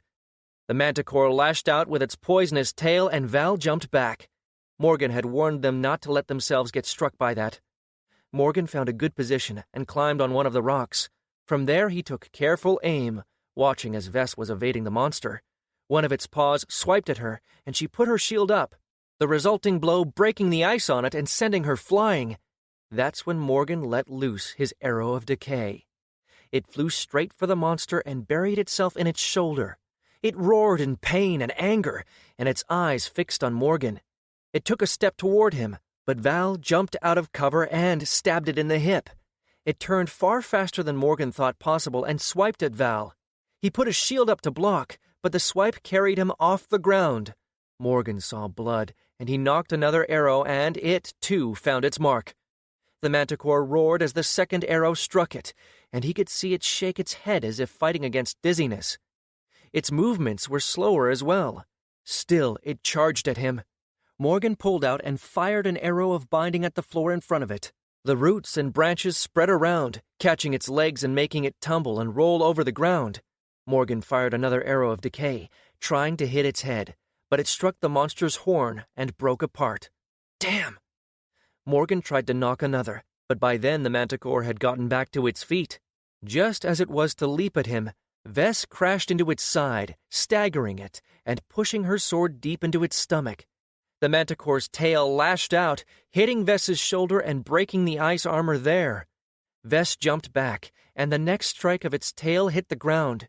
Seeing a chance, Morgan took out the oil bottle and threw it at the manticore's feet hard enough that it broke and spilled the oil all over the floor and the manticore's front paws. "Come on, Val. I know that wasn't enough to kill you."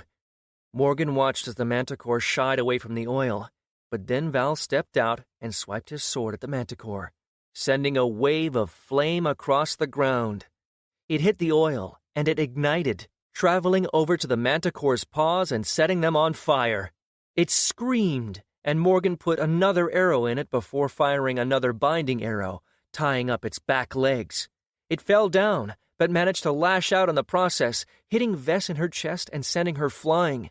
It rolled over the ground, attempting to stifle the flames. Then it stood up and looked at Morgan, its fur on fire and fury in its eyes. It charged at him, and Morgan was certain that he had seen death in its eyes. Then from the shadows, Lucius jumped onto its back and stabbed both of his gladiuses through its skull and into its brain. The manticore fell and skidded across the ground, its momentum throwing Lucius off. "About time!" Morgan said. "You said to wait for the kill shot," Lucius told him from the floor with a grin on his face. They cheered for a moment, Morgan pumping his fist in the air, and Val laughing with relief and joy. Then Morgan remembered Vess. "Please don't be dead. Please don't be dead." Morgan jumped from the rock and ran to Vess, who was lying on the ground. He approached her and saw blood and holes in her upper torso. He knelt next to her and put his ear to her chest. "Oh, thank God she's still breathing." "Did we get it?"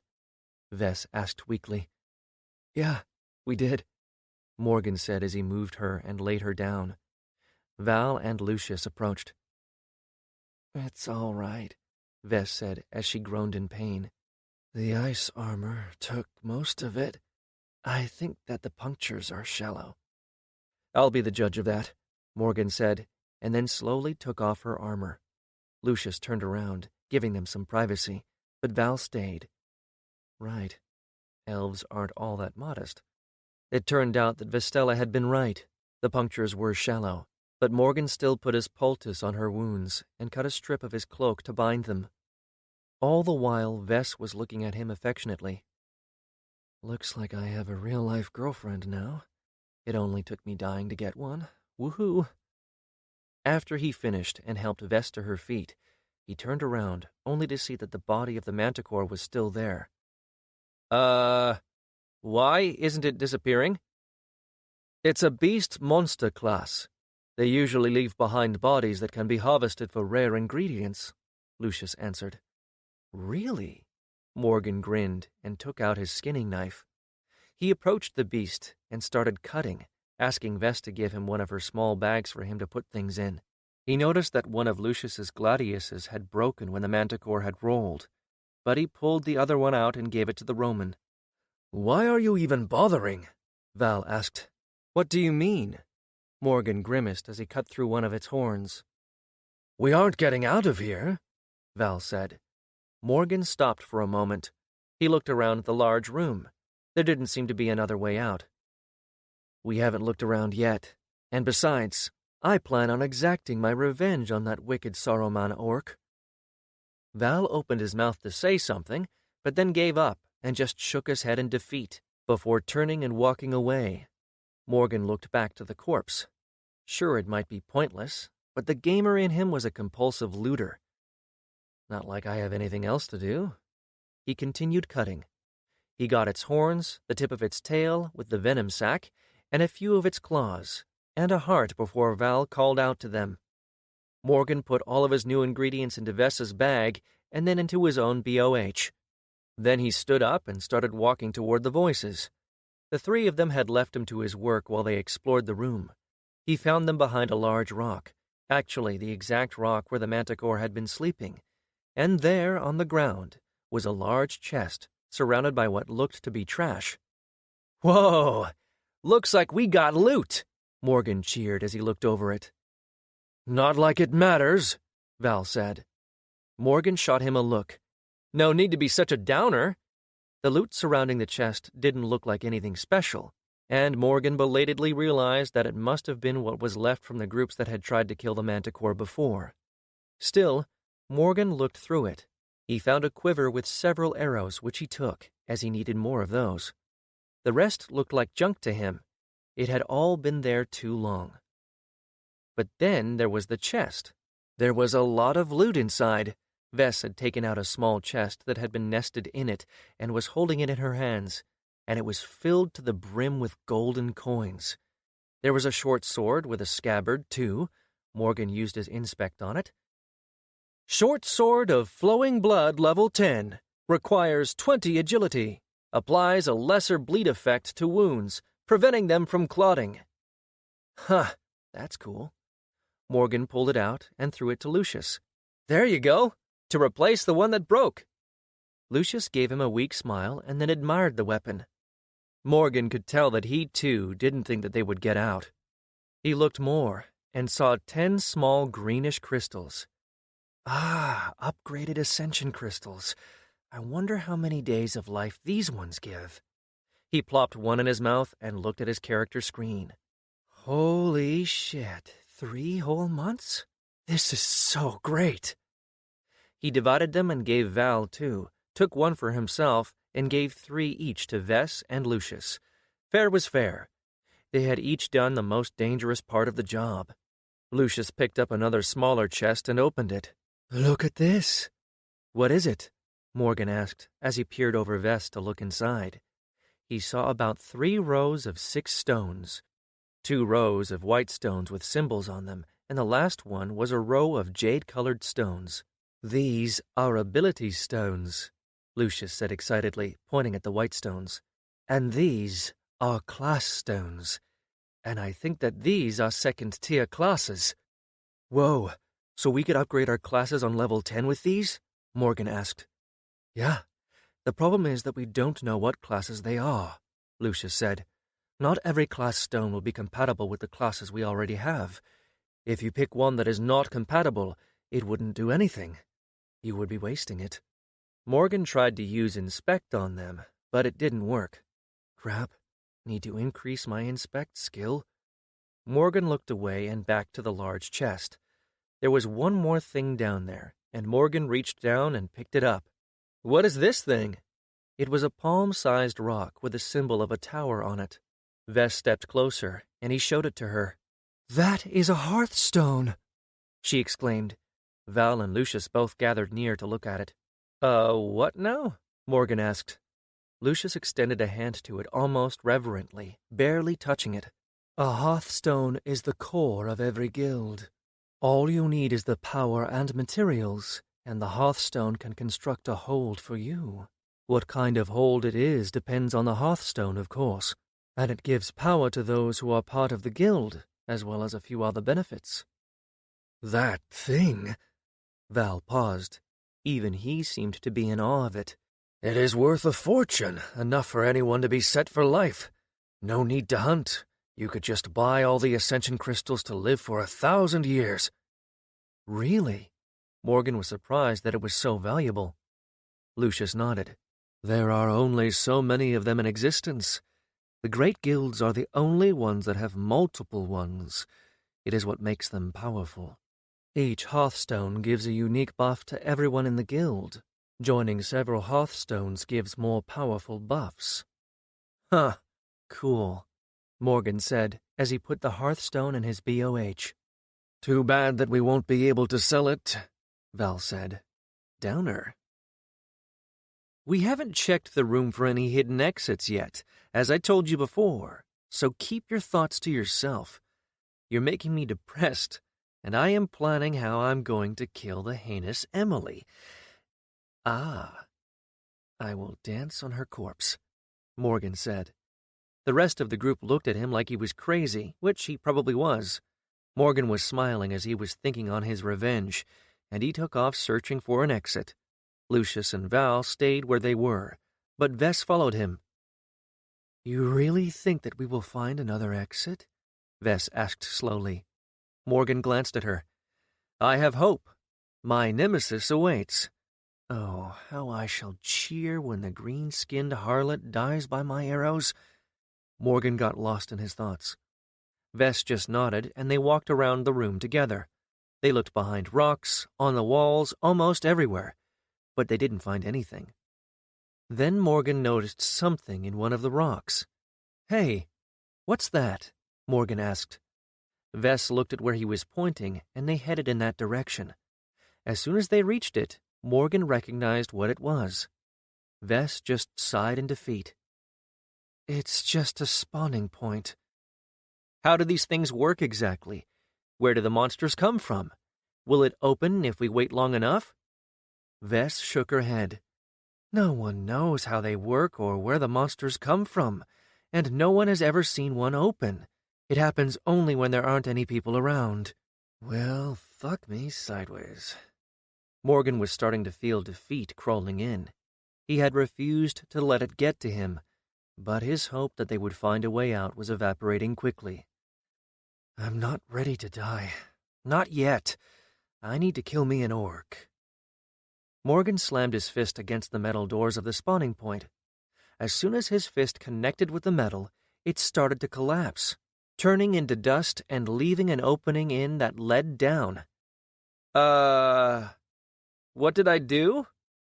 Morgan asked, looking at Vess, who was looking at the opening in astonishment. "What did you do?" she asked, wide-eyed. "That's what I asked." Morgan looked down into the dark. It seemed like there was a light somewhere deep below. Morgan looked over to Lucius and Val. "Hey, guys," he called. "Get over here." The four of them looked at the hole in the wall with equal parts suspicion and hope. Their weapons were ready, just in case monsters started to appear from it. But it had been 10 minutes at least, and nothing had happened. "So, are we going down?" Morgan asked. The three didn't respond. "I mean, it's not like it can be worse than being stuck in here," Morgan said nervously. Lucius nodded. "You speak the truth, friend. We should see what fate awaits us down in the place where no ascendant has ever walked before." "At least none had come back alive to tell the tale," Val clarified. "Seriously, dude," Morgan said. "Way to crash everyone's spirits." Val rolled his eyes. "Are we going or not?" "Of course we're going," Morgan said, and stepped forward. Goddamn secret tunnels. Chapter 18. They walked slowly and carefully. The only light sources were those behind them and those far in front of them. There were no stairs, only an angled walkway which was wide enough for all four of them to walk side by side. It seemed like they had been walking for 10 minutes, and the light had barely gotten any bigger. In the end, it took them about an hour to get to it. "Well, this is a long way underground," Morgan said as they reached the end of the tunnel and exited into a large room. They froze as their eyes adjusted to the light. Morgan couldn't believe his eyes. One side of the room was showing what he was certain was a map of the world, of the entire world, with labels and graphs shown on the side next to the large round continent. There were also 4 other continents, each about the same size, and each round. They all had something at each of their centers, which he figured was the tower, or rather towers. "Holy shit," Morgan said as he walked forward and looked around. There were large tubes on the other side of the room, and in them were creatures. One even held another manticore. "What in the name of the great Lord is this place?" Lucius said. Morgan's eyes were glued to the tubes and the creatures being grown in them. "A lab, I think." "A what?" Val asked. Before Morgan could explain, a voice spoke from behind them. My, what do we have here?" All 4 of them turned around only to be met with a tall woman who was floating just a hand's breadth above the floor. Her long dress and her hair were made out of fire, and her eyes were deep and unfathomable. His 3 companions dropped their weapons and dropped to their knees as soon as they recognized the woman. Morgan recognized her as well, but he was just too stunned to react. "You are not going to bow?" the woman, or rather, the guiding force, asked. I'm new around here," Morgan said lamely. The woman laughed. "Ah, a chosen. Perhaps you can tell me then how you managed to find yourselves here." "Well, I kind of punched the door of the spawning point and it disappeared," Morgan said quickly. He glanced at his friends on the floor, who were looking at him like he was insane for speaking to a god. Tough luck. She's not my first god. That is impossible. There are safeguards in place for that kind of thing. The woman floated closer to him, then put her hand over his head. Morgan's eyes followed her palm until it touched his forehead, and his eyes crossed. "Ah, I see now. Well, this is unexpected." "What is?" Morgan asked as she pulled her hand back. "Nothing that you should be concerned with. Now I have a problem. What to do with all of you? You cannot leave this place with the knowledge you now possess." "How about we promise not to tell anyone anything?" Morgan offered. The guiding force smiled. "I'm afraid not. I will need to take care of this." "Can you do it without, killing us?" Morgan asked. She chuckled. "Oh, don't worry. I won't kill you. I'll just adjust your memories a tiny bit." "That's a relief. Wait, you aren't just going to return us back up there to die, are you?" Morgan asked. Well, you have defeated a monster which had stood undefeated for a long time. I guess you have technically finished the dungeon. I think I will send you somewhere outside." "Oh, thank God," Morgan said, then quickly met the woman's eyes. Thank Oxy? Or thank you?" The woman shook her head in amusement. "Go," she said, and raised her hand. Everything went black. The guiding force watched the place where the 4 ascendants had been just a moment ago. Their arrival had been an unexpected development, but she had work to do. She disappeared from the small laboratory and appeared in another, one far larger, with holograms and screens surrounding the room. The intruders had been very lucky. The ascendants were forbidden from knowing too much. It might have been easier to just eliminate them. But in the moment she had seen them, she had reviewed the records of their last few hours. They had been betrayed, and so she had taken pity on them. She took away their memories of coming down here, such that they wouldn't remember anything after walking into the tunnel. Instead, she had teleported them somewhere where, if they were smart, they would be able to make a really interesting choice. She shook her head and then turned toward one of the holograms in the room. She composed a message and then sent it immediately. She didn't have to wait long. A moment later, a tear in space appeared in front of her, and a man stepped out. "You know," she started, "you could have told me about him." The man, dressed in what looked like a skin-tight wetsuit with a coat over it, shrugged. "There was no need." "No need," the woman said. "Because of who he is, he gained access to one of the labs." "Oh," the man said, surprised. "I did not anticipate that. I apologize." "Of course you didn't anticipate that. You rarely stop to think." The man rolled his eyes. "Really? This again?" "Someone has to keep you in line," she replied crossly. "Otherwise you would be out there antagonizing who knows who or what. You remember what happened with Chaos and Order?" The man sighed in defeat. "Fine. I'll tell you if I ever do something like this again. Deal? That will do. He seems like a nice boy, the woman noted. The man looked at her with a dull look on his face. He got hit by a car because he crossed the street on a red light. He's not the brightest star in the sky. The woman grinned. You did some pretty stupid things, too. I never died. The woman shrugged. Still, I did not think that you were so sentimental. I am not. He will live or die on his own. Whether he achieves enough power to survive and become useful to me is all on him. You did save him upon his death. I gave him a chance. That much I owed him. Some might say that this is crueler than just letting him pass on, the woman said. The strong survive, and the weak perish, the man said simply. He could have chosen to go to the light. If he has even a bit of you in him, I doubt that he could have ever chosen that. The woman smiled at the man. We'll see how much he takes after me in time, the man said.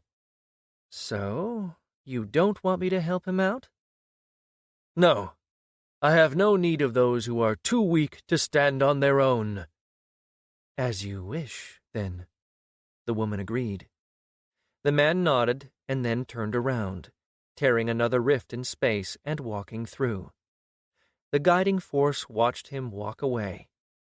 This experiment of theirs was yet to provide them with any real successes, unlike the experiment that they were attempting to replicate, but perhaps young Morgan would prove to be their first. She had a good feeling about him. Chapter 19. One moment Morgan was taking a step forward into the dark tunnel leading down into the depths of the earth, and the next he was outside in the sun standing on grass.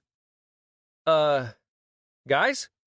Morgan said to his friends, who were standing next to him. What just happened? Val started. We were in the dungeon, and now we are not. Really? Are you sure? Morgan asked. He looked around, seeing that they were in some kind of grove. There were trees surrounding them, a large boulder and rocks to one side, and a small stream flowing between them. We were just about to step into the spawning point, Vess said, and then we were here. Lucius knelt and touched the grass. Could the spawning point have been a teleporter of some kind? The great guilds have them. I don't see how, Val said. Aren't those supposed to be large and fixed to the ground? Lucius nodded. Aye, that is most bizarre. Who cares? We're free! Morgan cheered, then turned around and picked up Vess and spun her around. She giggled, and then he stopped and put her down. He put his hand on her head and gave her a kiss. We're alive! Then he noticed a flashing symbol in the corner of his eye. And I think we just got our experience for the dungeon. Morgan grinned. He focused on the symbol and entered his soul space. Welcome back, Master. That was a very interesting dungeon dive, Sabila said as a greeting. But I must inform you that I am detecting a discrepancy of 1 hour and 7 minutes between the moment we entered the spawning point tunnel and the moment we arrived here. Morgan blinked at his soul implant thingy. Say what? What kind of discrepancy? Unknown. I have no memory of that period of time. So, like us, something must have happened. Morgan wasn't sure if not knowing was a good or a bad thing, but he was alive, so he wasn't overly worried. Instead, he turned his eyes to the message in front of him. Dungeon Group XP gained. Dungeon Group changed to Group. 76 Kobold Warriors killed equals 3,420 XP. 37 Kobold Miners killed equals 1,295 XP. 16 Kobold Scouts killed equals 640 XP. 2 Kobold Mages killed equals 120 XP. 1 manticore killed equals 840 XP.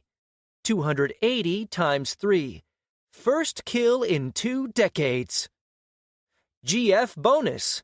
Completed Mountain's Heart Dungeon equals 500 XP. GF bonus. Kill the boss. Quest accomplished equals 800 XP. GF bonus. Survived the betrayal equals 200 XP. Morgan Newton, level 6. XP 7,815 of 700. Ascension possible. Fuck yeah! Morgan was ecstatic at the amount of XP that they had gotten. He pressed the Ascension button and waited to see how many levels he had gotten. Morgan Newton, level 11. XP 2,415 of 3,000. Let's go! Level 11! Never been easier. I only almost died again, but who cares? Already Morgan was planning how he was going to get his revenge on the villainous Emily. Emily, just you wait. I'm gonna show you my wrath. Morgan put his plans for revenge aside and took a look at his tables. He had 12 attribute points, 9 skill points, and 8 ability points to spend. But before he did that, he took a look on his skill list. He had a lot more of them unlocked. Then he realized that he didn't really need to buy skills, as they could be unlocked the regular way, by training. So he decided not to purchase any of the new ones in favor of upgrading his current skills. Upgrading from 1 to 2 for any skill cost 1 point, and from 2 to 3 cost 2 points, and so it went for each following level. He noticed that his archery, skinning, elemental alignment nature, and enchanting skills had upgraded on their own, probably because of his shooting and enchanting in the dungeon. Even some of his abilities had been upgraded. That meant that he had wasted those early points, although perhaps not. Those early skills had helped him a lot. He decided to only upgrade those skills that he thought would be harder to upgrade by practicing. So he upgraded his Inspect skill to 3, spending 3 points, and his Monster Lore to 3 by spending another 3. The last 3 he left alone for now. His abilities seemed to require 2 points to upgrade no matter what level they were, so he raised his Power Siphon to 2 and his Power Infusion to 4, leaving 2 points for later. His enchantment abilities seemed to be separate from his main ones, and seemed to improve only by practice. Lastly, he took a look at his attributes. He put in 7 into Will.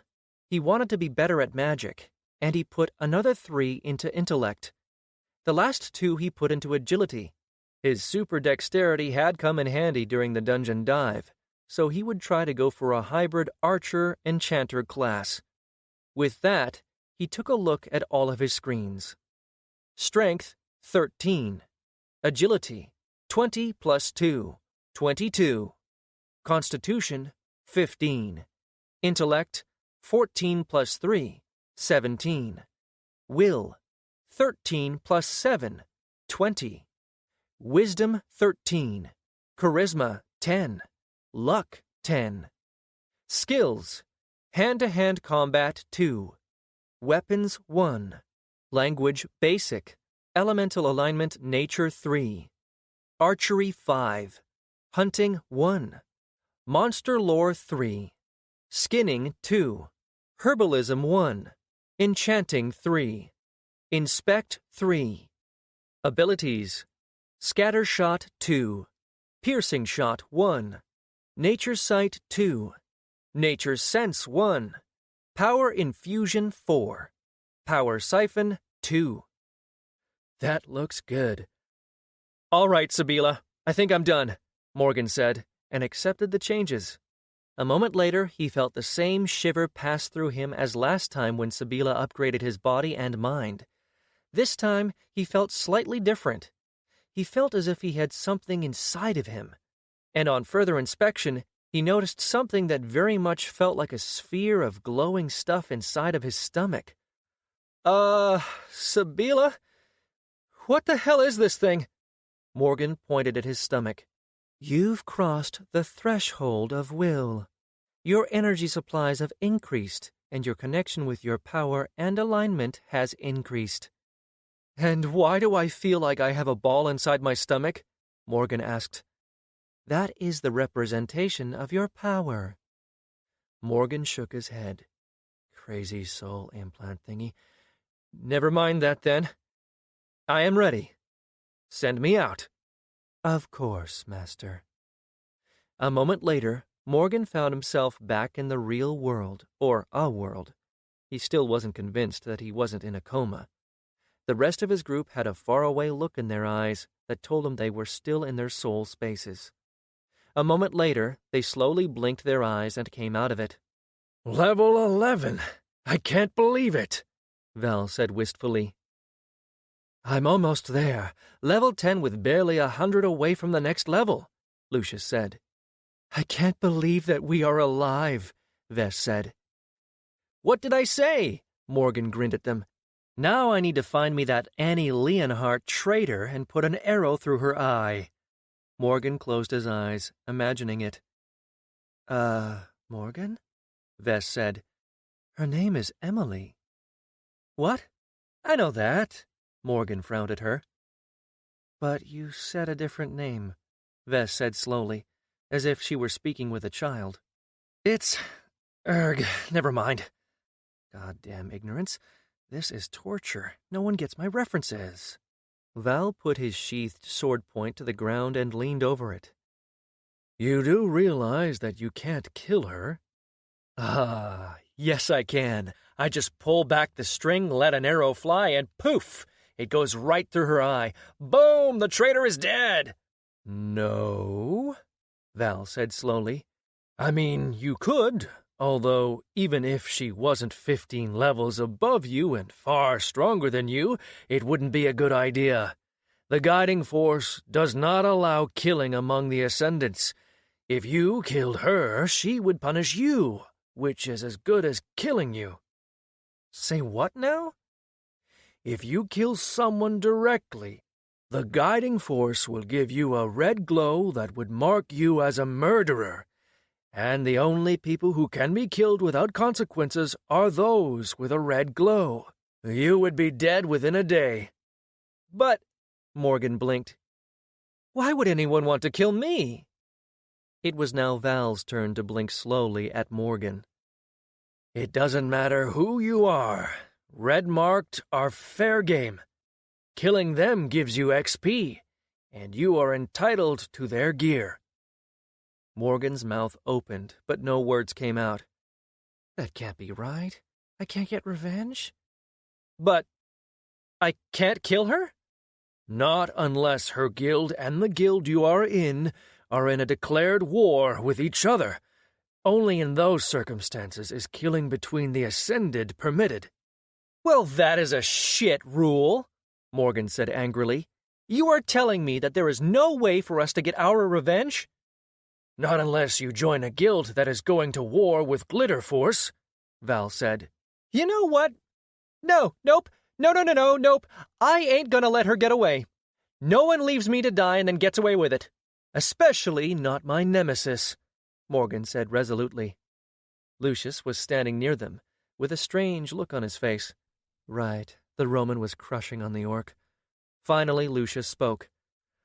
I do not think it would be wise to pursue her, not only because of the rules, but because she is far above us in terms of strength and well.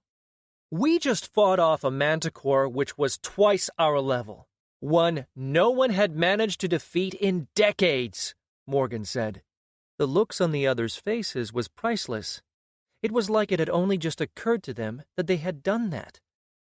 Level isn't everything, Morgan said. And I ain't letting my nemesis get away. Nemesis? Vess asked. You know, sworn enemy? The bane of my existence? I think that you are blowing this a bit out of proportion, Morgan, Vess told him. She didn't come out specifically to kill us. She doesn't care about us. Morgan pretended not to hear her. Oh, I'll get her one day. He waved his fist at the sky. Wait, Where the fuck are we? Morgan said, as he realized that the grove surrounding them was about 100 meters across, and that there was a cliff just a bit further ahead. The others looked around, and then all of them walked over to the cliff, looking out at the forest spreading in front of them, and a large mountain range on their left to the east. Look! Val pointed in the distance. I think that's Turban. Morgan squinted in the same direction, but he couldn't see anything. Where? There, to the east. And that means that, over there, Val pointed to the mountain range and what looked to be a small cut in the mountain, is the Howler Pass, which means we are on Reach. On what now? Morgan asked. Reach! It's a volcano. We are on a volcano? Morgan yelled out, making the others grimace. His voice echoed all around them. Please, Morgan, Lucius started. I know that it is hard for you to act like a normal person, but please try. Morgan did a double-take. Did the Roman just throw shade at me? Vess put a hand on his shoulder. Don't worry. Reach has been inactive for a long time. It's active? Morgan screamed. Val rolled his eyes. She said it's not active. Oh, Morgan calmed down. He might have overreacted. Right then. Look over there, Val said, pointing. I think that's a road down the mountain. Morgan glanced in the direction of Val's finger. There seemed to be something like a snaking path winding down the side of the mountain. It did not, however, look like anyone had used this path in a long, long time. We should start now. It will take us at least a day to reach Turban, Lucius said. The others nodded. Yes, if we hurry, we might even get there before the Omen Guild leaves. We might even get a chance at joining now with our higher levels, Val said. Morgan blinked. What? You all still plan on joining a guild after what just happened? They looked at each other and then back at him. Of course. We want to climb the levels and dive into the tower, and there is no way to achieve that without the support of a guild, Val said. Morgan looked at Vess, but he could see that even she agreed with them. We were just betrayed by one guild, and then you said that the other is probably filled with racist douchebags, and you want to join that? We have no choice, Val said angrily. You are a chosen, you don't understand. This is the way things are. If we don't get a membership in the Omen Guild, we will just need to get through the pass and find a guild that will have us further inland. You're right. I know little about this world, Morgan said slowly. But I know what a guild is supposed to be.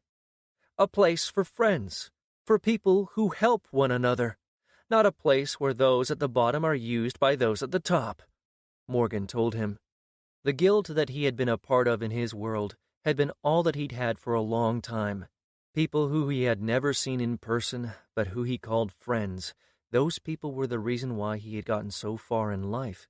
Without them, he would have had nothing. And what would you have us do? Go solo? Without an adventurer's mark, we wouldn't be given access anywhere in the continent that matters. We would be outcasts. Morgan looked at all three of them, and he could see that they were all in agreement. He put his hand in his BOH and pulled out an item. Well, we have another choice. Morgan held out the hearthstone that they had found in the dungeon. He could see their expressions freeze. They looked at Morgan's hand and the hearthstone as if they were seeing it for the first time. None of them really had allowed themselves to think on the loot that they had found. They had been facing certain death. But now they were free. You, Val said slowly, cannot be serious. Why not? We have a hearthstone, and look at this place. Morgan cast his hand around the grove, which was halfway up the dormant volcano. It was a flat surface with a stream of water from a mountain spring. There were trees providing cover, and there was a way down the mountainside. It was a perfect place for a home, for a guild. We don't even know what kind of a hearthstone it is, what choices we will have, Val argued. Does it matter? Morgan asked. Look, we got some good loot down there. We got a chest full of gold, and another filled with class and ability stones. He nodded at Vess and Lucius. We have a hearthstone, and a good place to build a guild hold. A defensible place. And you said that this land isn't claimed by any guild. Morgan gestured over the cliff at the vast area between the mountain range on the east and the ocean on the west, and the forest that was stretching before them. There aren't many ascended here, Lucius added. So what? I saw how those people live down there. We can help them, provide them with more. Some will surely want to become ascended and join us. Emily was right, you know, Val said. Supporting low-level ascended is costly. Yeah, well, I don't want to be like her, Morgan said. There is a reason why this area is not under guild rule. Every guild's goal is to conquer the tower, and for that they need to be closer to it, Lucius said. Yeah, but there are dungeons and monsters all over, right? Morgan asked. At their nods, Morgan continued. Well, we grow here, get a good base, and then we start spreading out to the other side of the pass. You said that there were conflicts between the guilds? That their territory changes? Lucius nodded. Sometimes guilds trade territory, and other times they give it away as gifts. And when one guild wants to expand but has no other alternative, they might resort to war. Well then, that's what we do, Morgan said. Val looked at him suspiciously. Are you only trying to convince us to do this so that you can start a war with Glitter Force and get your revenge? Of course I am, Morgan yelled out. The traitor left us to die! Val's face grimaced in anger, but Lucius put his hand on his shoulder and stopped him. Morgan is right. Val looked at Lucius with disbelief on his face. You agree with him? He can't go 2 sentences without saying some nonsense. Not about going to war with Glitterforce. That is clearly a stupid idea, Lucius said. Hey, Morgan thought in his head, but I believe him to be right about the guilds in general. I have heard stories from my father about them. It is hard for low-level people to gain rank and advance. The guild takes most of what you find, and you get only a little back. Sure, there is the support structure for growth, but mostly the low levels are there to support tower or dungeon dives for the high-level teams. So we should start our own guild? Val asked. We don't know the first thing about running a guild. Morgan raised his hand. I do. What? Val asked. You didn't know what a guild was 10 days ago. No, I didn't know much about guilds in this world, Morgan clarified. But I had been running a guild in my own world. It wasn't exactly the same, but the principles can't be all that different. And, well, you guys have the knowledge that I lack. Lucius turned to look at Val. He did have good plans in the dungeon. We survived because of him. We would have given up if it hadn't been for him. We don't know how we escaped, Val added.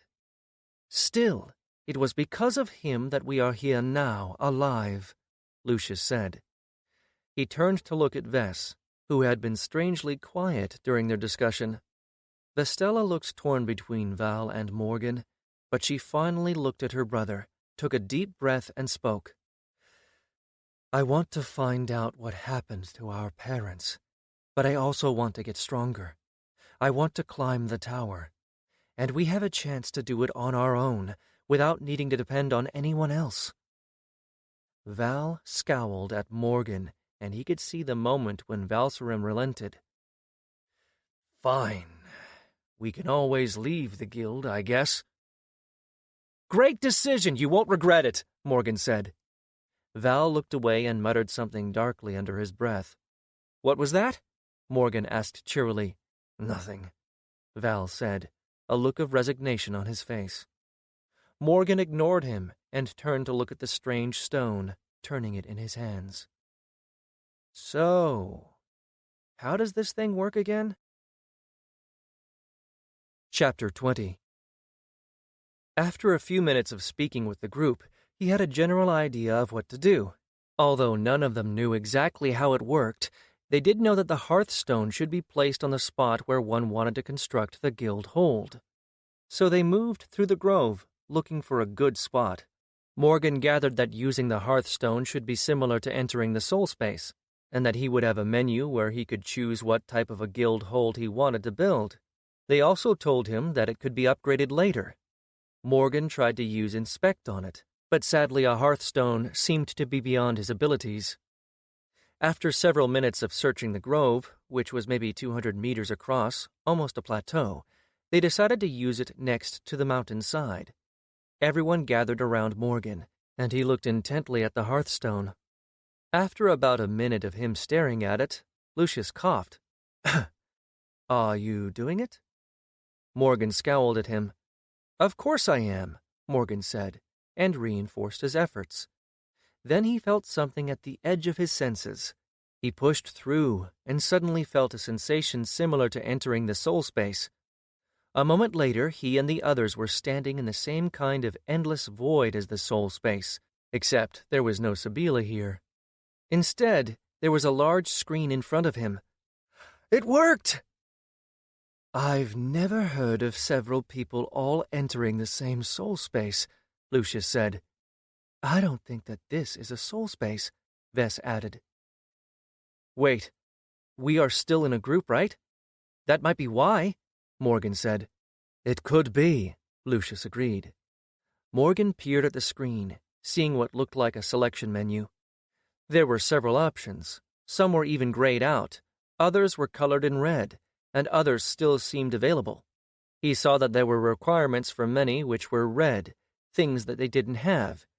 Each of the choices had a picture of a building next to it, each in different styles, and beside each was a list of add-ons that the building had. "Look at that," Vess said, pointing at the green one. "It says, material requirements met, and then that energy cost is increased because of no refined materials?" Morgan looked at the material requirements.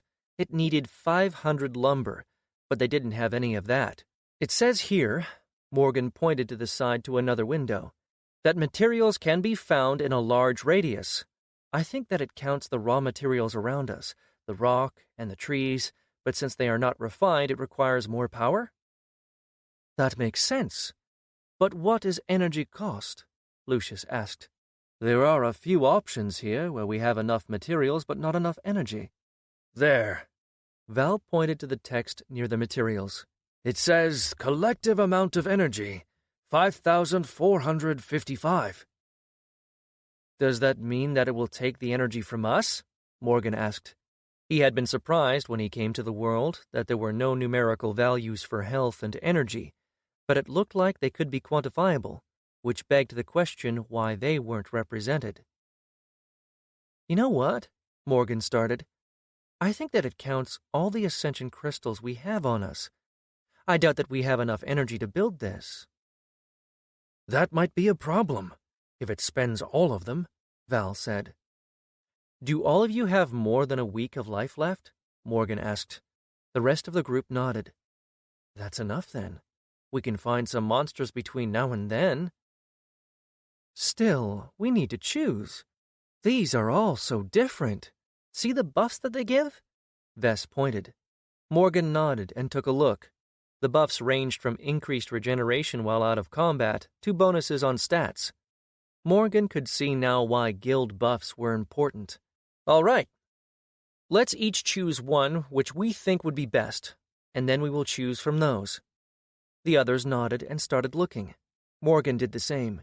He looked both at the buffs, the appearances, and which add-ons could be purchased. It looked like there was really an insane amount of upgrades available, enough that a guild hold could expand to become a city in itself, which was what the others had told him, but he hadn't really believed them. Each design had furniture in it, but Morgan didn't see any requirements for that anywhere, so he wasn't sure if it was included. In the end, he found one which he thought was good for what he had in mind. All of them pointed out their choices, and Morgan looked them over. Lucius's choice was a building buried inside the rock. Burrowed deep. Level 1 guild hold. Requirements: lumber. Amount: times 100. Requirements logs, amount times 50. Requirements stone bricks, amount times 600. Requirements iron, amount times 50. From what Morgan could see, it was a very basic design, with very little requirements. The building had 5 chambers, 1 central and 4 adjacent, one of which was a forge, 1 a sleeping room, and the last 2 were a storage area and what looked like a kitchen. It gave a buff of increased affinity with earth and water alignments, and a bonus to strength of +1. The next one was Val's, which was something resembling a castle.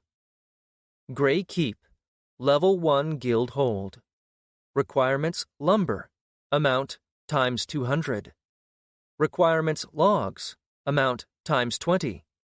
Requirements stone bricks, amount times 800. Requirements iron, amount times 150. Requirements water source, amount times 1. This one was a bit more interesting, mostly because it looked like it had some kind of water delivery system and sewage removal. It was 2 square buildings connected with a bridge. One building had 4 rooms, while the other had 1 large hall and 1 smaller kitchen, and a scouting tower on top of it. It gave them a buff to air and earth alignments, and a bonus to constitution of +1. Vess's was interesting as well. Great Forge, Level 1 Guild Hold. Requirements lumber, amount times 600. Requirements logs, amount times 80. Requirements stone bricks, amount times 1,000. Requirements iron, amount times 250. Requirements water source, amount times 1.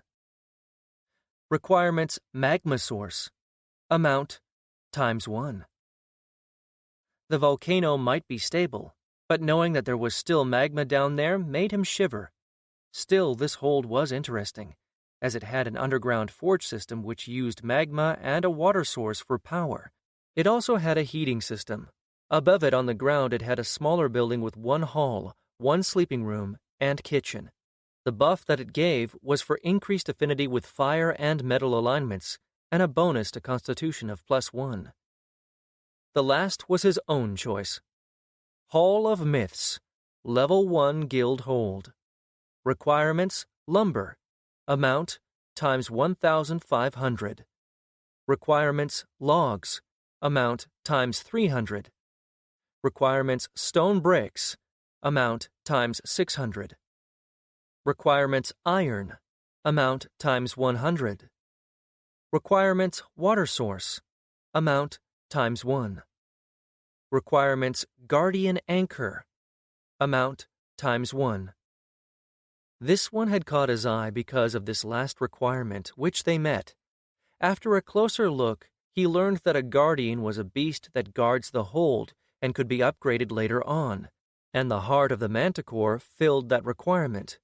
The hold also had some type of water delivery system. It didn't seem as extensive as the others, but it was there at least. The base structure resembled a mead hall, or rather it looked almost exactly like Meduseld, the Hall of Rohan from the Lord of the Rings. This immediately made Morgan suspicious. He knew that Oxy said that he played games, but could he be a movie fan also? He shook his head. It didn't really matter. The hall was slightly different on the inside. About halfway in there was a wall that separated the kitchen and the bathing room in the back from the hall proper, and it had a loft which had 3 rooms. The Hall of Myths also had 3 supporting structures attached at its sides. One was a round structure which was designed as a magic workshop. Morgan couldn't resist that, as he really wanted to start experimenting with his enchanting. The other one was a forge, though one not as big or as complex as the others. The last building was a storage room of some kind. The Hall of Myths also gave them a buff for increased affinity with spirits, and another one for increased affinity with nature and metal alignments. Each of them looked over their choices and thought about what they wanted to do. "Yours is the costliest," Val told Morgan once they had a chance to think. "And I think it requires most of our energy, almost everything that we have available." But it's worth it. It's the largest one, and the Guardian will be extremely useful, especially since we will need to be away from the guild hold for extended periods of time. Val nodded, agreeing. I didn't think of that.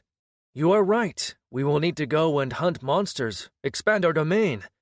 Until we recruit more Ascended, it is just the 4 of us. Lucius looked unsure. I'm not sure that spending all those resources would be wise. We can always upgrade the hold, but if we use up all the resources around us now, it will be harder to transport from farther away. Still, the Hall of Myths seems the best of these options, Vess added. I'm not disagreeing, Lucius said. I'm just pointing out possible problems. The Guardian is what I think is drawing me to this one, Morgan said. The others could be upgraded to have a Guardian, Lucius said. Sure, but it costs more to add it after. Here it is already a part of the package. Very well, Morgan, Lucius said. If you all agree that this is the one, then I agree as well. Great, Morgan said, and picked the Hall of Myths. The screen flashed, and then another replaced it, asking them to create a crest for their guild. They debated for a while, looking at the ones that were available. How about a manticore head? Vess suggested. Everyone liked that idea, so they found a manticore symbol for the front, made it black, and placed it on a red shield. After that, it was the time to choose a guild name. What did you say the name of this mountain was? Morgan asked after they couldn't decide for a few minutes. Reach, Vess answered. How about Sky Reach? Morgan asked. The others thought it over. Sky Reach, Lucius said. I like it. It means our base. And it means reaching for the sky. Yes, it is a good name. The rest agreed as well, and they put in the name. The next it asked them to choose a guild master and the guild leaders. Guild leaders seemed to be something similar to officers, and after a short discussion, all of them agreed to put Morgan as the guild master. He assured them that he knew what he was doing, and the others weren't confident in their own abilities. And so they put Morgan as the guild master and the rest as guild leaders. Once they accepted that, Morgan felt a burning sensation on his hand. He looked at it and saw the manticore's head symbol appear on the back of his hand. The hell? What kind of fairy tale anime bullshit is this? What the hell is this? Morgan asked the others, who didn't seem at all that surprised. It's our adventurer's mark, Val told him. Wait, the enemy didn't have one, Morgan said. Val looked at him in confusion until he realized who Morgan was talking about. Ah, Emily was wearing gauntlets, so you couldn't see it. Morgan grumbled, and then another screen flashed before them. They read it in confusion. Place the hearthstone on the ground and step away? The hell does that mean? Morgan asked. And then they were yanked back into the real world. They were standing in a circle with Morgan holding the hearthstone. Why is this thing flashing? Morgan said as blue light seemed to pulse from the stone in his hand. And now it's getting warmer, Morgan said, and then dropped it on the ground as it became too hot. They stood there for a moment and looked at it, and then Morgan remembered the message. I think we should start walking away. He started backing off. They didn't reach more than 10 paces before a black cloud exploded out of the hearthstone, spreading widely and quickly. Run! They turned around and started running. They reached the spring and then climbed up on the boulder from which it was flowing out of. They watched in equal parts horror and fascination as the cloud spread over the plateau, devouring trees, cutting them up and carrying them off. Part of the cloud pushed into the mountain rock and started excavating resources. In mere moments, the cloud moved over the cliffs and down into the forests, bringing up more materials. Well, isn't that something? Morgan asked. No one answered him. Chapter 21. It took the cloud almost an hour to finish the construction. They watched on in fascination, and once it was finished, it contracted and then shot into the hall, even closing the door behind itself. They jumped off their watching place and started walking toward their new guild hold. The grove had changed a lot. There were still a few trees here and there, but most of them were gone, as if they were never there. There was, in fact, no evidence of them ever having been there. The stream now had something that looked like a dam, and a system that carried the water to the base of the hall. As they approached the hall, there was a short stretch of stairs, about 5, as the entire hall was raised on a foundation of stone. They could see the side of the mountain not far away from the hall, and a large portion of it was hollowed out, creating a kind of open cave. Somehow it looked as if it were a natural formation. As soon as they climbed up the stairs, a large shape dropped from the roof right in front of them. "Ugh!" Morgan screamed like a little girl as the manticore sniffed in his direction. The others had similar reactions, but when it didn't attack, they calmed down. "I guess that this is the Guardian?" Val asked, looking at it in askance. Morgan nodded and used his inspect on him. "Skyreach Guardian level 10. "Yup, that's it," Morgan said, and approached the monster. He looked exactly the same as the manticore that they had fought in the dungeon. He looked at Morgan warily, but Morgan was close enough that he could put his arm on the manticore, which he did. "Who's a good boy?" Morgan whispered as he scratched his neck, then behind the horns, and then over his shoulder. The large cat-like horned beast purred. "Yeah, you're a good boy." He turned back only to see the others look at him with mouths agape. "What?" "You are insane, you know that, right?" Val asked. Vess strode forward despite her brother's attempts to catch her and came next to Morgan. She reached out with a hand tentatively. Morgan gave her a smile of encouragement, and she put her palm on the manticore. "He's so warm," Vess said with a voice full of wonder. "You know what?" Val said. "You two deserve each other." Morgan grinned at Val from behind Vess's back, and then showed him his tongue. Val's face turned red, but Morgan turned to Vess before he could say anything. "So, what should we name him?" Vess looked at the manticore for a moment or two and nodded. "How about Ran?" "Ran," Morgan said, looking at the great beast. "Do you like that boy?" The manticore purred even louder. "Ran it is, then," Morgan said. "Come on, let's go inside." They all walked into the hall, and Morgan was struck by how similar it looked to the hall he was familiar with in the Lord of the Rings movies. The long hall was shorter than the one in the movies had been, but there were also benches and tables to the side, as well as a large fireplace on the right side. At the end of the hall was the hearthstone, which had grown and changed color. They approached it, and Morgan saw that it now came up to his hip. It was a sphere set into a short stone and wood pedestal. It was now red in color, and on top of it was the symbol of their guild, the black manticore's head. Ran sniffed at it, and then walked around it before lying down next to it, putting his head on his paws and closing his eyes. Morgan put his hand on the hearthstone, and a screen popped out in front of his eyes. "Skyreach Hearthstone, Hall of Myths Hold Level 1, Tier 1 Guild." Below he could see 2 bars, all reading 0% from 100%, one for the level, another for the tier. He didn't know what the difference was, but it wasn't all that important right then. Below that he could see the upgrade screen, with additional structures, walls, and many other add-ons available.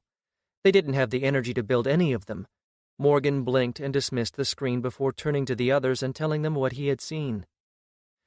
They each tried for themselves and saw the same thing, but they didn't have the options to use anything. Only Morgan, as the guild master, seemed capable of actually picking the add-ons to build. They turned from the hearthstone and explored further. Behind the hearthstone was a wall that separated the hall from the rest of the building. There was a small doorway on the right side with curtains covering it.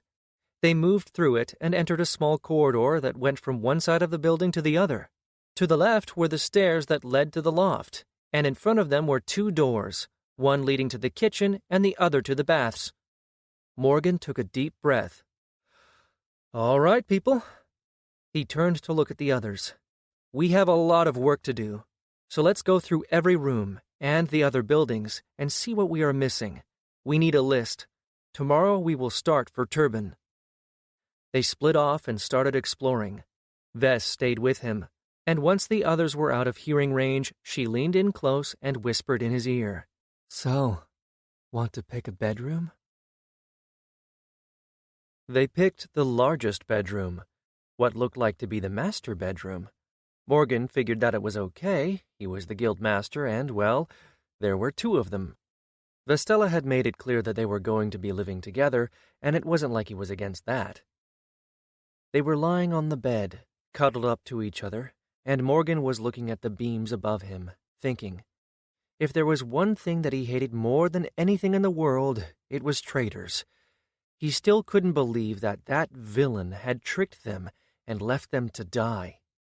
He hated people like her, those who used others without a care, those to whom lives of others were worth nothing. His stepfather had been like that, a monster who used and abused his mother and him. He lied and took from them what he wanted, confident in his belief that he was untouchable, until Morgan put a knife in him. Emily was the same, and she would pay the same. Not just because of what she had done to them, but because Morgan knew that they were not the first. He reached out with his mind in the air and closed a fist, imagining crushing Emily in his palm. "What are you thinking about?" Vess asked. "Nothing," Morgan said. Vess raised up on her elbows and looked at him with a raised eyebrow. "You looked like you were thinking about something intense." Morgan thought about lying, but he figured he shouldn't lie to her. "I was thinking about her." Vess narrowed her eyes, but there was no confusion on her face. She knew exactly who he meant. "Are you sure that it is such a good idea to focus so much on her? You are becoming obsessed. She left us to die. Are you really planning on starting a war with Glitter Force?" Morgan said, "Of course not. War is an inefficient way of getting revenge. No, we will grow, get strong, and then I will slowly dismantle her guild. If she goes to another, we will follow. Buy up their territory, put pressure on their allies, crush them slowly, and then, when they are on their last breath, I will look in her eyes and laugh." Vess chuckled. "You might even manage to do that." "Of course I will." They lay there for a while before Vess sat up. "Morgan, I need to tell you something." "Shoot," Morgan said. She turned to face him and then pointed at her scar, the one that ran from below her navel up to her ribs. "I got this scar when I was 16 years old. Valserim and I tried to ascend then. We were young and stupid. We went into the wilderness and stumbled into a goblin ambush. We managed to escape with our lives, but I was hurt. We couldn't get back to our village, not with me being so hurt, so Val went to find help. He was lucky enough that he stumbled on a small adventurers group, and they had a healer with them. He brought them back to me, and the man healed me, but he wasn't a high-level healer, so he couldn't fix everything." She grew quiet then. Morgan realized that she was struggling with this, so he didn't push. I can't have children, Morgan," she said finally. "Oh," Morgan said. He hadn't even thought about that, hadn't ever thought about having children, and once he had come into this world, well, "I wanted to tell you before, but I was scared. And I completely understand if you don't want to be with me as an Amri now. I just—" A single tear flowed over her cheek. "No, Vess. It's all right. I don't care about that. I want you," Morgan said quickly, reaching out to her. "Really?" she whispered. "Of course. I mean, I never really thought about having kids. And, well, if we ever really want to have them, we can always adopt, I guess." She threw herself at him and burrowed her head in his neck. Morgan ran his hand through her hair, calming her. Or we could get a dormery, she asked quietly. Damn it, why can't I handle tears? Sure, whatever you want, Morgan said. What the hell is a dormery? Not that it matters. If she wants it, I will get it for her. Vess nodded weakly and hugged him tightly. Some time later they had gathered back in what they were now calling the Grand Hall. Ran was sleeping next to the hearthstone, and the four of them were sitting at the table. They had some lumber in the storage room and had started a fire in the fireplace, and were eating some food that they had left over from before they started the dungeon. They had made an extensive list for what they needed. They had no food in the kitchen's pantry, and while the bedrooms had beds, good ones, as Vess and Morgan could attest to, and some bare essentials, they needed more.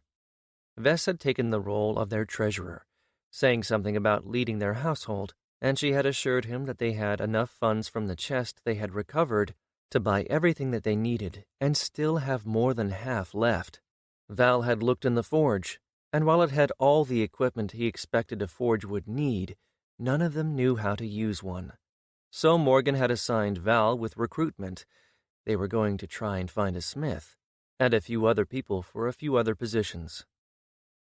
I don't know about accepting non-ascended, Val said when Morgan had brought it up. Why not? Morgan asked. They can't join the guild unless they are ascended, and if they aren't in, they can betray us.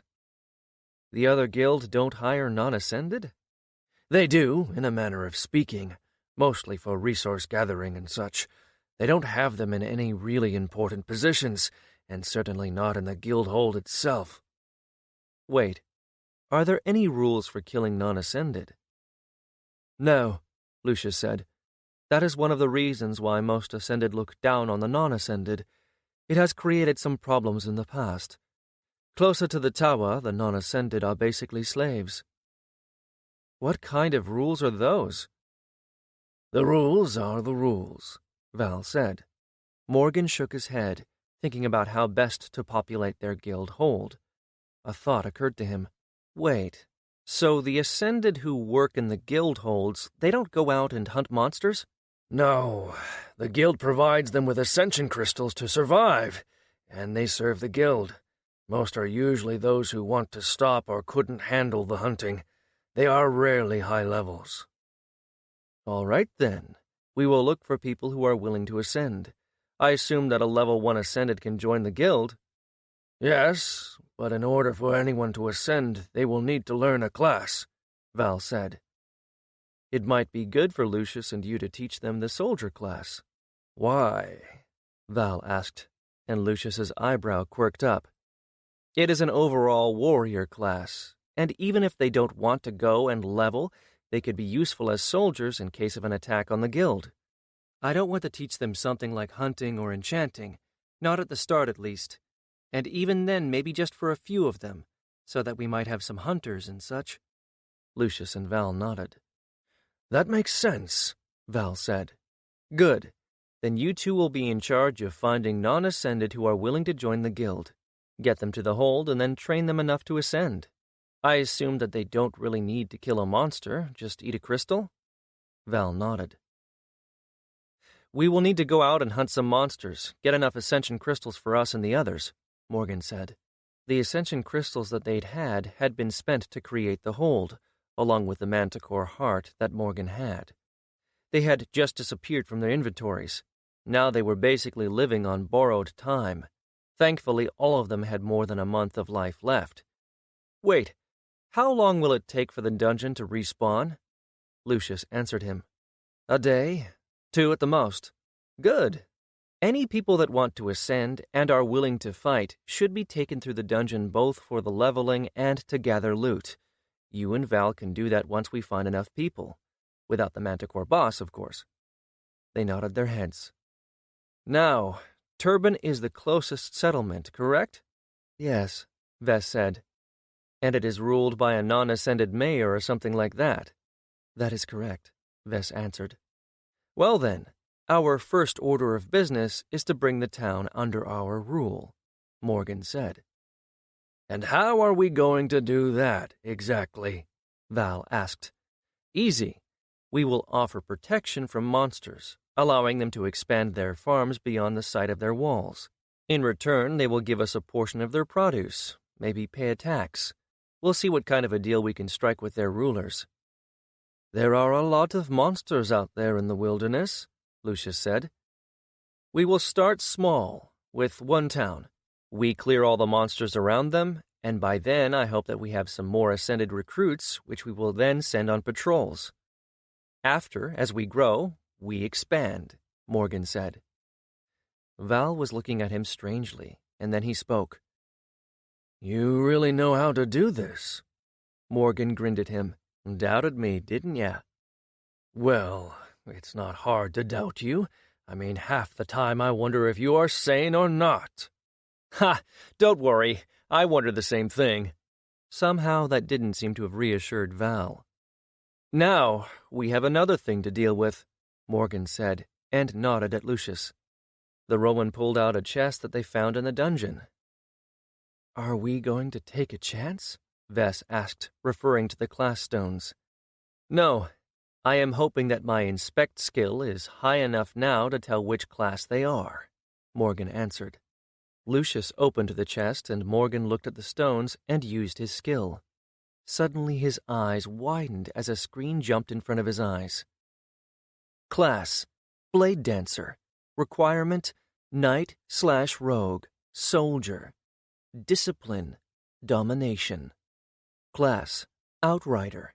Requirement: Soldier/Archer, Scout. Discipline: Domination.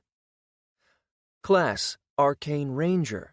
Requirement: Hunter/Archer, Enchanter/Wizard. Discipline: Domination. Class: Juggernaut. Requirement: Soldier, Knight. Domination. Class: Spellguard. Requirement: Mage/Wizard, Knight, Discipline. Class: Eldritch Knight. Requirement: Mage/Enchanter, Knight. Discipline: Domination. Morgan relayed what he had seen to the group. The ability stones were paired with the class stones, 2 each. They discussed the classes. They still didn't know what the classes did, but they were all upgrade classes, which meant that they should be more powerful. They could tell a bit about each class based on what requirements they had and their names. Not everyone could use every stone. Some had a single class that was required and several options for the second. Others had stricter and others looser requirements. Lucius could use only the Blade Dancer skill, since he was a soldier/rogue, and the soldier class was required, while the second could be either the knight or rogue, and any alignment. Valsram could use either the Blade Dancer or the Juggernaut, since he had the domination alignment.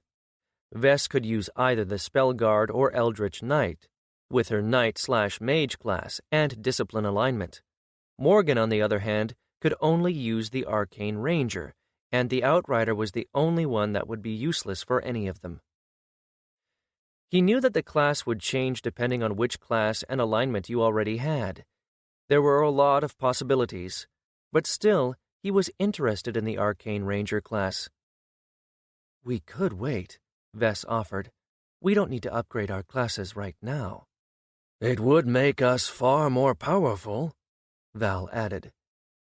"I vote for us to use them," Morgan said. He knew that there were more upgrades later on. He didn't really know much about them, but still. And the more he thought about it, the more he liked the name of Arcane Ranger. "Me too," Lucius said. "Well, I do like the sound of Juggernaut, and I had been planning on going for an offensive 2-handed build, which this looks like it is. It is even only reserved for domination alignments. Clearly it is suited for offense," Val said. Lucius picked up the Blade Dancer stone. It was fortunate that Valsram hadn't been interested in that one. "That means that I get this one. I had planned on finding a duelist teacher once I had joined a guild, but this sounds like something in the same vein." Vess looked at the 2 stones available to her. "I had planned on going down a more defensive route, and both of these seem like they are that. I just don't know which one to choose." "Take the Eldritch Knight," Morgan suggested. Vess raised an eyebrow. You know something about it? Nope. It just sounds cooler. Morgan grinned. Vess shook her head, but she did take the Eldritch Nightstone. Finally, Morgan reached out and took the Arcane Ranger Stone. He swallowed it and felt a warmth spread through his body, and then he reached out and took the 2 ability stones and swallowed those as well. The others followed suit. A window popped up in front of his face. Congratulations! You have successfully upgraded your class. You are now an Arcane Ranger. Morgan noticed that on his character screen, he no longer saw his Hunter/Enchanter classes, but instead saw only the Arcane Ranger class. His old skills and abilities didn't change, but he did get a bonus to his stats and some new skills and an ability, plus another 2 abilities from the stones. His new skill was Energy Manipulation 1. Allows the user to manipulate his or her own energy and shape it into various forms. Efficiency and skill increases with rank and intellect. Morgan raised an eyebrow at that. The second one was Arcane Mark 1. User can mark up to 2 targets with his or her energy at up to 30 paces. A release of energy will home in at these targets for up to 10 seconds after they have been marked. Range and duration increases with rank and will. Well, that is useful as hell. Morgan hoped that energy manipulation meant what he thought it meant. If he had to go based on his new abilities, then he almost certainly was correct. He had gained 1 ability from his new class, Energy Arrow 1. User manipulates his or her energy to create an arrow of whichever alignment he possesses, which can be fired like a regular arrow, dealing magical damage. Damage increases with intellect and rank. Cost decreases with will and rank. Hell yeah! The 2 abilities that he had gotten from his stones were even more impressive. Rain of Arrows 1. User fires an arrow into the sky, which detonates and sends a rain of smaller arrows to the ground. Requires energy manipulation. Damage increases with intellect and rank. Cost decreases with will and rank. And the other one was Exploding Arrow 1. User can charge a regular arrow to explode and deal alignment damage. Damage increases with intellect and rank. Cost decreases with will and rank. Seeing the type of abilities and skills that he had received, Morgan figured that the requirements of the enchanting or wizard class probably had something to do with manipulation of energy. Both the enchanting and wizard classes required an ascendant to have a greater control over their inner energy. As far as he knew, the mage class relied on contracts with spirits and elementals, so it made sense for one of the other 2 to be a requirement. Morgan took a look at his screens. His attributes had gotten a nice bonus as well. Strength, 13. Agility, 22 plus 1, 23. Constitution, 15. Intellect, 17 plus 2, 19. Will, 20 plus 1, 21. Wisdom, 13. Charisma, 10. Luck, 10. Skills, hand-to-hand combat, 2. Previous life experience. Weapons, 1. Previous life experience. Language, basic. The world beginner skill. Elemental alignment, nature 4, plus 1 rank, guild buff. Archery 5. Hunting 1. Monster lore 3. Skinning 1. Herbalism 1. Enchanting 3. Inspect 3. Energy manipulation 1. Arcane mark 1. Abilities: Scattershot 2. Piercing shot 1. Nature sight 2. Nature sense 1. Power infusion 4. Power siphon 2. Energy arrow 1. Rain of arrows 1. Exploding arrow 1. He was almost at the threshold for intellect. He wondered what it would feel like. Both agility and will were very different but incredible experiences. Morgan closed his screens and took a look around the table. The looks on the others' faces told him that they too were more than happy that they had decided to upgrade right now. Chapter 22. The next day, they started their trip for Turban.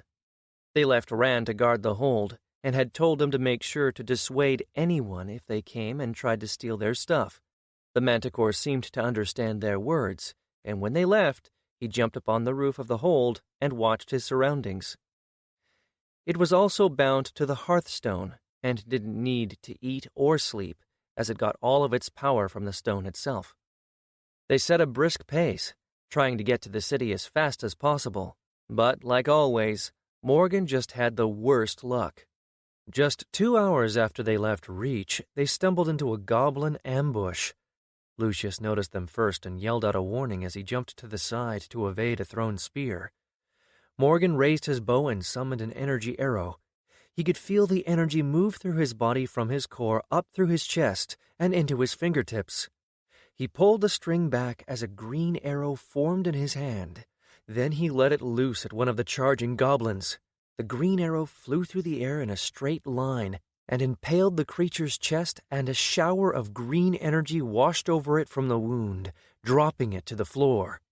Vess blocked a spear with her shield and then stabbed the goblin that was charging her in the chest. As she pulled out her sword, the blood from the wound followed her blade, flowing over it and then over her body to coat her chest, forearms, and shins, as well as some of her helmet, and then it crystallized. Another goblin tried to rush her. Lucius danced over and slashed one of its legs clear off before taking off its head. Val rushed the tree line and the goblins hiding there, letting out a loud bellow which froze every goblin on the field. Morgan put another 2 energy arrows into the stunned goblins as he heard the sounds of carnage from Val's direction. The energy arrow was an amazing ability. With it, he didn't really need to worry about losing his arrows, although he could fire maybe 20 before coming close to exhaustion. And that was without using any of his other abilities, which was why he had his regular arrows and his quiver at his side. He had even enchanted about half of them with decaying and binding effects. Quickly enough, they finished the goblins off. Morgan glanced at the XP that they had gained from the encounter and frowned. What? There were at least 24 of them, and I only got 80 experience. We are higher levels now, so we get less experience from low-level enemies, Vess told him. Morgan frowned and then took a look at her, all covered in blood-red crystallized armor. You look hot, he said before he could think better of it. Vess turned bright red underneath her helmet, and Val groaned as he walked back from the tree line. Must you be like that? Sorry, but she is. Morgan grinned at him, eliciting a look of disgust from Val. Let's gather this loot. We need the ascension crystals, and perhaps we can sell some of this, Lucius said. Morgan nodded. They had emptied their bags and left everything that they didn't need back at the guild hold. They had even found a few more bags in the storeroom which they brought along. They started putting the loot from the goblins into one of the bags, and Morgan then put it in his bag of holding, which was now empty. I wonder what this large of a party was doing here, Val said as they finished and started on their way. We cleared out the den. That should have lessened their presence here. Monsters outside of the dungeons or the tower don't really respawn. The rest of them shrugged. They didn't have an answer. They continued on their way, undisturbed until late in the afternoon, when they walked right into the path of a large bear which looked almost exactly like a grizzly bear, except that its fur was red. It had a goblin arrow sticking out of its back and was completely enraged. It charged right at them as soon as it saw them. Vess stepped forward, the blood armor on her body turning back to liquid and flowing to her shield before exploding forward as a large lance of frozen blood. It hit the bear in the shoulder and broke, leaving a piece in. The bear didn't even notice it, however, as it rose up on its hind legs and swiped at Vess with his massive paw. Vess caught the attack on the shield and it sent her skidding across the ground, but she kept on her feet. Lucius sent a blade of air cutting into the bear's side, making it roar and turn around toward him. In response, Lucius simply turned around and ran. Morgan pulled a binding arrow and fired at it. It hit it in the hip, and roots grew out of it, binding the bear in place. Val jumped forward, his sword flaring with fire, and he stabbed it in the side. The bear screamed and thrashed around. But Val just pushed his scorching sword deeper inside. Morgan formed an energy arrow and then added more power to it, took careful aim, and then let it fly. The arrow struck the bear in the throat, and then exploded in a small flash of green energy, taking with it half of the bear's throat and its lower jaw. The bear dropped to the ground, dead. Well, that was new, Morgan said after a while. Vess approached the bear and looked at it for a moment, then turned to look at Morgan. Can you get me its heart? Morgan started as he walked over. Sure. What for? I think that this is a very good opportunity for me to bind a spirit familiar, Vess said. Morgan raised an eyebrow. He knew that the mage class in this world dealt with spirits and making contracts with elements, and it looked like the Eldritch Knight class had inherited some of that. Morgan nodded, then pulled out his knife and started cutting. Once he got his lady her heart, he turned to the bear and started harvesting a few other things that could be useful, like its fur, teeth, and claws. Meanwhile, Vess was bent over the thing's heart and focusing on something. By the time that Morgan finished, Vess looked like she had been running all day. She was sweating and shaking. Morgan was just about to ask if she was all right, when she released a breath and relaxed. He could see a flash of red energy pass through her, and she stood up. She looked at them and then extended her sword arm. Red energy flew out of it, and then grew larger until it took the shape of a large ethereal bear. Eventually, its ethereality slowly diminished, leaving only a faint glow. The bear looked at them and then roared. Morgan, Lucius, and Val had their weapons up and ready. Vess laughed out loud and walked over to the bear, putting her hand on its head. She tapped it, and it turned back to mist and flowed into her. I'm too tired to keep him out for long, but I think that he will be a great addition to the team. Vess grinned at them. Val just shook his head and sheathed his sword. We should make camp. It's almost night. Huh, Morgan said as he noticed a notification in the corner of his eye. What is it? Lucius asked. My skinning skill just went up a rank. Congratulations, Lucius said, and turned toward the others.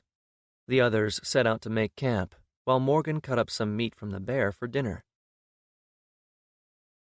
They reached Turbin around noon on the next day, after they had fought against another 2 goblin raids, each about a dozen goblins strong. They were all a bit on edge from the trip. Once they approached the gates, they noticed that there were about 6 guards there, wearing their mismatched armor and what looked to be wood-cutting axes for weapons. As soon as they saw them, their eyes widened and filled with hope. Oh, thank the great Lord, the one in the lead, a tall fellow with a thin mustache, said. Our runners managed to catch you? Morgan and the group looked at each other in confusion. I think that you have us confused with someone else. The guard stepped forward. You are ascended, right? From the Omen Guild? We are ascended, but we are not from the Omen Guild, Morgan answered. The guard looked at Morgan's hand and his manticore mark, then shook his head. It doesn't matter. The mayor will want to speak with you. We need any help that we can get. Will you come with me? Sure. We were planning on speaking with the mayor anyway. I'm Morgan, by the way. He introduced himself, and then the rest of his group. The guard nodded in greetings. I am Captain Maddock of the Turbin Guard, he said, and then led them into the town. Everywhere they looked, people were in a state of panic. There was a sense of hopelessness in the air. Why is everyone so on edge? Morgan asked. You don't know, the guard asked. It's those damned goblins. What about them? Val asked. A few of our hunters have seen a large army of them marching down from up north. They should be here in a day or 2. We encountered them on our trip. 5 dozen at least, Lucius added. Captain Maddock nodded his head. They're raiding parties. We fought off one just yesterday. We know how to deal with those. They test the wall from time to time. We have now ascended, so we have no chance against a horde. A horde? Vess asked, surprised. Aye, that's what our scouts are telling us. Morgan had no idea what a horde meant precisely, but he could imagine. He leaned over to Vess and had her slow down. He spoke softly enough that the captain couldn't hear. "What's a horde?" he asked. "A large army of goblins, several hundred goblins strong, led by goblin chieftains and shamans," Vess responded. "But where could such a force come from? A dungeon?" "No, the goblins live out in the mountains to the north. Usually only a few parties venture forth to raid the countryside or establish dens. They haven't attacked in force in centuries." "You know, that chieftain we defeated," Morgan said as a few pieces slid into place. "You said that it was unlikely for a chieftain to command such a small den.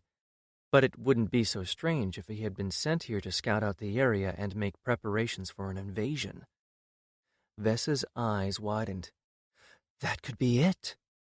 Morgan leaned back, and they increased their pace to catch up with the others. They reached the town hall, and the captain led them through the main doors and then right up the stairs. The captain knocked on the doors and opened them without waiting for an answer. They entered a small office and were met with an older, thin man with gray, shoulder-length hair and a bushy beard. "Maddock, did we catch them?" the man asked as soon as he noticed them. "No, Mr. Mayor. These have heard no word from our people. I fear they have fallen to the monsters before reaching the pass." "Damn it!" The mayor slammed his fist on the table. "We lost 2 good horses along with them, then." Then, as if he had just noticed Morgan and his friends, he narrowed his eyes at them. "And who is this?" "Ascended, Mr. Mayor. They arrived just now, and I thought that you would want to speak with them." The captain turned to look at Morgan and the rest. "This is Mayor Fens." "Ascended? You are not from the Omen or Glitterforce guilds?" Mayor Fens asked. Morgan stepped forward. "No, our guild's name is Skyreach. We are a new guild. You have need for Ascended?" "Of course we have a need. We are about to be overrun by goblins, and you Ascended abandoned us," Fens said.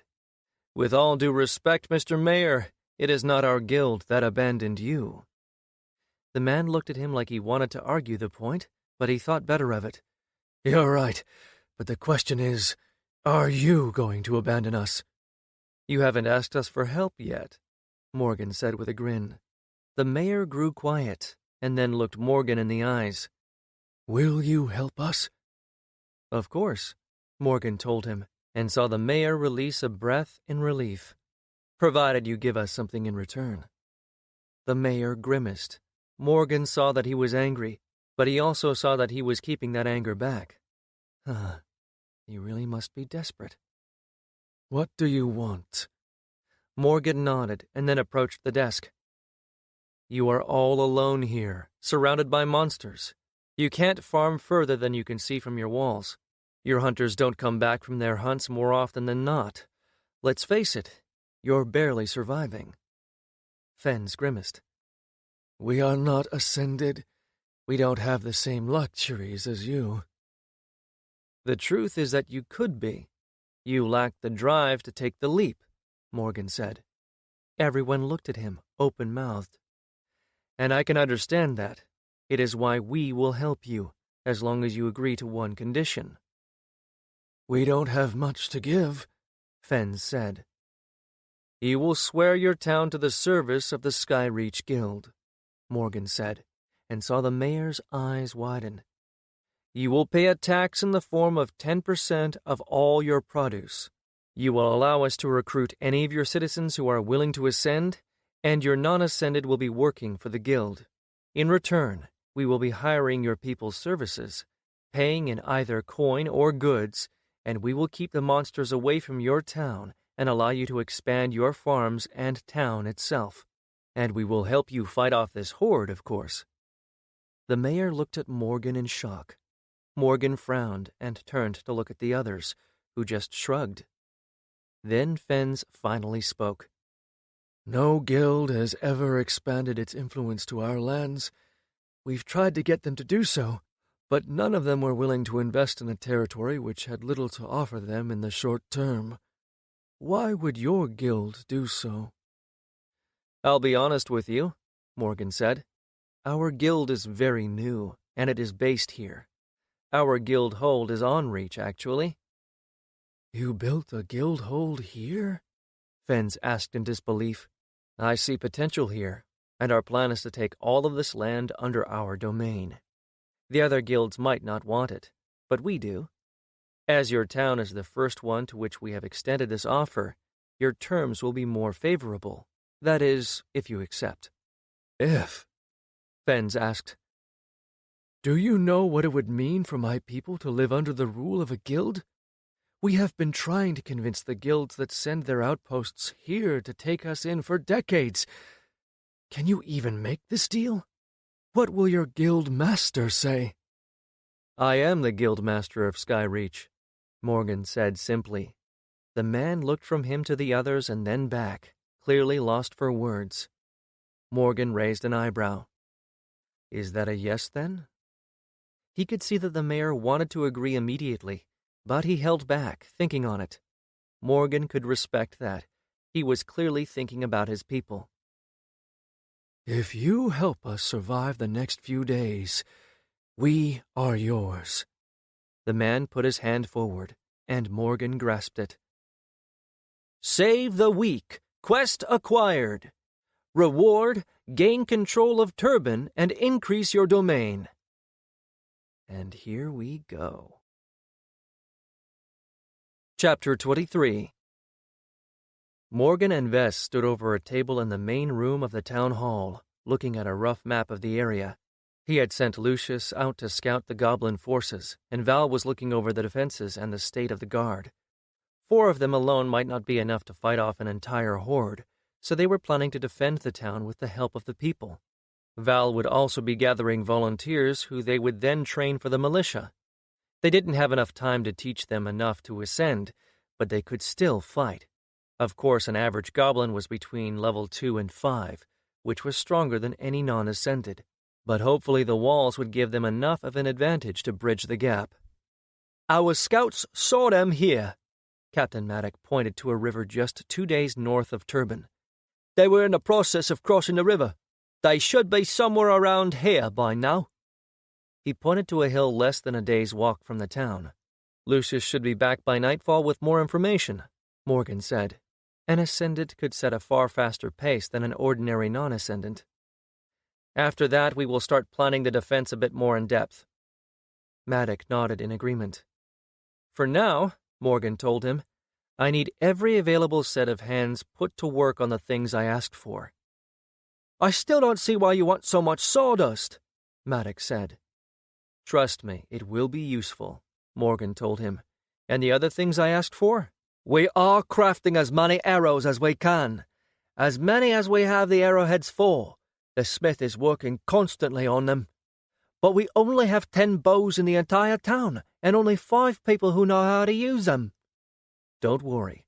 I'll teach a few of the others how to use them. They won't need to do much other than point and shoot. And the pits? We have the people working on them. If we have to work through the night to get them done, we will, Maddock said firmly. Morgan was impressed with the man, and already had loose plans for him if they survived the attack. He then turned to look at Vess. Can you go and find Val for me? Of course, Morgan, Vess said, and walked out of the hall. Maddock and Morgan looked over the camp, with Morgan making suggestions of where they wanted to focus their defending efforts. A few minutes later, Val and Vess walked in. So, what do you think? Morgan asked. Val shook his head. The wall is solid, but the guard has only 20 members, too few to man it all efficiently. We did get about 30 more volunteers, but I don't know if that will be enough. Maddock grimaced. It has always been this way. Most of us are not ascended because we don't want to take those kinds of risks. People who would be suitable for the guard usually try to become ascendant. Those that succeed leave through the pass to join a guild, and those who don't, well... Morgan nodded in understanding. I was still hoping for more volunteers, especially since their lives depend on it. These are good people. They are just not brave, Maddock said. They can still contribute. I don't know how smart the goblins are and how their attack is going to play out, but it is best to be prepared for every situation.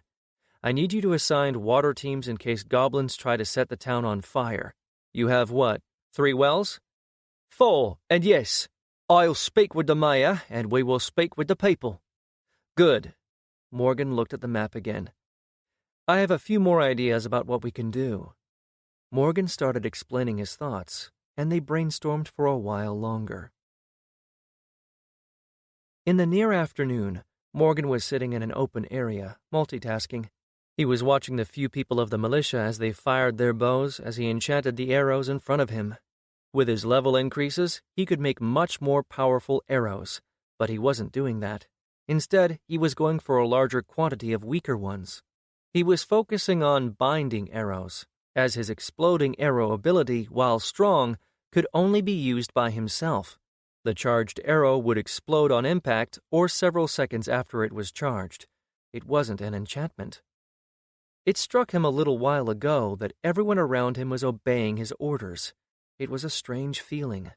Morgan wasn't used to that, not in real life anyway. He had always been the one who planned and devised strategies for his guild back on Earth, but that had been in a video game, where his face had been hidden behind a screen. Here, now, it was him that they listened to, and Morgan knew that he wasn't the most inspiring of people. He knew that a lot of that was because he was ascended, but even his new friends followed his lead. They had let him become the guild master with little arguing, and the 3 of them had seen the real Morgan. He wasn't really sure how that made him feel. He had spent a relatively short time on this world, yet with each passing moment he could feel that this was where he had always belonged, the life he'd had on Earth growing dimmer by the moment. He liked being an ascended. He liked fighting monsters. He liked his new friends, even Val. And he liked being in charge. Sure, he doubted that he would never be the perfect example of a leader, not with the way his brain liked to go in random directions, but he was thoroughly enjoying his second chance at life regardless. As he finished another arrow and put it into a basket to his left, Val walked over him with Lucius. Morgan raised an eyebrow. He knew that the Roman was fast, but they hadn't been expecting him until nightfall. What news? Morgan asked. It is as we feared. It is a large army, about 600 strong, led by 10 chieftains and 5 shamans, Lucius reported. How close are they? Closer than we hoped. About half a day's walk, on the far bank of the Hishu River, across the bridge. Morgan grimaced. Do they plan on attacking tonight? I don't think so. They were setting up camp when I started back. I think they will rest tonight and then strike at dawn. Morgan nodded, and then an idea started creeping into his head. He looked at Lucius and narrowed his eyes. How tired are you? I'm not, really. I increased my constitution over the threshold, so I can run for days. Why?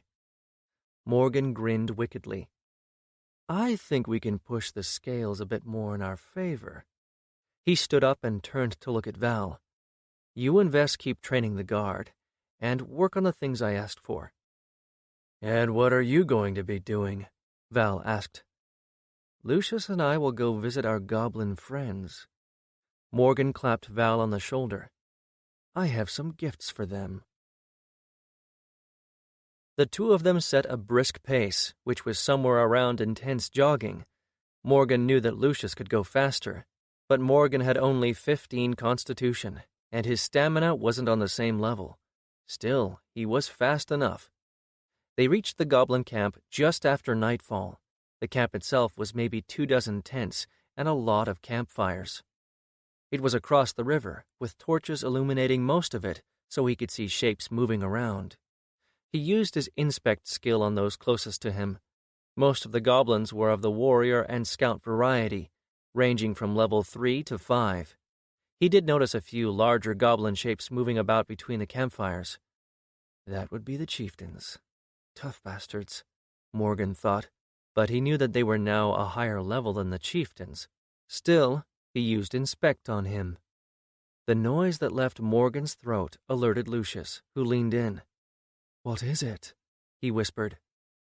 That chieftain is level 10.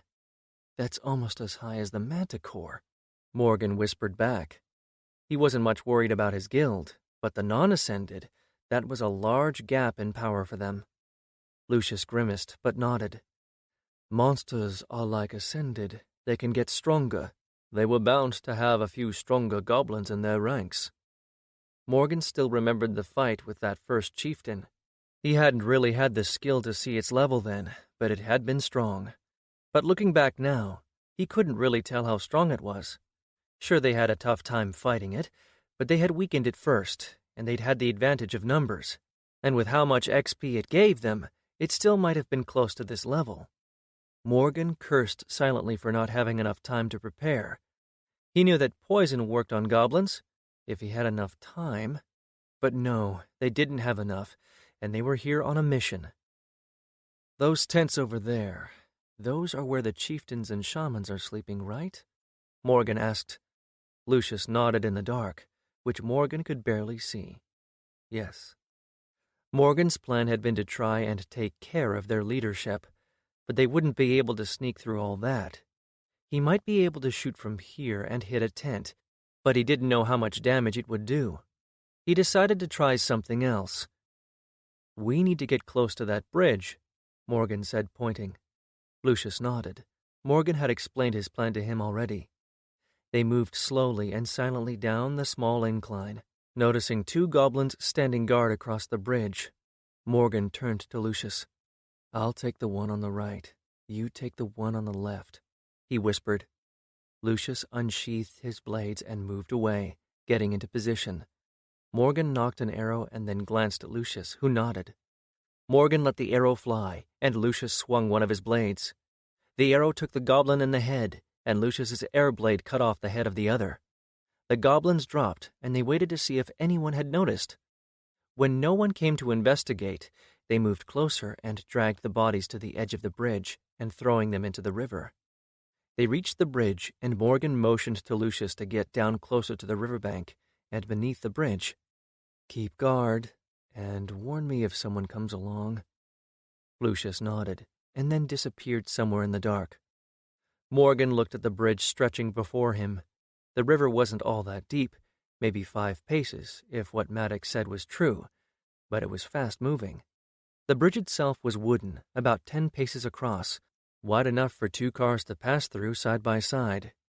Morgan reached out with his hands and put them on the wood above him.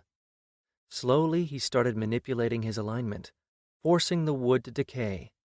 It was a painstakingly slow process, and he didn't want to collapse the bridge, but only weaken it enough so that it would collapse under weight. He had looked over the maps of the area carefully, and he knew that there were 2 more bridges nearby. He didn't have the time nor the energy to do the same with the other ones, so he needed to make sure that this one shot cost the goblins. They would cross over on the other bridges, but here they would lose troops and hopefully get delayed. And any goblin drowned here is one less to fight later. Morgan could feel the sweat coming down his face as he concentrated on making the wood just rotted enough so that it wouldn't crack right away. With some luck, they might even get a few of their chieftains or shamans. Finally, he finished and pulled his hands back.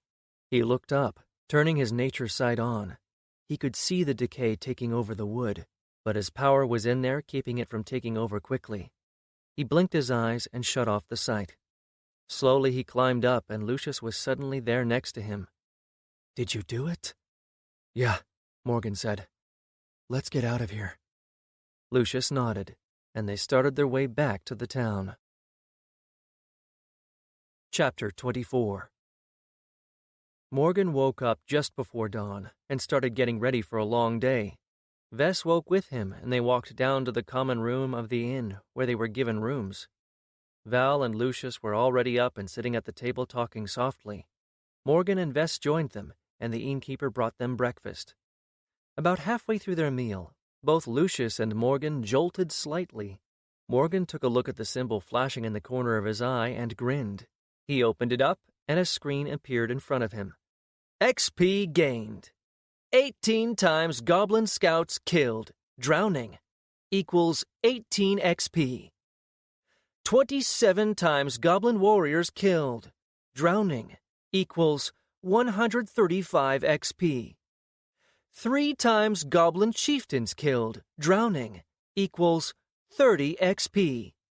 GF bonus, successful trap, equals 100 XP. Morgan Newton, level 11, XP 2,933 of 3,000. Ha! In your face, stinking goblinses. Morgan cheered in his mind. He blinked and dismissed the screens. You got experience for that? Morgan asked. Lucius nodded, smiling. Yes, it seems that my involvement was enough.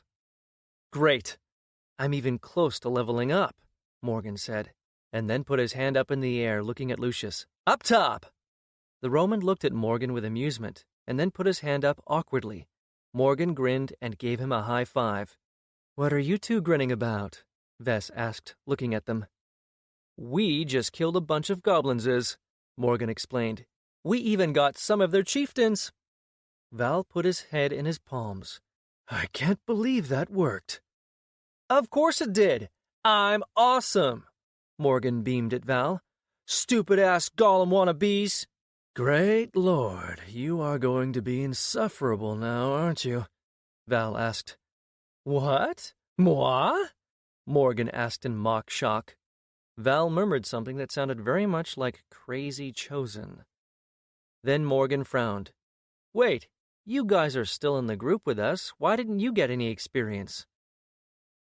We weren't close enough, nor were we involved in their deaths. The guiding force watches over all, and it decides who gets how much and when. Huh, Morgan said, shaking his head. He hadn't realized that. We should hurry up. There is much to do. With his plan working perfectly, the goblin army would be slowed down for a bit, but not by much. Lucius's opinion was that they could expect them sometime in the afternoon. They spent the day making sure that everything was ready. And then the goblins arrived. It was early afternoon when they got there, and even from so far away Morgan could see that they were pissed. The goblins filled into the clearing and stopped, letting out screams and screeching sounds as they waved their primitive weapons around. The 7 remaining goblin chieftains and the 5 shamans walked up to stand in front of them and looked at the town. Then they turned to their army and started speaking in their guttural voices. Their army screamed back at them, and then the chieftains pointed their weapons at Turban, and the goblins charged. Morgan was taken aback for a moment by their stupidity. He saw no siege equipment, and the wall was taller than they could climb. But then he noticed primitive ladders being carried behind some of their ranks. Steady, Morgan said to the group of people standing next to him, the 20 archers. He had trained them as much as he could, but they were all visibly shaken and afraid. As the goblins got closer, Morgan took aim with his bow and charged an explosive arrow. Knock! He ordered. The archers took aim, which amounted to just pointing their bows in the general direction of the approaching horde. Loose! They all released their arrows, some hitting, others missing, but none even slowed the goblins down. Morgan's arrow found its mark, and a goblin that was in front of a group that was carrying a ladder. The arrow exploded, throwing goblins behind him back and showering the others with blood and gore. The first line of goblins reached the traps. They stepped over the hidden pits and fell in, impaling themselves on spikes. Some goblins managed to stop in time to prevent themselves from falling in, but then the goblins behind them ran into them, pushing them forward anyway. Fire at will! Morgan yelled out. There was no point in firing volleys. There were too many of them. Each archer started firing as quickly as they could at the goblins, but Morgan still fired 3 arrows for every one that they did. He was using the regular arrows that they had made, and every now and then Morgan would fire an explosive arrow or use rain of arrows, showering the rushing goblins with smaller energy arrows. Although not that often, he was conserving his strength. He targeted the goblins carrying ladders, but each time he killed one, another would take its place. Vess was standing next to him, her job being to protect the archers, but she also had a bucket of water near her, and she would pull it up on her shield and then fire icicles down on the goblins. Then the goblins reached the wall. The ones in front without ladders started throwing themselves at the palisade, their claws biting into the wood as they started to climb. Well, Fuck me. What kind of a god not god creates fucking goblins that can climb walls? Lucius! Morgan yelled out. And the Roman leaned over the wall, sending a blade of air along its length, cutting the goblins down. Maddock and his guard were leaning over the walls with long spears, more like sharpened poles, and stabbing at the goblins below. It was one of the things that he'd had them make. The goblins started throwing spears at them, but they didn't have all that good aim. Then the ladder-bearers reached the wall. They raised the ladders up and leaned them on the palisade. 6 ladders hit on the wall, and Val stepped in with some of the militia. They were carrying pitchforks, woodcutting axes, long, sharpened sticks, anything they could find to arm them. But Morgan knew that it wasn't going to be enough. The first goblin peeked over the wall, and Val took its head off before sending a wave of fire down the ladder. At the other ladders, the volunteers worked in teams of 4, stabbing at the goblins that were trying to climb up. Lucius was moving from group to group, helping where he could. One of the militia missed with his pitchfork, and the goblin grabbed the handle, pulling the man over the wall and throwing him down to the horde of goblins, who then ripped him apart. Morgan aimed sideways and put an arrow through the goblin, but on another ladder a goblin had managed to climb up. Before Lucius got there to cut it down, it had killed 2 men. Val released a battle cry, which stunned many of the goblins close to him, and the militia cut them down. Then, with the help of 2-pronged staffs, they pushed 2 ladders off. Then Morgan saw 3 larger goblins running over the field at them. The 3 goblin chieftains pushed the other goblins out of their way as they ran at the wall. One of them had a large bone-tipped spear, which he threw and struck one of the archers in the chest, sending him flying off the wall. Morgan reached to the arrows in front of him and pulled out an arrow of decay, firing it at the chieftain. The goblin saw the arrow coming but couldn't evade entirely. It hit him in the arm, but Morgan already had the next one flying, this time hitting his upper thigh. The next arrow he fired was an exploding one. He didn't even notice that he had grabbed another arrow of decay instead of a regular one, but he charged it regardless, and it flew straight at the chieftain. As soon as it connected, it exploded.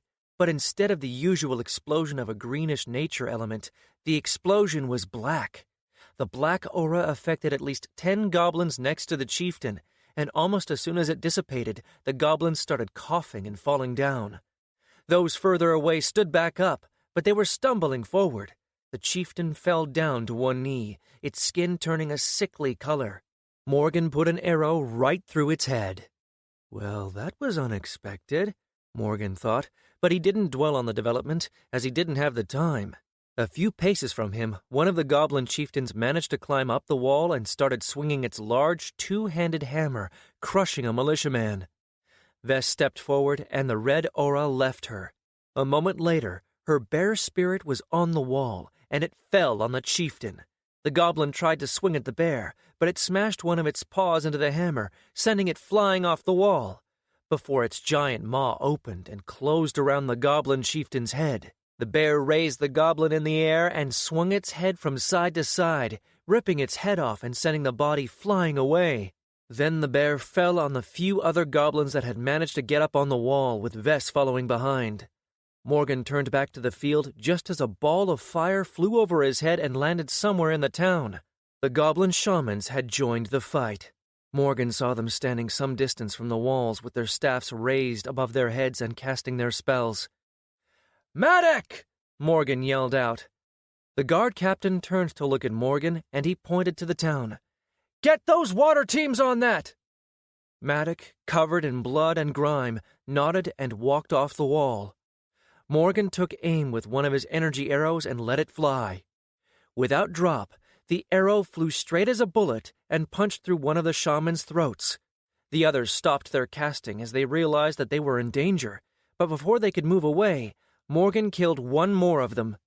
The remaining shamans raised their staffs and sent bolts of fire flying at the wall.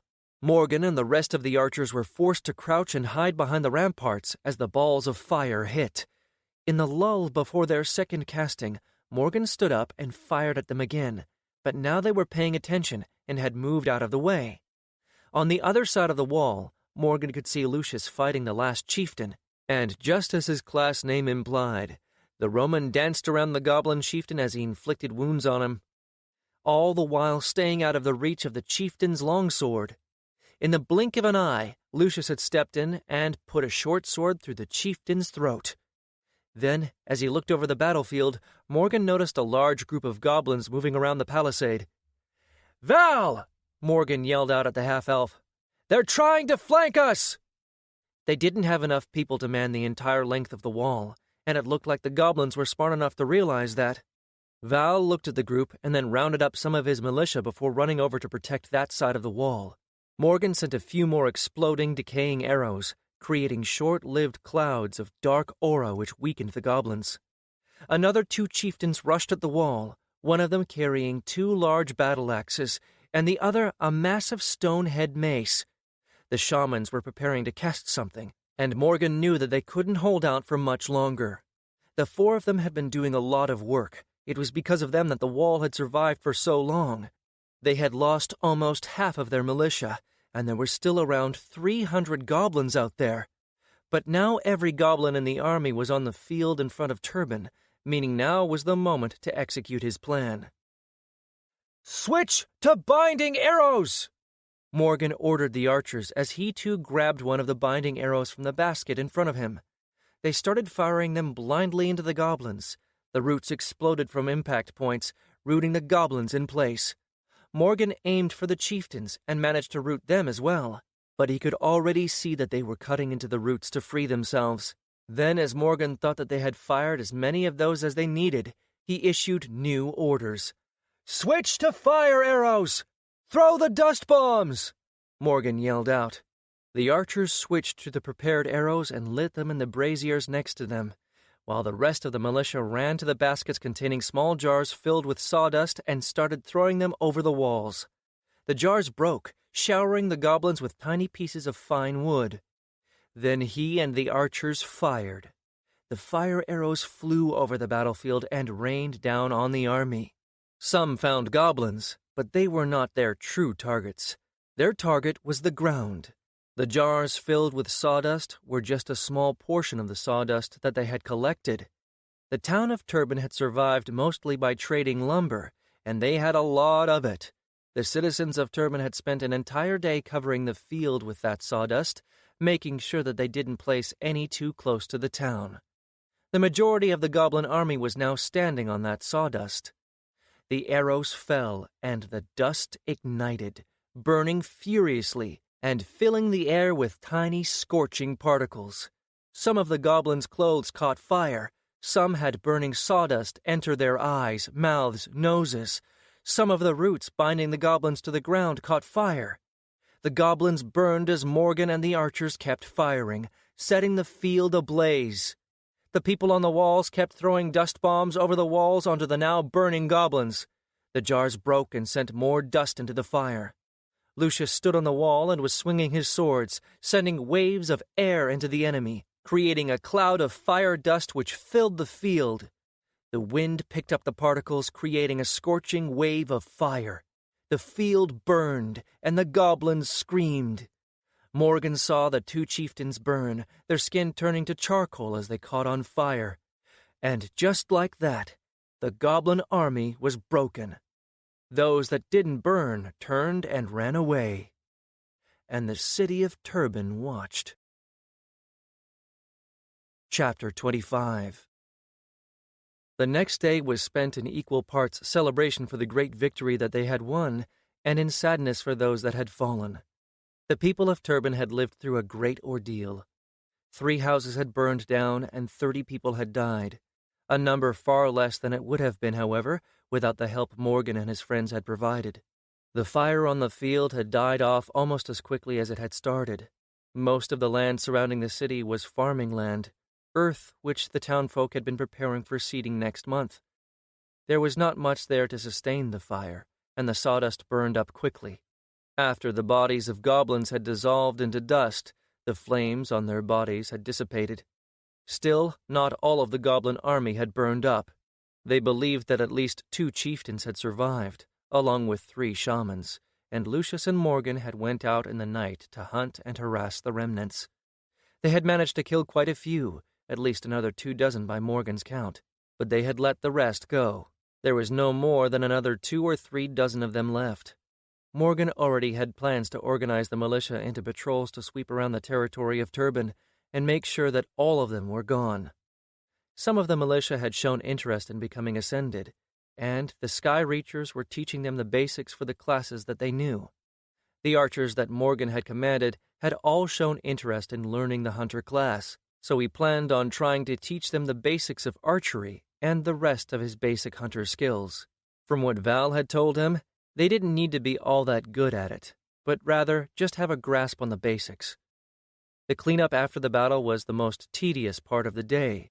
They had collected all of the loot and put it into one large storeroom in the city, and Vess was already cataloging it and deciding which they would take for the guild and which could be given to the town. They had found quite a lot of ascension crystals, most of them low quality, but the few that had dropped from the shamans and the chieftains were of a greater quality.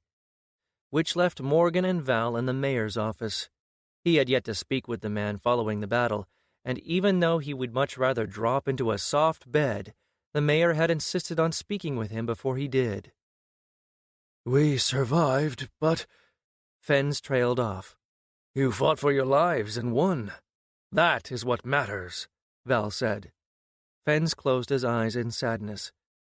"But we paid a steep price for that victory. People I have known since they were children died at the hands of those monsters." Morgan reached over and put his hand on the mayor's shoulder. "All important things carry a price. For the first time, you took hold of your own destiny, and you prevailed. Their sacrifice was not in vain. Your town survived." Fens nodded in acceptance. Morgan squeezed his shoulder and then stepped back. He noticed Val looking at him with a frown on his face. "What?" Morgan asked. "Nothing," Val said. "I'm just not used to such wisdom coming out of your mouth." Now it was Morgan's turn to frown. "I'm wise." Val rolled his eyes. "Yeah, right." Morgan scowled at the man. "Don't know what you're talking about. Every word I say is wisdom." "Idiotic wisdom, maybe," Val muttered. Morgan turned to respond, but the mayor coughed to get their attention. Morgan immediately felt bad. The man had lost much, and here he was pulling Val's chain. Sorry about that." "No, it's fine," the mayor said. "But seeing as you have fulfilled your end of the bargain, I thought it only fair that I fulfill mine." He cleared his throat, and then started speaking. "I, Henris Fens, swear my services and those of the town of Turban to Guildmaster Morgan and the Skyreach Guild." Morgan felt something build up in the air, and then a twist in his gut, as if a piece of string had burrowed deep in, and in the next moment it was gone, and a notification appeared in front of his eyes. "Congratulations! The town of Turban is now under the control of Skyreach. Skyreach's domain has increased. Skyreach has gained influence." He noticed more notifications flashing in the corner of his eyes. He hadn't had the time to look them over since the end of the battle. He shook his head and cleared the screens. "Thank you," Morgan said to the mayor respectfully. "It is I who should thank you. You saved our town and have given us a future." Morgan bowed his head, and the mayor returned the gesture a bit more deeply.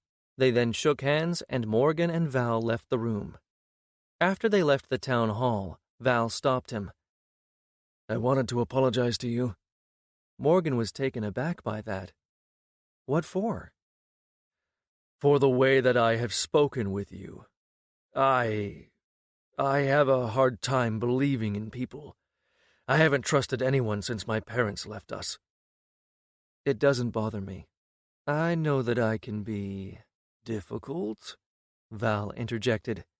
"Yes, difficult," Morgan agreed. "At times, at least." "Try all the time," Val grinned. Morgan scowled, but Val waved him off. "No, I need to apologize for myself." Val put a hand on Morgan's shoulder. "Because of you, both Vess and I are on the path that we had always wanted to tread. And despite my misgivings, I must admit that you have been good for my sister. Ah, well, thank you. Val nodded and stepped back, but then pointed a finger at him.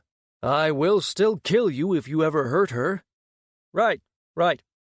Morgan raised his hands in mock surrender. A while later, Morgan was in his room sitting on the bed next to his sleeping Vess. She was in a deep sleep.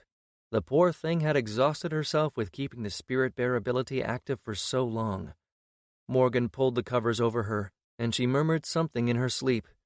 Then Morgan turned his attention to his notifications. He knew that he had enough experience to ascend a level, so he found the button next to his current level and entered his soul space. I must say, Master, being a part of you has proven to be quite a ride. Hey there, Cortana, Morgan chirped. My name is Sabila, the soul avatar implant thingy said. Oh my God, you were supposed to be made from a piece of me. How do you not know that reference? This is getting ridiculous. I'll go mad if someone doesn't give me some acknowledgement. I'm talking to you, Oxy, you jackass. I am certain I have no idea what you are talking about, Sabila told him. Wait, is she? Did you just... The avatar gave him a small smile. The thing just got self-aware. Oh crap, Skynet is coming. You know what? I'm gonna check my screens, Morgan said, and turned around, summoning his notifications. Group XP gained. 298 times Goblin Warriors killed equals 1,490 XP. 121 times Goblin Scouts killed equals 121 XP. 5 Goblin Chieftains killed equals 50 XP. GF bonus, traps successful, equals 400 XP.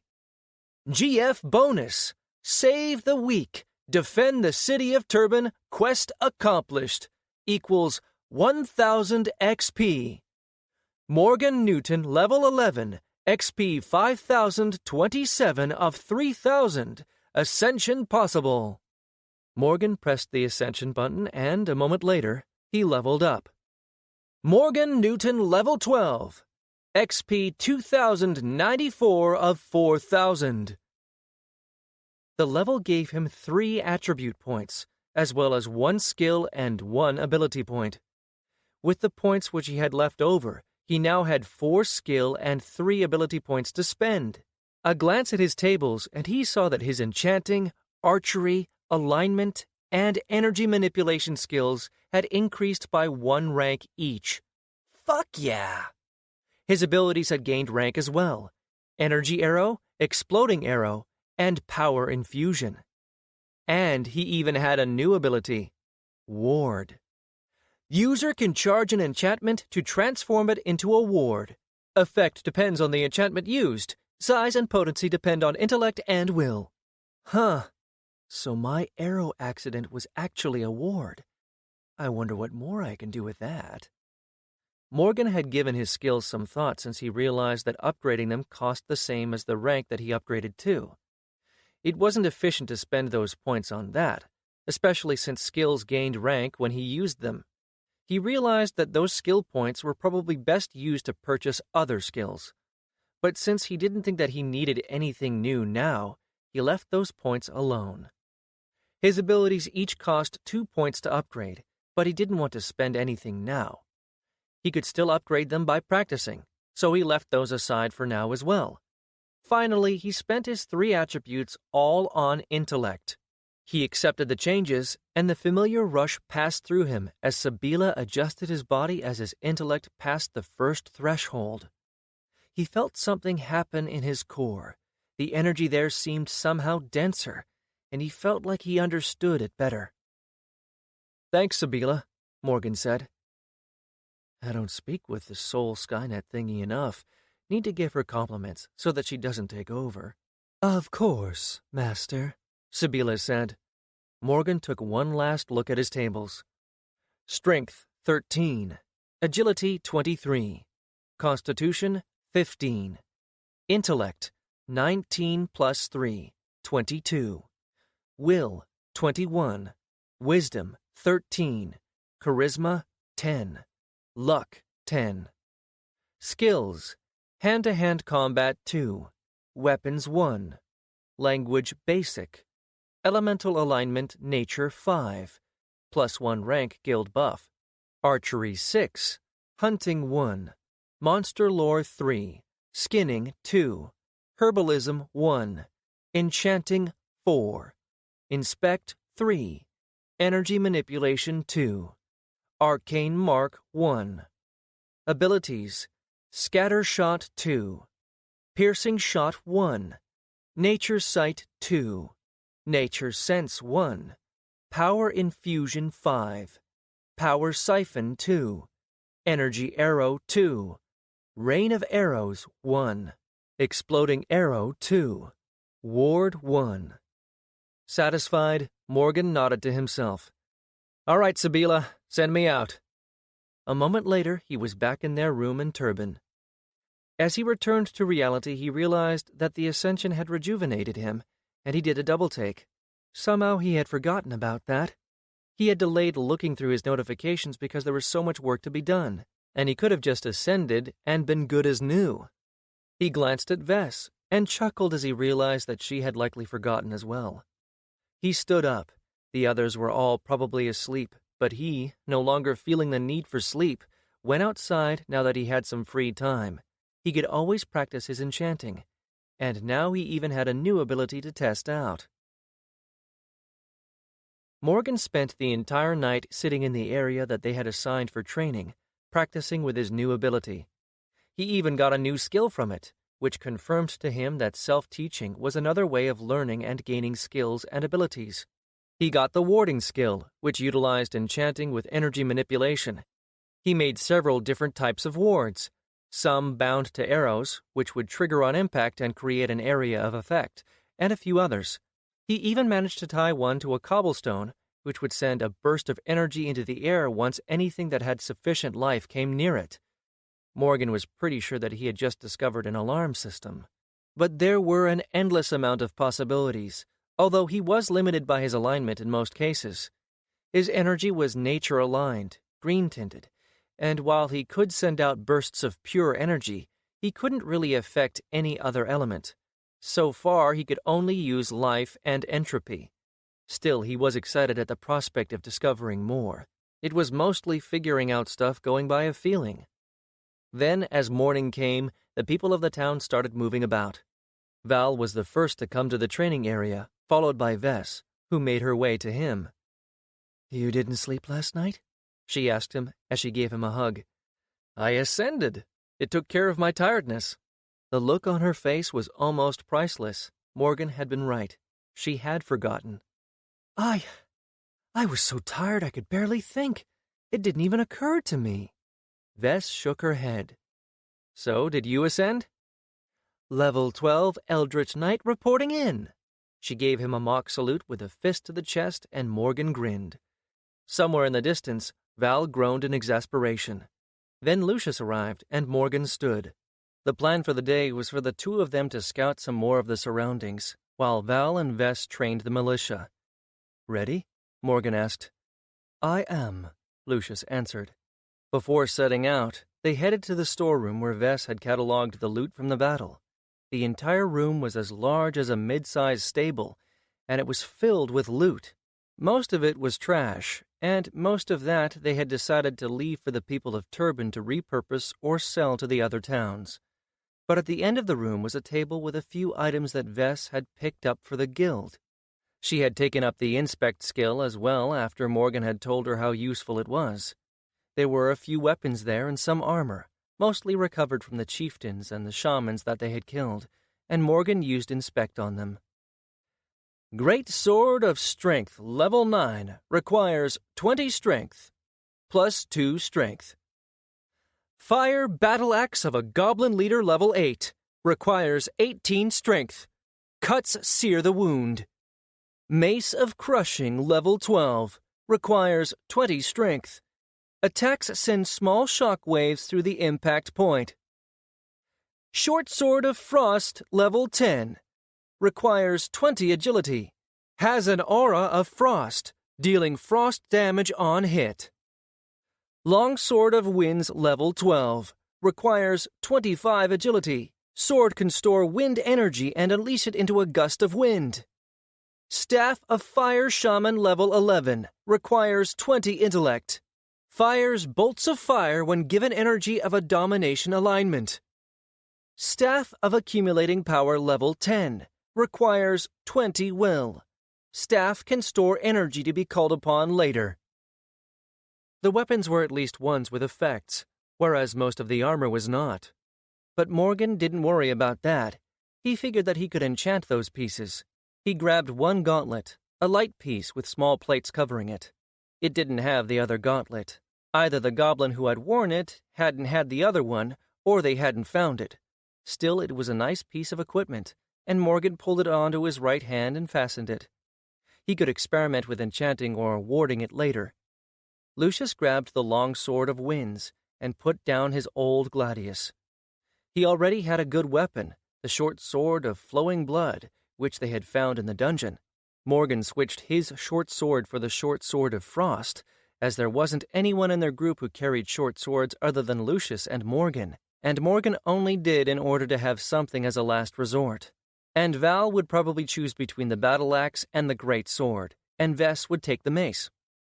Lucius looked over the armor but didn't take anything new. "These are great weapons," Lucius said as he secured his new swords. "I know, right?" Morgan waved his short sword around, looking at the faint blue aura shining around the blade. He wondered what would happen if he stabbed something. "I must admit, I am eager to try them out," Lucius said with a smile. Morgan grinned back. "Well, let's go and do that." With that, they left the storeroom and then the town. Chapter 26. Their route took them in a long circle around the town area, and mostly they just walked and paid attention to their surroundings. They had to make sure that all the goblins in the area had run off and that there were no stragglers. As they walked, Morgan realized that he had known Lucius for a very short time, yet he still knew quite a bit about the guy. Lucius was always holding himself straight, with composure. His family seemed to have been something like the equivalent of nobles for this world, at least until they had been betrayed. "You know," Morgan started, "I just now realized that I haven't spoken much with you about the ascension process." Morgan had asked the twins when they'd first met, but they hadn't known much, as most of what they knew they had hobbled together from their parents' stories and books that they'd left behind. Lucius raised an eyebrow. "What do you wish to know?" "Well, your family were all ascendants, right? I guess I just wanted to know how much you knew about it. I must admit that I am stumbling along as I go. I mean, I have some knowledge from my old world, but it doesn't apply to everything." "Ah," Lucius nodded. "Yes, I have learned some from my father." "You said that your grandfather passed away, but you didn't mention your father before." "Aye, when my brother betrayed us, my father had been the guild master. Our grandfather had died fighting in the tower, and my father wanted to pass on his duties as a guild master to my brother, so that he could focus more on the tower himself. When my brother betrayed us, his conspirators killed most of our family. The 13th Legion had been started by my grandfather, and he had many children and grandchildren. My brother killed them all, save for my parents and me. We escaped in the night, but my mother, she died along the way. The only ones left were my father and me." Lucius's eyes got a faraway look to them. "Father. He became a shell of the man that he used to be. My mother's death hit him hard. We reached this valley, and we found a home in a small town down south. I wasn't an ascended. I was too young for that, barely 7 years old. But I remembered what we were, what we had. I tried to get Father to tell me how to become an ascended, but he didn't want to hear about it. He forbade me to even try it. Still, over time, I got some tidbits out of him, enough that I realized what I had to do." "I'm sorry," Morgan said. He couldn't imagine it. "It must have been hard. You said that your father was ascended. Is he? He lives still, Lucius said. He was the head of one of the greatest guilds in the world. He has quite a lot of life accumulated, enough that I never saw him hunt. I don't know how long he has now, but, well... So he agreed to help you ascend? Lucius gave him a sad smile. No, I ran away and ascended on my own. Ah, so you don't know much about the best ways to utilize your points and such. Lucius shook his head. I know only that you shouldn't spread your attribute points too widely, at least at the beginning. When you hit higher levels, well, you approach heights where you are almost godlike in nature. Huh. Well, thanks for the tip, Morgan said. He had already known that, but still.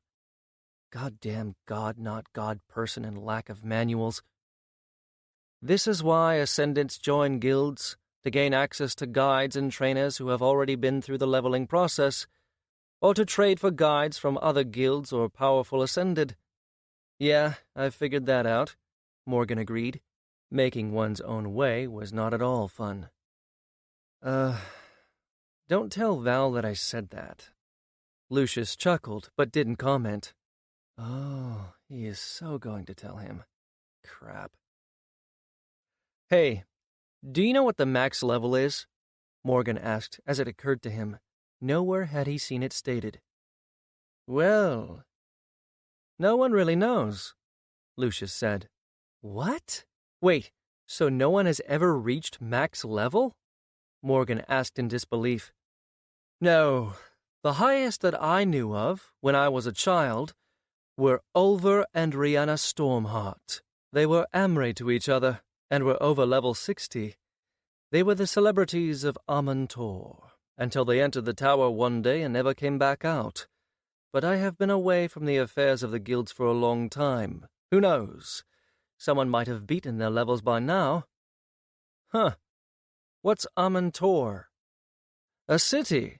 Actually, it is better described as the city. It is massive, surrounding the entire tower, stretching for leagues in every direction. You could walk for days and still not get from one side of it to the other. Whoa, that sounds impressive. It is. All the important guilds have headquarters there, and all are bound by the contract of peace. There is no war on Amantor.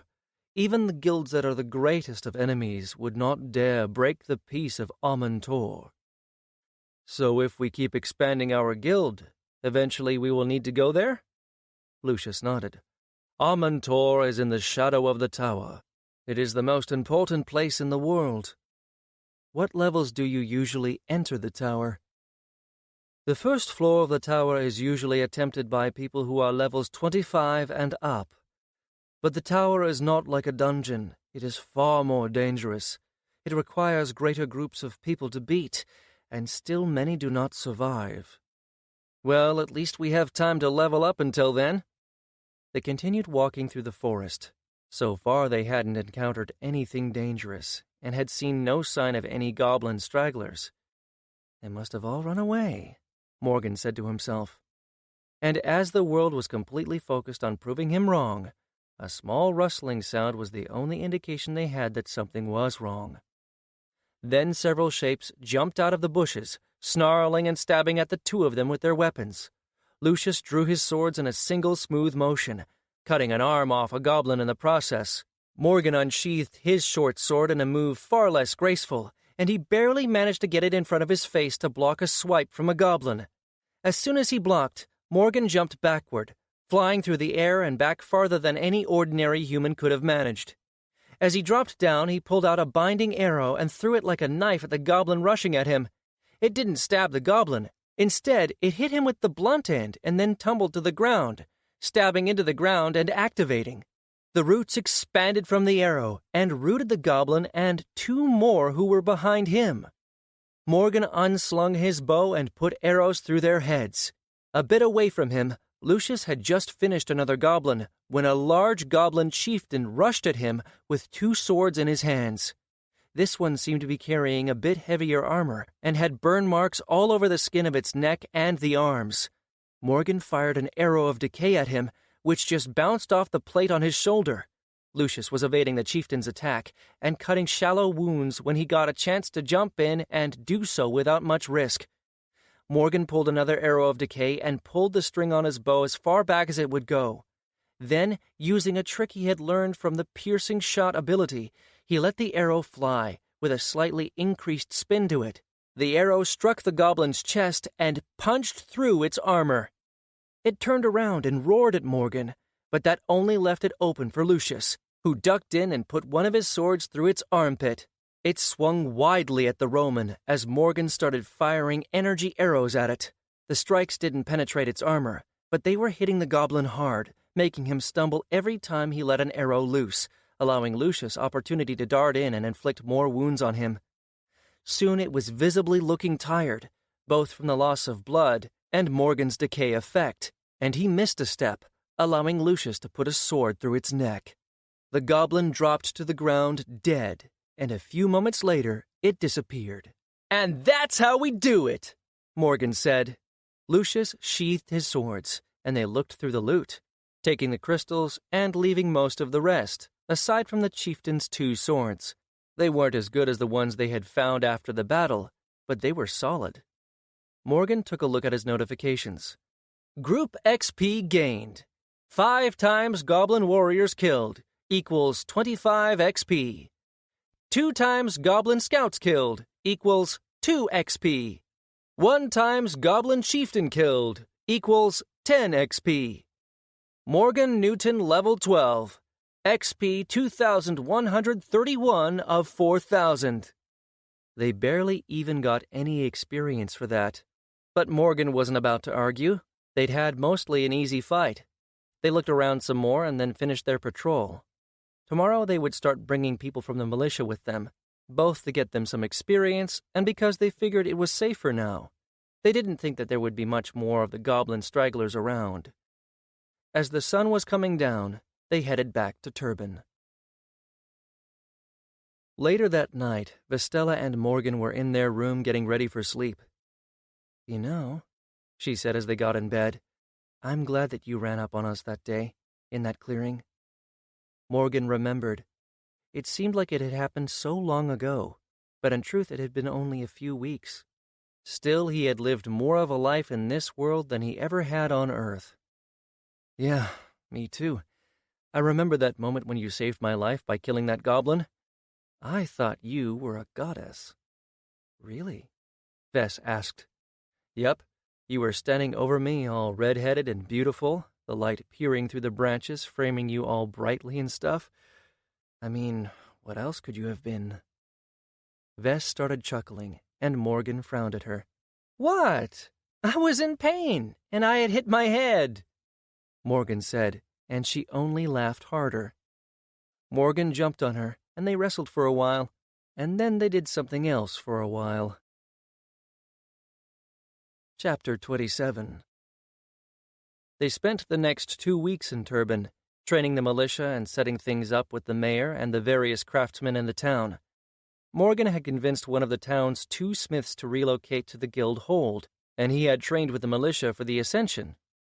He had also convinced a few support staff, cooks, and cleaners and such. Out of the rest of the militia, only 10 people had agreed to ascend, 7 men and 3 women. But they would need a bit more practice to do that. So they too would be coming with them to the guild hold. They had purchased food and had taken some more common items that they were missing at the hold. They had also made arrangements for a team of lumberjacks to come up to the hold in a few days to get them some building materials. They needed to upgrade the hold, but the less refined materials they had, the more energy it cost. But they didn't have high-quality ascension crystals anymore. Not to mention, they would run out of materials quickly if they used up everything around the hold. There was a large enough forest around the reach for their needs. Before they left, Morgan had spoken with the mayor, asking him to send word to the other settlements and see how they would feel about coming under the Skyreach Guild's protection. After that, they left the town. And so they found themselves on the road with 2 wagons with all the goods they needed pulled by 2 oxen.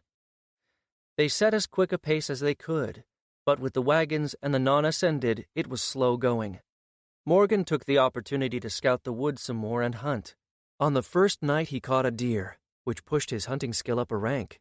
It was a strange experience now that he had the time to dwell on it, to just have knowledge in his head.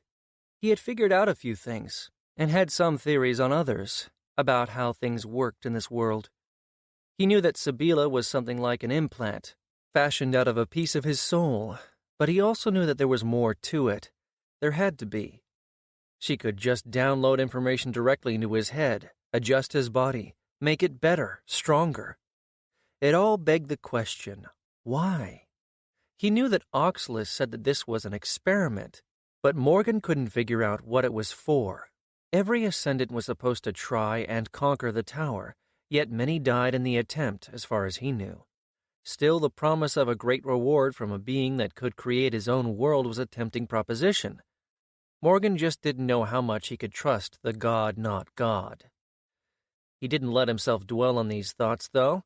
He had more than enough on his plate right now. "What is it like being ascended?" Herda, one of the new recruits, asked, her friend Anira walking next to her. Morgan looked around himself for a moment, and then he realized that they were talking to him. Right, I'm the leader. Well, it's strange. You can learn things far faster than normally possible, and depending on how you spent your points, you can be stronger, faster, and just be better than an ordinary person in every way. "That sounds wonderful," Anira said wistfully. You'll see for yourself once we get to the guild hold. "I've heard a lot about guild holds," Herda said, "but I've never seen one."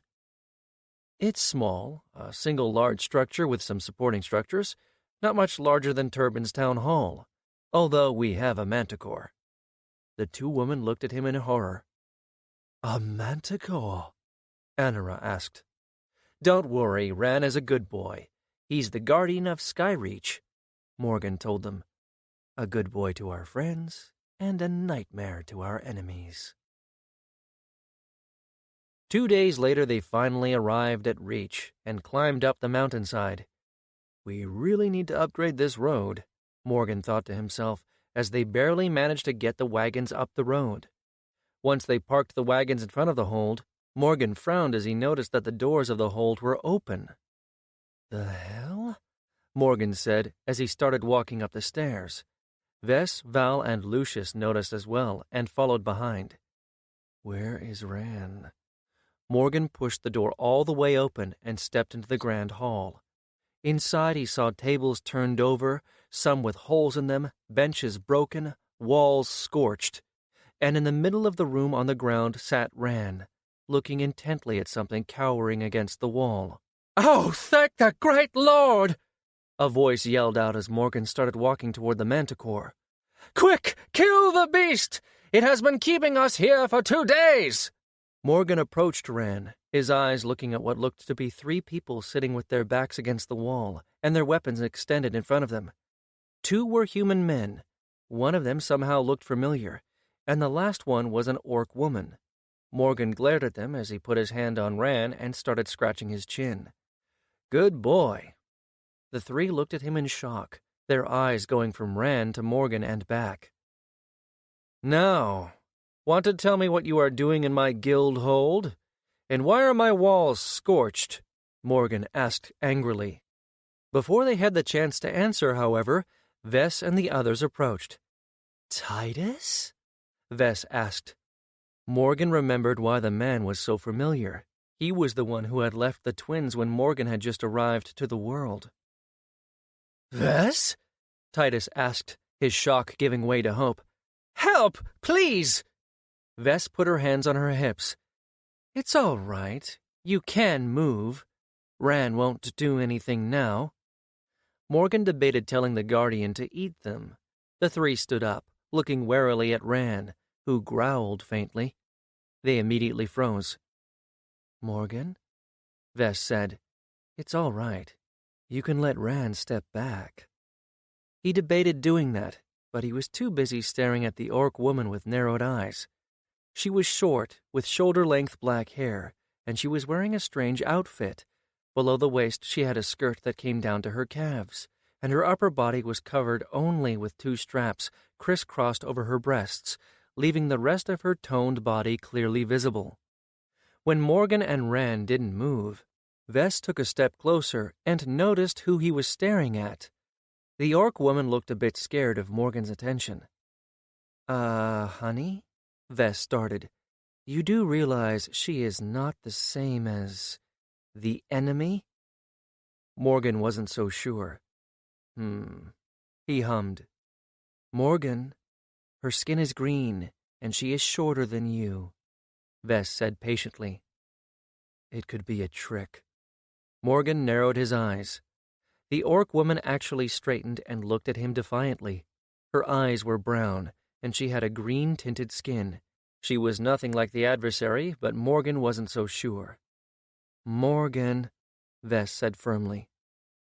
Fine, Morgan said. He was probably being paranoid. Not like I have hundreds of movies and video games worth of experience with illusions and shit. He patted Rand on the neck, and the manticore stood up, eliciting a whimpering noise from Titus. Rand then turned around and walked out of the grand hall. Great Lord! Titus released a long breath.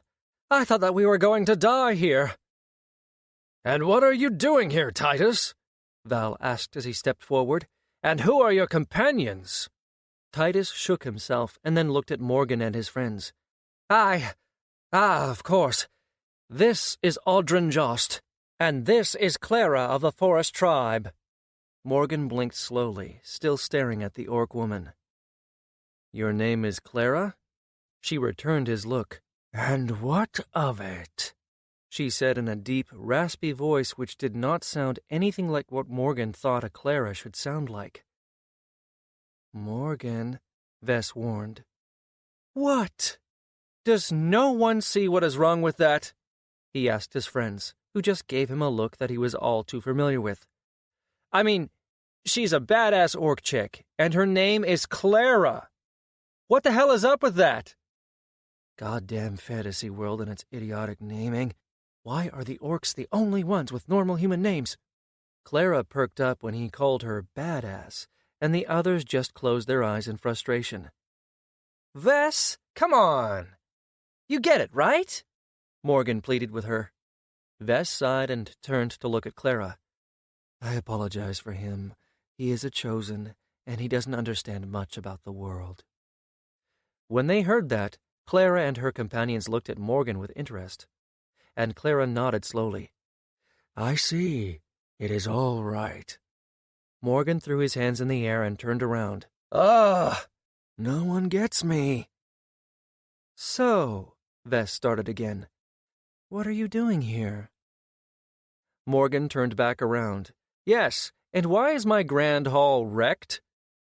Titus looked between Vess and Morgan a bit confused, but it was Clara who started speaking. We were traveling toward Turbin from my tribe up north. I am the only ascended in my tribe, and so I was sent to warn the other settlements about the goblin threat. Titus nodded. Right. Audrin and I have been traveling north for a few weeks now, fighting monsters and leveling up. We ended up in Clara's village just before the goblins started raiding in force.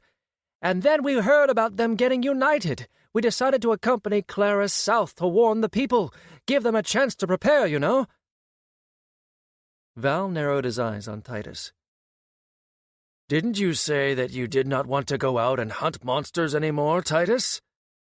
Titus turned a bit uncomfortable. Yes, I must apologize for the way I acted the last time we saw each other. I did not handle that battle well. Morgan said. That's an understatement. You were screaming like a little girl. What? No, I didn't. Wait, Titus said as he looked at Morgan, closer now. You are the stranger that helped us. Yep, Morgan told him.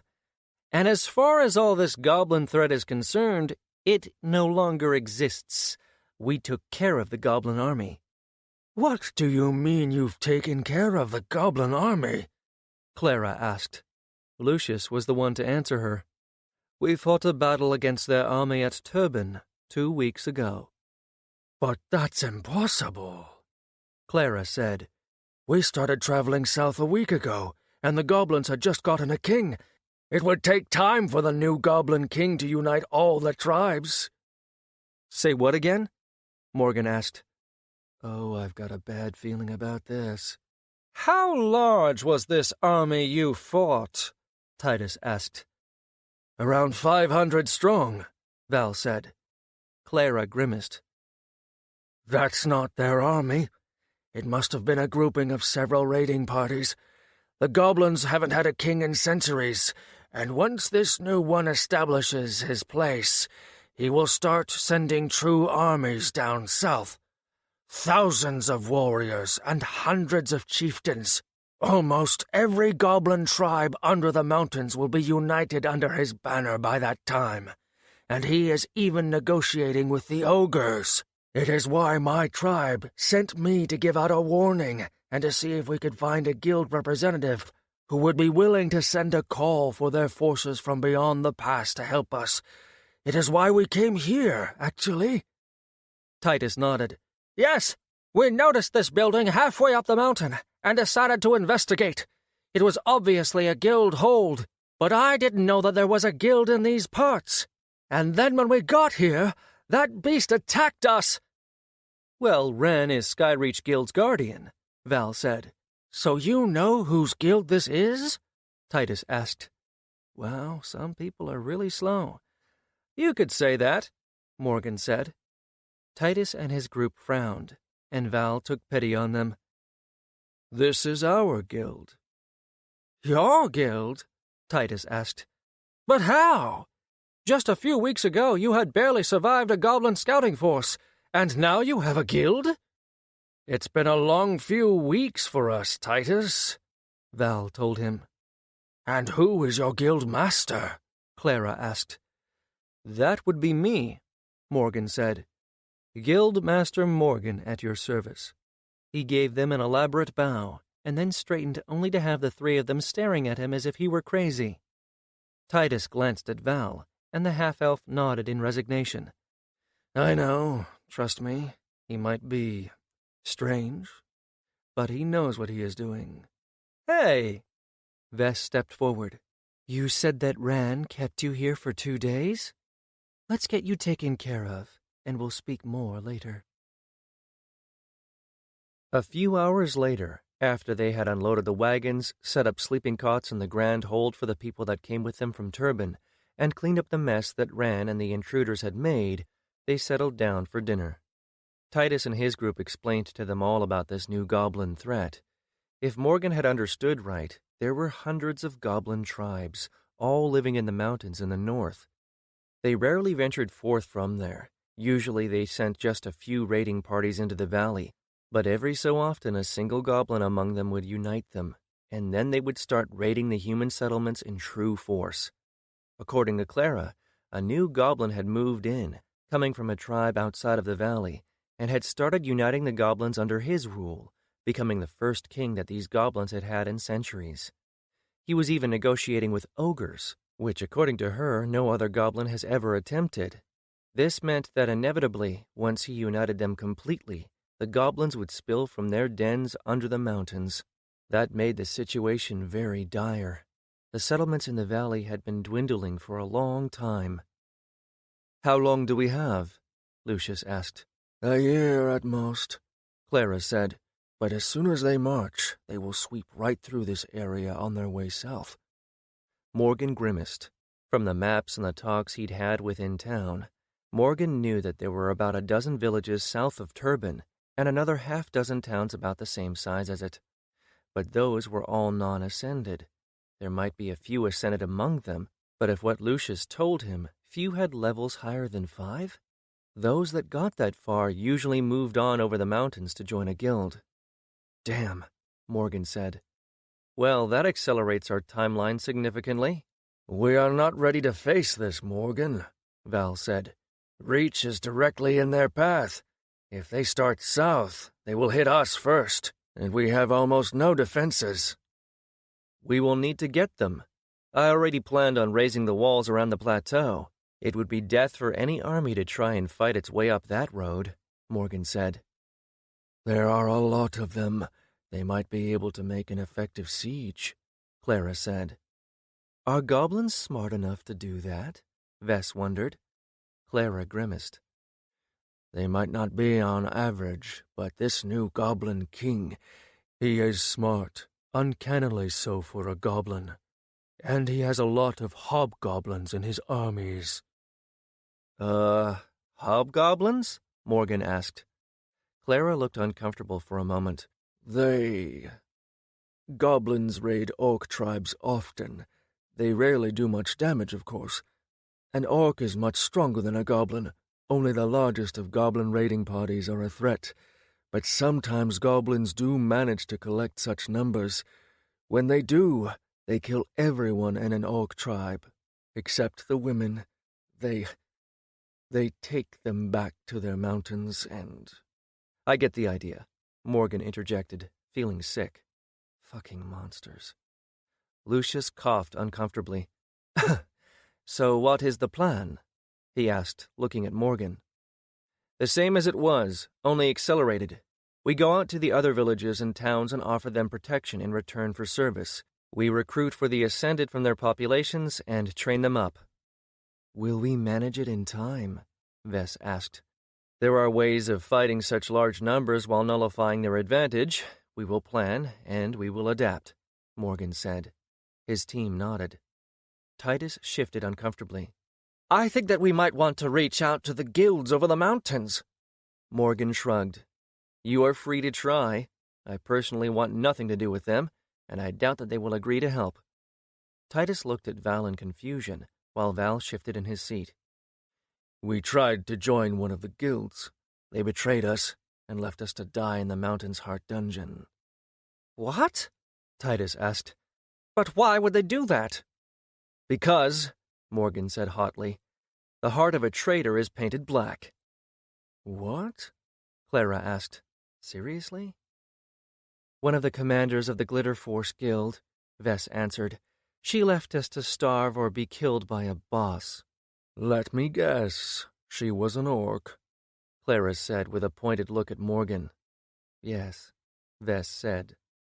You know, Clara said, getting in Morgan's face. Not all orcs are the same, just like not all humans are the same. What? I know that, Morgan said incredulously. Clara nodded firmly as if that was that. Morgan frowned at the tiny orc. She came up to his shoulders, but she was feisty. So, Titus started, interrupting Morgan's study of the woman. We talked it over earlier, and we would like to ask to join your guild. Morgan scowled. Don't you want to join a better, more established guild? We can't offer you much. That would be preferable, but this is a chance to get into a guild at the start. We would have much higher standings here than we would in any other guild, Titus said. Morgan thought it over, and it did make sense to him.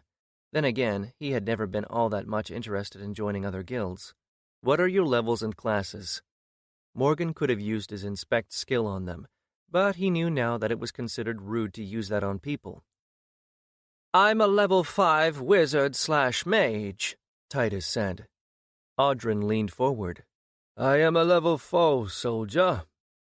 And I, Clara said, am a level 6 wizard/knight.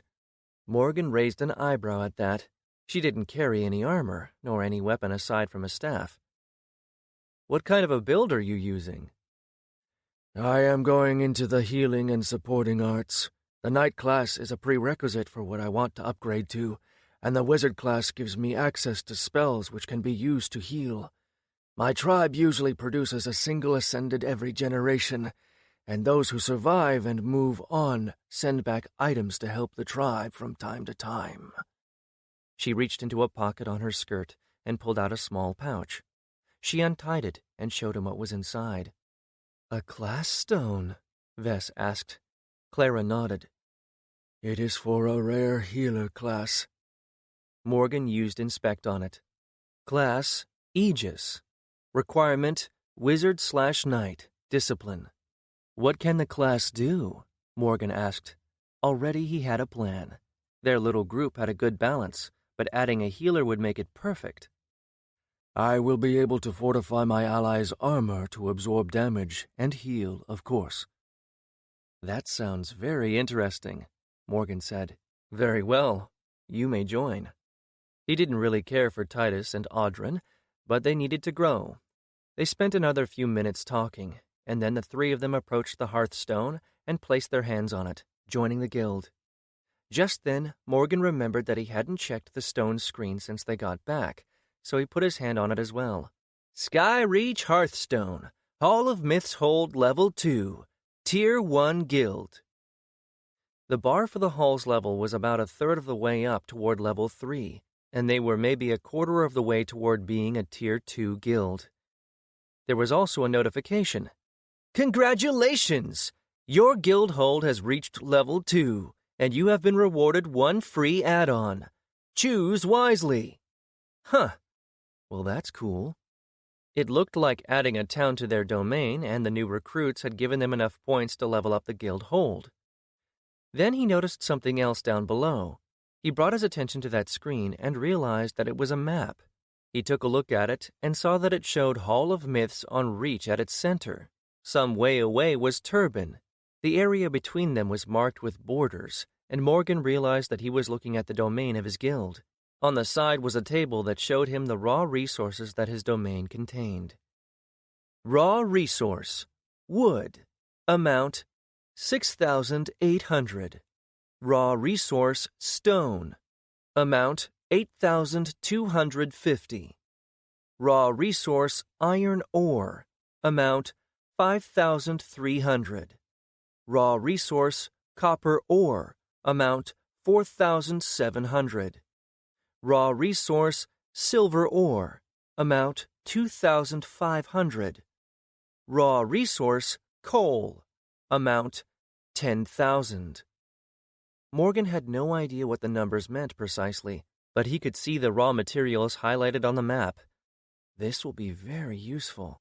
With the people that would soon be coming from Turban, they would be able to start on harvesting some of those resources.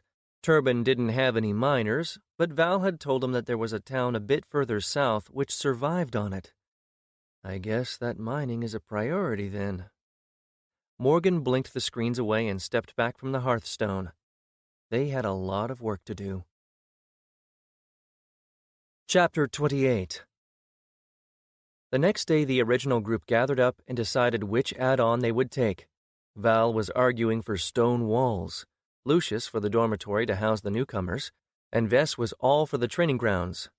Morgan wasn't sure which way he leaned. He could see merit in all of them, but he knew that they needed to grow. So in the end, he decided to agree with Lucius, and they went with the dormitory. The black smoke flowed out of the hearthstone, and then through the window of the great hall, going outside to the area that they had chosen, and started building a 2-story wooden building. It finished in just under an hour, and then they moved the few militiamen and the new ascended into the dormitory. Most of the day they spent training the militia, but also clearing an area for the training grounds. They didn't need to buy every add-on, of course. They could just as well build them themselves. Sure, it would take more work, but it could be done. According to Clara, the goblins wouldn't move until the king united all the tribes, and once he did, it would be a slow start.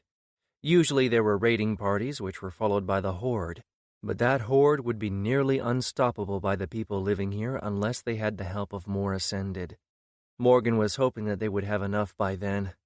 He had seen how powerful he and the others had gotten, and he knew that if they could get even stronger, it would be incredibly helpful. So they spent the next 2 weeks training the militia and the rest of the staff enough that they could ascend. Then, when they were ready, they gave them each an ascension crystal. They had more than enough low-level ones from the battle at Turban. You know, Morgan said to Val, as the people, the 10 militia, the smith, cooks, and maids prepared to swallow the crystals. We should stop calling them the militia about now. I think that they should be a part of a new generation serving under us. The people that had volunteered hadn't done so in order to go out and hunt monsters or to climb the tower, but because doing so would help them protect their town. And for now, they didn't need to be like Morgan and his group. I know, I was about to suggest the same, Val said. Any ideas? Morgan asked.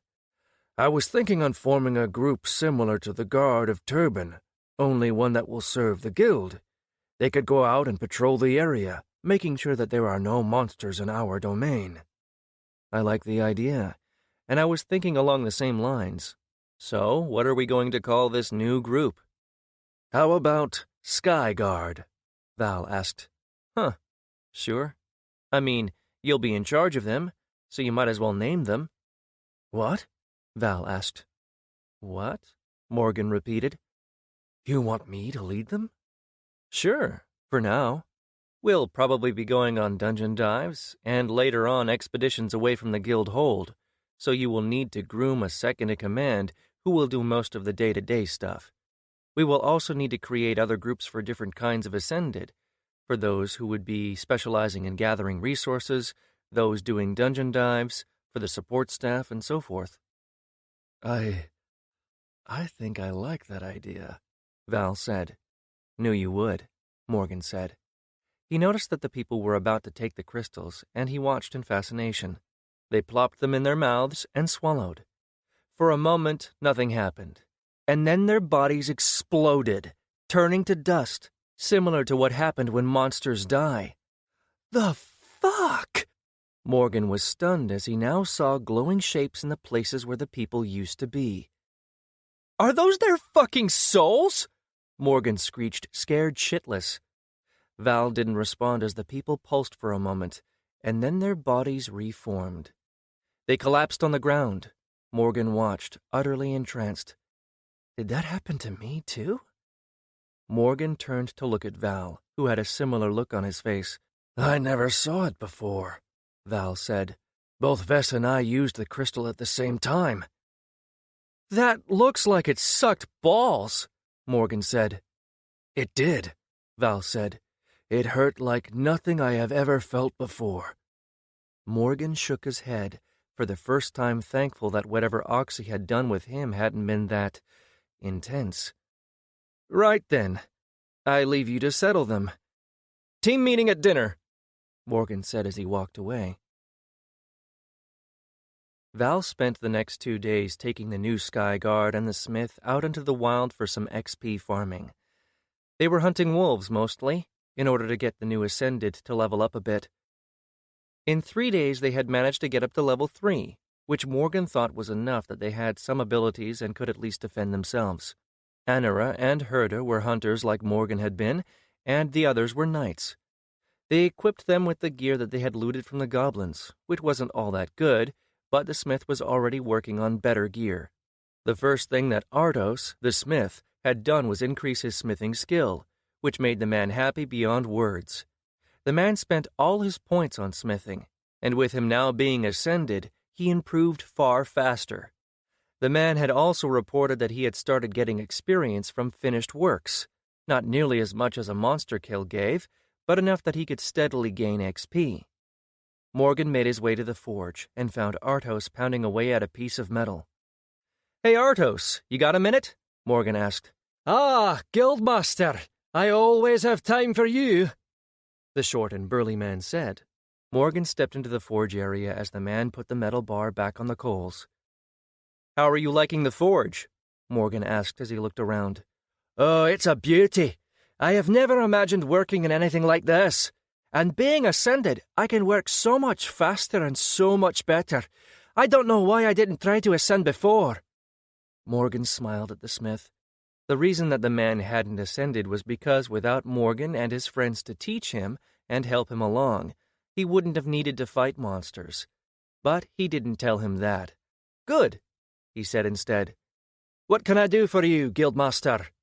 "Well, I know that you have been advancing your smithing skill. I just wanted to ask, what rank are you?" Well, I started the skill at level 3 after my ascension, and I have been doing nothing but smithing every chance I get. Coupled with the points from my leveling, I have gotten it up to level 8.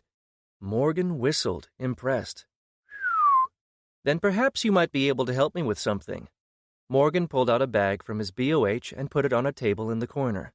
Artos walked over as Morgan pulled out the contents. It was now Artos's turn to whistle. "Is that?" "Manticore horns," Morgan nodded. I was hoping that you would use them to make something for me. Artos looked attentively at Morgan, and he explained what he wanted. Artos nodded in thought once Morgan finished. Artos said. I think that. Yes, I can do it. How long will it take? A day, maybe. So little, Morgan asked, surprised. Artos grinned. Ever since I became ascended, I just work faster, and I am stronger. Everything is better. Morgan nodded in understanding. He had a suspicion that one of the side effects of ascension was much better and faster developing muscle memory. If you knew something in your head, your body could just do it perfectly. Good then.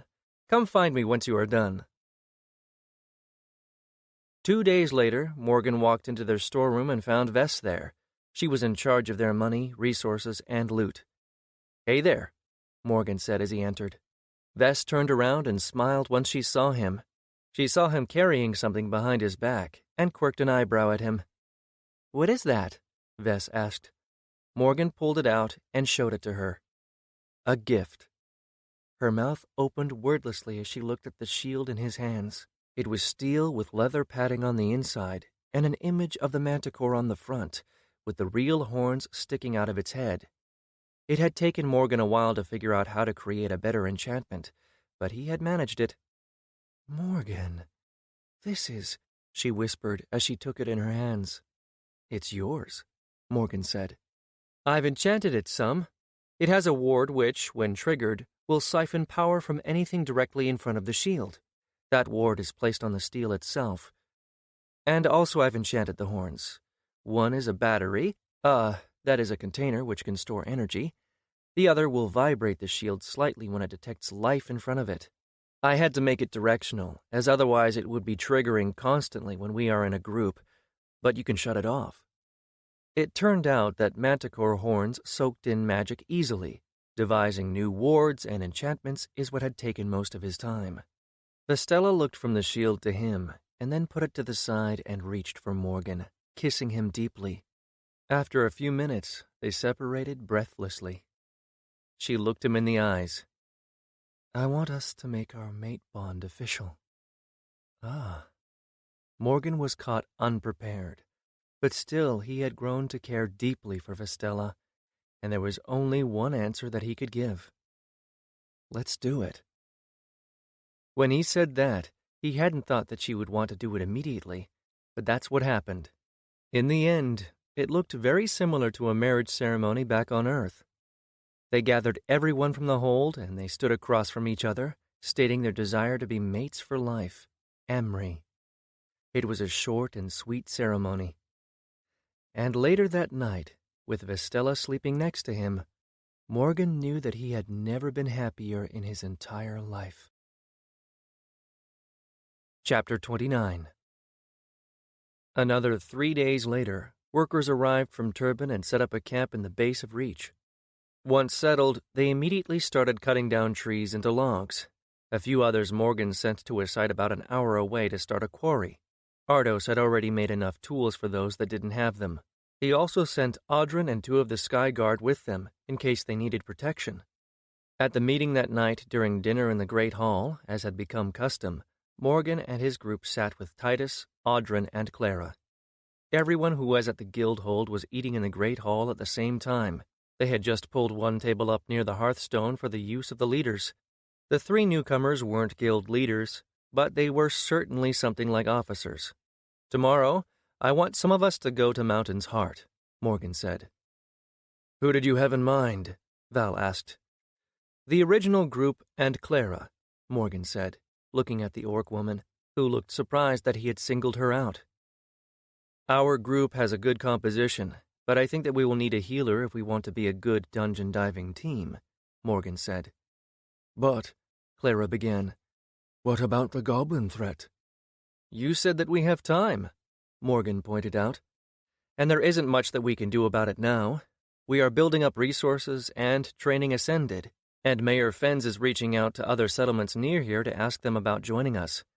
We need to get stronger, and the first thing on our agenda is to get you to level 10 so that you can upgrade to your Aegis class. Besides, only 5 people can be in a dungeon group at a time.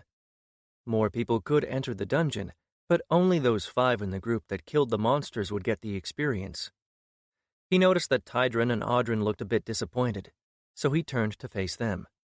"Don't worry, you will get your turn as well, but that dungeon is dangerous, so I want us to get you through it one by one. While we are gone, I want Audrin to make sure that the workers keep getting us materials, and Titus will be in charge of the Sky Guard. Make sure to patrol the area and keep the monsters away from the workers. That said, we will be taking 1 wagon with us." Titus perked up a bit at being given some responsibility. "I think that is a good idea," Lucius said. Val and Vess just nodded, and so it was agreed. It took them 2.5 days to get to the dungeon with the pace of the oxen who pulled their wagon. Morgan planned on bringing back as much of the loot as was possible, ore from the kobold mines especially. As they reached the doors to the dungeon, Morgan was reminded of the last time he had been here, and couldn't help but feel a flash of anger. "I'll get you one day. There is nowhere on this world where you can hide from me," Morgan thought angrily in his mind. Vess put a hand on his shoulder, and he reached up and squeezed it for a moment. He really did not like being tricked. "All right," Morgan said, and he turned to look at Clara. "Ready?" She nodded firmly, her hands tightening on her staff, and they walked in. They moved through the entranceway, with Vess up front and Val just a step behind her, Lucius in the middle, and the back brought up by Morgan and Clara. The orc woman didn't have many offensive abilities. She was nature alignment, just like Morgan, but had focused more on training her life aspect. They crossed the entrance and entered the first chamber. The familiar kobolds met them, and Vess jumped forward before they could react. She stomped in front of 2 kobolds, and Morgan saw them ripple as if all the liquid in their body just shook. They dropped down to the ground, and Vess stepped over them. Val came from behind and stabbed down, killing them. Morgan shot one in the eye with an arrow, and Lucius jumped over the remainder of the kobolds, cutting off their escape route. Clara watched attentively and raised and pointed her staff at the kobolds. Morgan felt a wave of energy leave and attach itself to the kobolds, and then he felt her start to pull their life force right from their bodies. It wasn't really powerful, but it weakened them, and allowed Clara to practice. They cleared out the rest of them quickly enough. Morgan glanced at the bodies, which were starting to disappear, and noticed that these kobolds had metal collars around their necks. Strange, Morgan thought. He picked one up and turned it over in his hands. Not seeing anything interesting, he dropped it back to the ground. They would have time to look through the loot afterward. He scanned the room. There are a few more of them than last time, Morgan noticed. It didn't really matter in the end, but from what he had been told, the dungeon should respawn with the same amount of monsters as before, although his friends had admitted that their knowledge was limited. They continued forward. They didn't know how much experience they would get for themselves, but from their talks earlier, Morgan knew that Clara would get a full share of XP like they had the first time, which was the point of this run. They continued deeper and cleared the first floor almost in half the time it had taken them the first time. Clara was using her drain ability to weaken the kobolds, and then the rest of them would cut them down. They were leaving all the loot behind again, but hopefully this time it wouldn't get stolen. There wasn't a lot of great stuff there, but the kobolds' weapons were at least of better quality than those of the goblins, and there were a lot of medium-quality crystals, at least for their level. Thinking about loot and theft, he was again reminded of his enemy, Emily. He waved a hand in the air menacingly, eliciting a few glances from the others, but nothing like he had been getting in the beginning. They'd grown used to his quirks. Then they entered the second floor. As they had agreed beforehand, Lucius darted forward to deal with the kobolds on the balcony. The rest of them followed closely behind, and so they saw Lucius hesitate for a moment as he came face to face with not kobolds, but rather human-sized monsters. The 2 monsters had similar builds to kobolds, only they were bigger and looked something more like lizard men. Morgan didn't know who was surprised more, Lucius or the monsters, but the Roman recovered first. He swiped his sword in their direction, sending a blade of air and taking the head off the first one. The second one ducked and started yelling in a language that Morgan didn't understand. Morgan pulled his arrow string back and released the arrow, which took the lizard man in the throat, ending its call. It didn't matter. More voices sounded in the distance of the level. Vess and Val ran up to the edge of the balcony, just as Morgan noticed the doors slam closed behind them. "Fuck!" Morgan said as he joined the others on the balcony. "Fuck!" he said again as he saw what was waiting for them below. There were at least 24 well-equipped lizard men, all now running toward them. "Vess, Val, protect the stairs now!" Morgan ordered as he looked over, assessing the situation. Vess summoned her spirit bear and ran over to the stairs with her brother. Morgan used his inspect skill and saw that the lizard men were all between levels 8 and 10, and there were magic users among them. 4 of them, to be exact. While the other warrior lizard men were running at them, some already climbing up the stairs, the magic users were on the other side of the room, standing in a circle and chanting. Morgan fired an arrow in their direction, but it just bounced off an invisible shield surrounding them. He cursed, but he didn't have time to waste on them, not when the other lizard men were a more immediate threat. Still, Morgan could already tell that he wouldn't like whatever it was that they were trying to do. As the first of the lizard men climbed up the stairs, Val gave out a bellow that stunned the aggressors, and Vess's bear swiped its massive paws at them, ripping one lizard man's entire face off. Val was swinging his unstoppable greatsword around, cleaving them in half, but there were more coming. Morgan fired an arrow with a ward on it at those below them, and it exploded, weakening the lizard men in the distance. It did not seem like it had done as much to them as it had to the goblins. Clara wasn't using her weakening ability. Instead, Morgan saw small tendrils of green energy reach out from her to the rest of their group, and a moment later, he could feel himself being just a bit faster. She was buffing them somehow, and Morgan used it to his advantage, firing arrows quickly at the lizard men running below them. But they were smarter than kobolds, and after the first few got hit with his arrows, the ones with shields raised them and protected themselves and those close to them. Morgan grimaced and turned to his friends. Val and Vess were holding the top of the stairs for now, but the bodies were piling up, and it was difficult to maneuver. The lizard men would soon spill over onto the balcony and surround them. Lucius was sending blades of air at those below, as well as toward the stairs when he saw a chance to do so. Clara was keeping up her buffing magic, but he could see beads of sweat on her face as she struggled to hold it at a distance. Morgan let her do it. She wasn't having much impact on the fight, but he knew that practice was a way for the Ascended to advance, and they needed every bit of help they could get. A strange sound brought Morgan's attention to the end of the room, and the 4 magic users.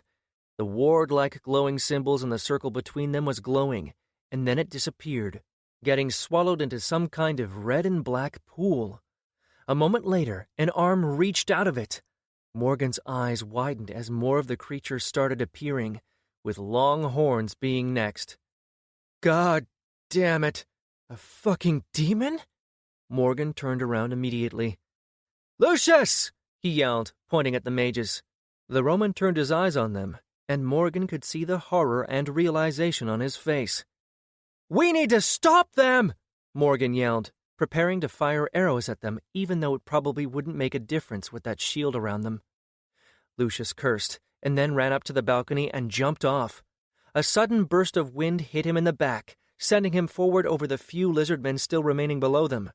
Morgan watched in disbelief as Lucius landed on the ground a bit more roughly and then fell into a roll.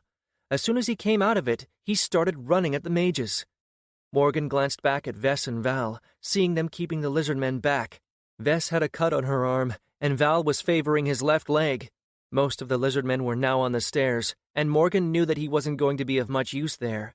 His friends were too close to the lizard men for him to shoot from here. He turned toward the running form of Lucius and cursed loudly. He turned to Clara. "Stay here! Help them!" He nodded toward Vess and Val, then took a few steps to the balcony and jumped off. He pulled out and fired a binding arrow at the ground as he fell. Roots expanded out of the arrow, catching him and softening his fall. As soon as the roots started entwining around him, he reached out to them and ripped the life energy back into himself. He had never really done that, and he felt a sudden surge of power that slowly dissipated as the roots crumbled to dust. He shook his head at the sensation, and then turned to look at the base of the stairs, seeing a few lizard men notice him and run back in his direction. He shot them with a scatter shot of 3 exploding arrows, and seeing them fall, he took off running after Lucius. The Roman was standing just outside of the shield, hammering at it with his swords, but the shield was still there, and the demon's shoulders just left the pool. It had a bull's head with long horns and dark brown skin, with short fur over its arms and long claws which were bracing the ground as it raised itself up. Already its upper half was as tall as Morgan. Fuck me! Morgan noticed that the mages were all looking tired, and with each of Lucius's strikes, they were wincing. Morgan ran up and drew his short sword, adding his strikes to the Romans. The demon was looking at them hungrily, but then the shield cracked under their blows, and one of the mages staggered. Both Lucius and Morgan rushed forward, putting their blades in the backs of the two mages closest to them. The other two abandoned their chanting and pointed their staffs at them, firing bolts of red fire. Morgan ducked and rolled, coming close enough to the circle that the demon lunged after him, catching one of his legs as he came out of the roll. Morgan screamed like a little girl, which seemed to surprise the demon. It was a moment of hesitation, enough that Lucius could take care of the other two mages with the combination of his air blades and sword through the neck. The demon's inhuman eyes widened, and it let go of him, trying to get back into the circle. But it was too late. The circle snapped and disappeared, cutting the demon in half. "Holy fucking shit!" Morgan said as he looked at one half of a demon lying on the floor and dripping blood everywhere. Lucius agreed with a nod. "That could have been dangerous. If I am not mistaken, that was a Class 3 demon. They are usually between level 20 and 30. We wouldn't have stood a chance." Morgan shook his head and turned to look at the balcony, where their friends were still fighting. Wordlessly, the two of them started running back. They reached the stairs and climbed up, hitting the lizard men from behind. It was a tough battle. Morgan let Lucius take the lead and stayed mostly back. His bow was useless in such close quarters, but he did use his short sword whenever he saw an opportunity. In the end, they prevailed. Once they had finished, Morgan looked at his friends, each of them tired, exhausted. Val and Vess were bleeding from several wounds. Morgan found the tired-looking Clara and approached her. "You okay?" Clara nodded. "Yes, I just need a moment." Morgan nodded. He knew that the closer one got to depleting your energy, the more one felt the effects of that depletion. "Can you heal our friends once you recover enough?" Clara gave him a resolute nod, but didn't otherwise answer. He studied the orc woman. She looked fierce, and yet she was a healer. He didn't think he was someone who would be into orc women, but he couldn't deny that she was striking. Hell, I fantasy married an elf. Looks like I'm into weird stuff. This was her first dungeon, and she was holding up pretty good. He turned to his friends, who had all found spots on the ground, leaning against the walls. "So, what the hell was that? I thought that the dungeons respawned with the same monsters." They exchanged glances, and he could see that neither Vess nor Val had an answer. It was Lucius who answered him. "That is usually the case. I have heard of only a few dungeons which changed their compositions after a clear." "Well, it's a good thing that someone warned me about that," Morgan said sarcastically. They conversed a bit, and after a short discussion decided to keep moving deeper into the dungeon. Clara recovered enough to heal the others, and did so. After a few moments, they made their way toward the stairs. The others went ahead, but he stayed with Clara, who was catching her breath after the healings. "I didn't think that it would be like this," Clara said as they were climbing down. "Like what?"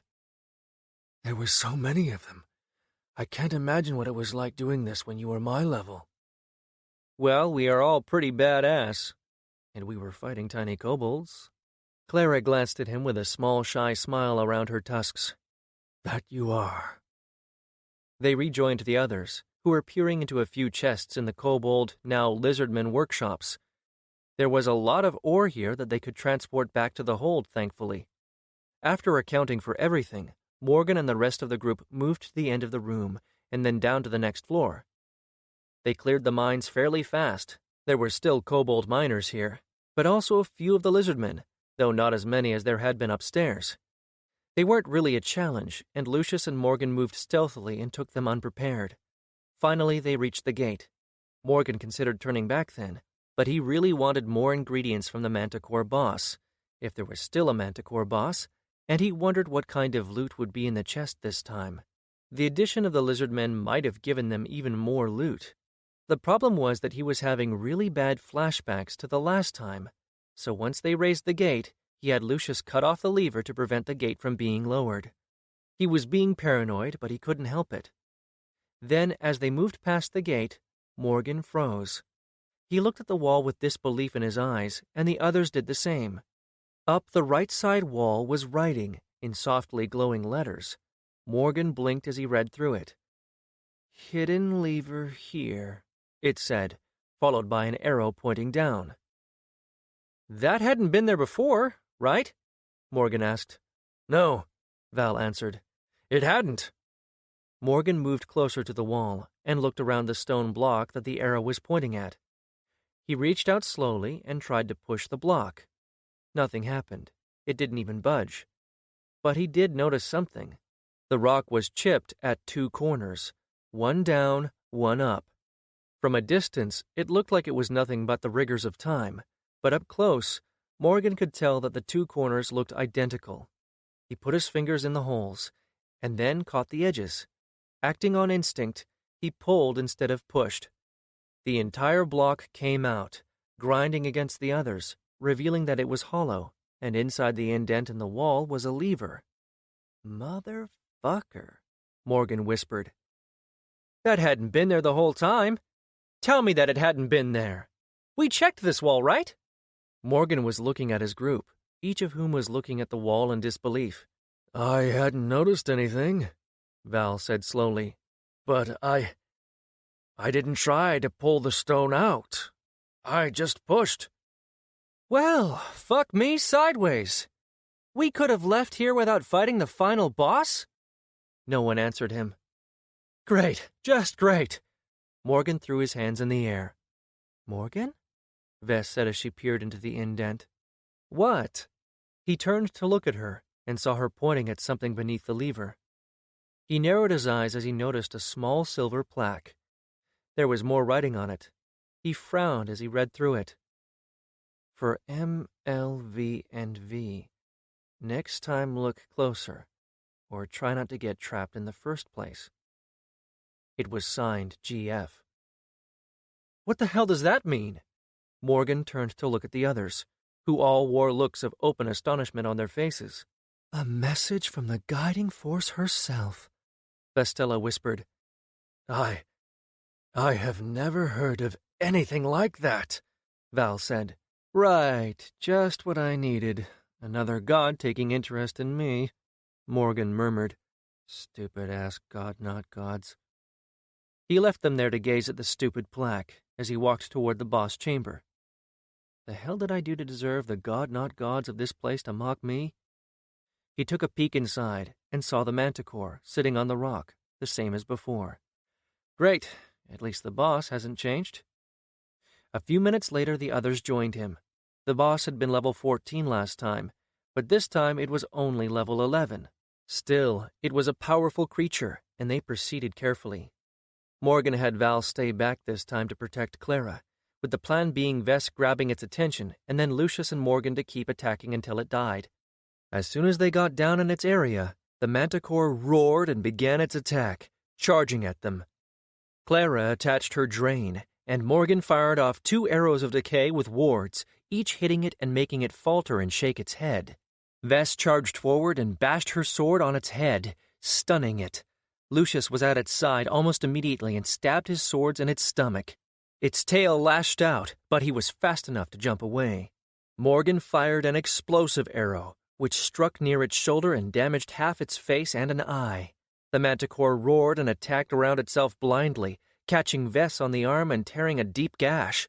Vess slashed at it in return, taking out its other eye before jumping back and holding her arm.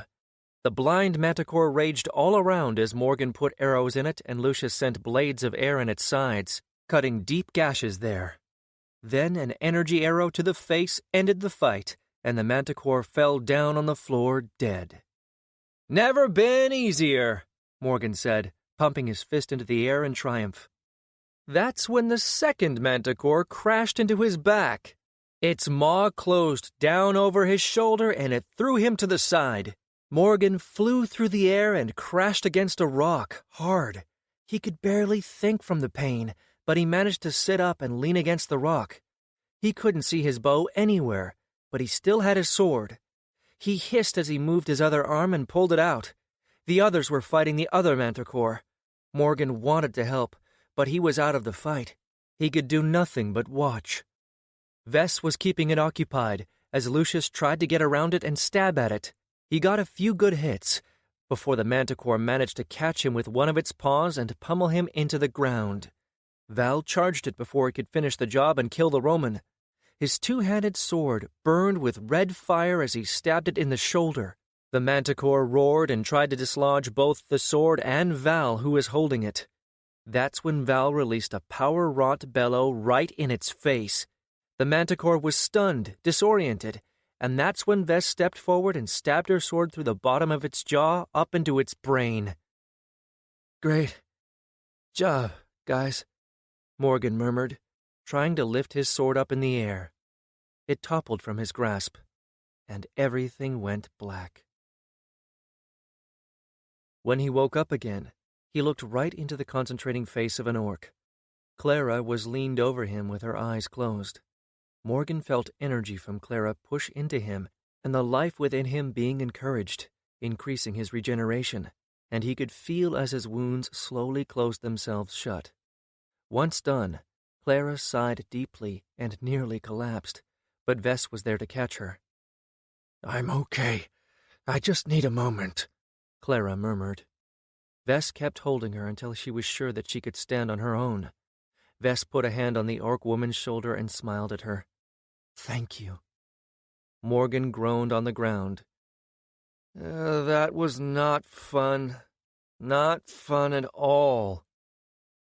"At least you aren't dead," Val said, "which you would have been had we not had her with us." Val gave Clara a respectful bow of his head. The orc woman was too exhausted to react to it. "Good thing I had her come with us, then," Morgan said with a grin on his face. Val rolled his eyes and walked away, murmuring something that Morgan couldn't catch.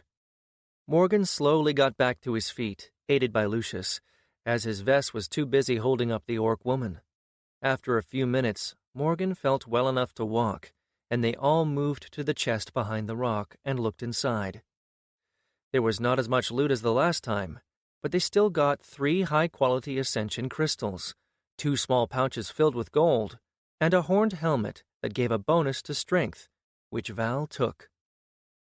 After that, Morgan returned to the manticore corpses and started harvesting the ingredients. This time he even took some bone and fur, while the others left back into the other parts of the dungeon to begin collecting the rest of the loot. After he finished with them, he went back to the second floor and found the half of the demon's body still there, so he harvested its heart and horns as well. When he finished, he put it all in his bag of holding and then made his way to the spawning point's doors. He looked at them for a moment.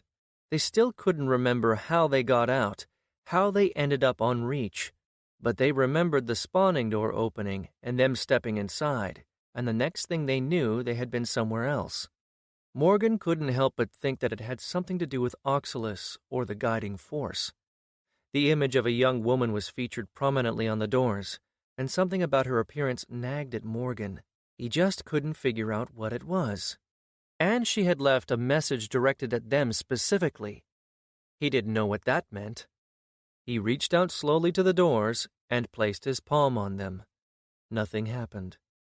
For a moment he considered punching the door like last time, but he thought better of it. Right. Better not provoke godlike beings. Morgan headed back to rejoin the others. It took them 2 hours to gather as much loot as they could pack onto the wagon. They took some weapons that were of good quality for the Sky Guard, some armor which Artos could hopefully refit for humans, and as much ore as they could manage to pack. After they finished with that, they all checked their notifications to see how much XP they had all gotten. Dungeon Group XP gained. Dungeon Group changed to Group. 24 times Kobold Warriors killed equals 480 XP. 37 times Kobold Miners killed equals 370 XP. 10 times kobold scouts killed equals 150 XP. 34 times lizardmen killed equals 1,700 XP. 4 times lizardmen mages killed equals 240 XP. 2 times manticores killed equals 280 XP. Morgan Newton level 12. XP 5,351 of 4,000. Ascension possible. Morgan whistled at that, and, seeing that he could ascend, he immediately entered his soul space. Master, the floating implant/ghost thingy greeted. Sabila, Morgan greeted back. The dungeon had given him less XP than they had received the first time, but it looked like they hadn't leveled it out yet, especially with the new monsters now occupying it. They could still get some use from it. He pressed the button for ascension and leveled up.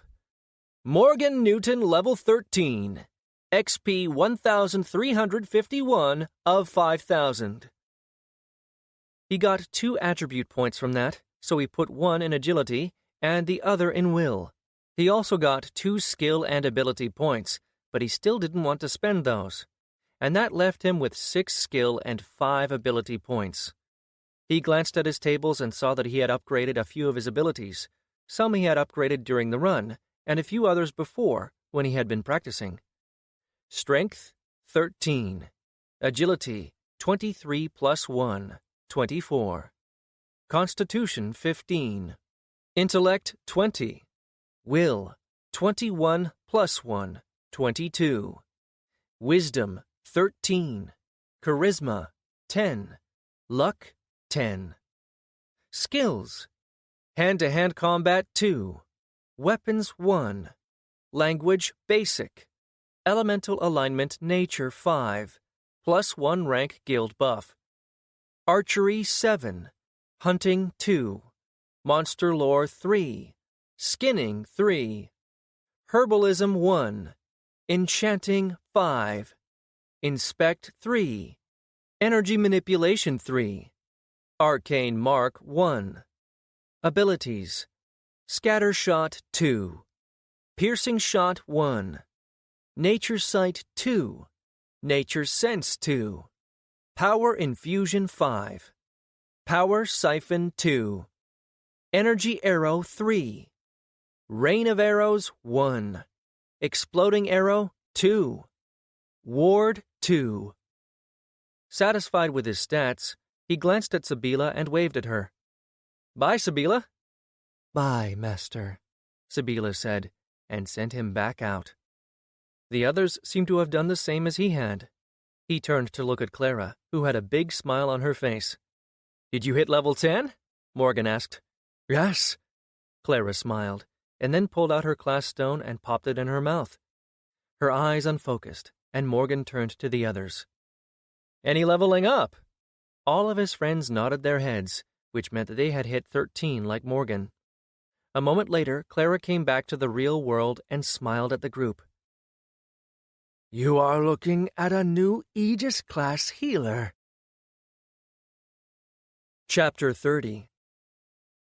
A few days after they got back to the guild hold, they had a visitor from Turban, a messenger carrying a letter for Morgan. What did it say? Val asked during their daily meeting.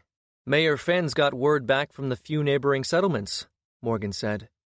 Val looked at him impatiently. And? Out of the 4 that he contacted, 2 are willing to join us. A fishing village on the coast, Orsa, and the mining town of Gebel. The town of Jarul wishes to negotiate, and the town of Hedos refused. That's a good start, Lucius said. It is. The only thing is, I need to go there in person to have them swear to us. That has always been the case, Val said. I know, Morgan said, but he really didn't feel like leaving the hold right now. They had just started getting things off the ground. Soon enough they would have enough materials for a wall around the plateau, and he already had plans on building another one at the base of Reach that would surround a smaller village he planned on building conventionally. He planned on having more workers here, and to move in people from the other settlements. For now, he just didn't want them living in camps like they were now. And then there were the goblins. They needed to deal with that as well. They had some time still, but he didn't want to meet them for the first time when they arrived at Reach. He wanted to start scouting them out as soon as possible, to gather more information, but there was just too much to do. "How long would it take for me to go and visit all these places?" Morgan asked. 3 weeks, minimum, Lucius answered. Morgan grimaced. "Fine, I guess I have no choice. I'll assemble a group of people and we'll go," Morgan said. He would need to leave someone here to be in charge, so he would probably take Vess and a few of the Sky Guard. "Good," Val said. "We need to increase our domain, get more people here to work and more to ascend. We need to get our guild level up as well. It will give us more bonuses as it becomes stronger." Morgan agreed. He just didn't want the hassle. Still, he was the one who had wanted to be the leader. Suck it up. They ate dinner as Lucius and Val reported on the most important things that Morgan had to know, and they debated how to proceed. The next day, Morgan was standing in front of the Great Hall, looking over the plateau. He was surprised at how quickly it became so busy. The dormitory was placed against the mountainside, half hidden in the hole that the creation of the Guildhold had created. A bit away from the Great Hall, near the stream, was a cleared area which they had dedicated to training grounds. He could see Clara from here, training there with a few of the Sky Guard. She had summoned bark armor over her body and held her staff in her hands. She was a healer, but Morgan had suggested she put some effort and points into fighting with that staff. It wouldn't be good for her to be completely defenseless. He watched as she tripped one of the Sky Guard and sent him tumbling to the ground. He heard a chuckle from behind him and turned his head to see Vess standing next to him. "She is feisty," Vess said. "She is," Morgan agreed.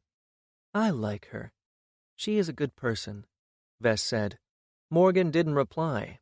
It wouldn't be good for him to comment on how good of a person he thought Clara was, especially since he found her rather cute.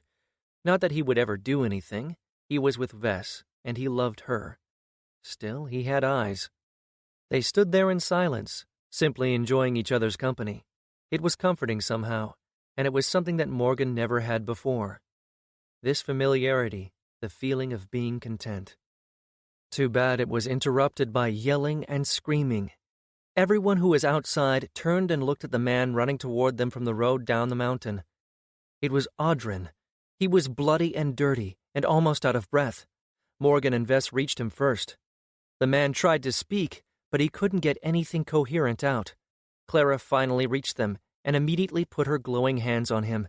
The man's injuries shrunk and disappeared, and he got his breathing under control over the next few minutes. "What happened?" Morgan asked. Audrin was still shaking, but he spoke much more coherently. "The quarry. We were attacked." "Who attacked you?" Vess asked. "Goblins. And hobgoblins," Orden whispered. Clara cursed, and Morgan remembered how hobgoblins were made. It made him sick to his stomach. "Go get your brother," Morgan said to Vess. "We need to get there fast. I'm not about to leave my people to those monsters." Before she could go, Audrin caught her hand. "Stop. There is no point. They are dead. They are all dead." Morgan looked at the man, seeing the look on his face. He wanted to argue, but Audrin's eyes convinced him that he was telling the truth. Audrin spoke again. "They are coming here." "What?" Vess asked, surprised. Before Audrin could answer, Morgan raised his hands. "How many, and how long do we have?" Audrin shook his head. "They were just behind me, but I was faster. An hour, maybe, half an hour, probably. And I don't know how many. At least 100. A large raiding party," Clara said through clenched teeth. "Morgan?" Vess started. "We don't have any defenses." Morgan was quite aware of that fact. They had a few ascended, but most of their people were non-ascended, and their camp at the base of Reach was undefended. "Get Val and Lucius to the hall. Clara, go down to the base camp and warn the workers. Have them come here." Morgan was already trying to come up with a plan, and he needed to come up with a good one. They were gathered around the hearthstone, with Morgan looking through the menus of the add-ons that they could build. They had some materials stockpiled. Morgan had planned on having more buildings built and a wall around the plateau, and maybe even around the base of Reach. He had intended on building a town down there eventually. Now, however, they needed something fast. The typical build time for buildings was several hours, so he couldn't build something so large. In the end, he decided on 2 small scout towers, both at the top of the road leading to the plateau. It would take just about half an hour for them to be built, and they would be simple wooden things. They didn't have the materials nor the time for anything else. He blinked his eyes and returned his attention to the people around him as black mist left the hearthstone and flew out of the windows. "How did we not notice them before?" Val asked angrily. Lucius shook his head. "We have only a single patrol unit to cover a vast area around Reach. It isn't enough. There is no point in arguing about it now. We'll have company soon," Morgan said, ending their argument. He turned to Clara. "Does this mean that the Goblin King has finished uniting the tribes and is sending his armies south?" Clara thought about that for a moment. I don't think so. If he had, we would have seen the entire army here. My people would have come down this way before then, too. From what Audrin had described, this looks like a raiding party." Morgan nodded, filing that information in his head. He could worry about the Goblin King later. Now, he needed to survive the coming storm. "All right. This is what we will do," Morgan said, and then explained his plan, though there wasn't much to it. Chapter 31. The 2 towers were finished just as they got all the workers from the camp up to the plateau, along with anything that they thought was valuable enough to carry up the mountain road. At about the same time, the raiding party arrived. Looking down, he could see them rush into the camp, searching for prey. When they didn't find any, they started wrecking and setting the tents on fire. Morgan grimaced at their battle cries and howls. They were far up. He couldn't see much more than tiny shapes moving about, and there was no way for him to use his inspect on them, or even tell how many there were. Audrin's recollection of the attack suggested that this raiding party was better equipped than even the large party they had fought off at Turban. He knew that this was not going to go as easily for them as that fight had. They had no walls. They hadn't had the time to prepare traps, and had hardly had time to strategize at all. Still, they had moved some of the logs that they had around the plateau and made simple barriers. It was no wall, but Morgan hoped that they would help. They put them around the top of the road, next to the 2 towers and leaving a hole in the middle. Morgan hoped that goblins would rather rush through the opening than try to climb over the logs, but he did have a plan if they did try to climb. It was several minutes before the enemy started climbing up the road. Morgan cursed the fact that they had cleared and made the road more passable. They had even widened it a bit so that carts and wagons could pass more easily, but now that would help the raiding party get up to them faster and safer. If only they had the time, Morgan could have made it impossible for them to reach them, making traps, collecting boulders to roll down the road. All of these things were feasible, if only they had the time to do them. He cursed himself for not preparing before, but he had thought that they had time. When the enemy reached about halfway up the road, Morgan motioned to the group. Morgan and Clara climbed one of the towers, and Titus took the other one. They were not very tall, maybe double Morgan's height, and they were barely large enough for 2 people to stand on the top. They climbed up through the ladder inside the square tower. Once up there, Morgan glanced at the rest of his people. Vess and Val were standing just inside the opening of their hastily assembled barriers, and Lucius and Audrin stood behind them with the Sky Guard ascended. Over toward the edge of the plateau were the non-ascended, holding simple bows in their hands and getting ready to fire down on the enemy as they came into range. Morgan didn't like them standing there like that. The enemy might not be able to scale the rock wall, but they had no cover. They also didn't have a choice. The first to come around the bend were tall monsters, as tall as an average human. They had muscled bodies with a green and some even brown tint to their skin. Their faces had goblin-like features, with longer noses and long pointed ears, but these had tusks peeking out of their mouths. Morgan recognized that they were hobgoblins, and he shivered as he remembered how those were made once more. It was another thing that made him hate the goblin bastards even more.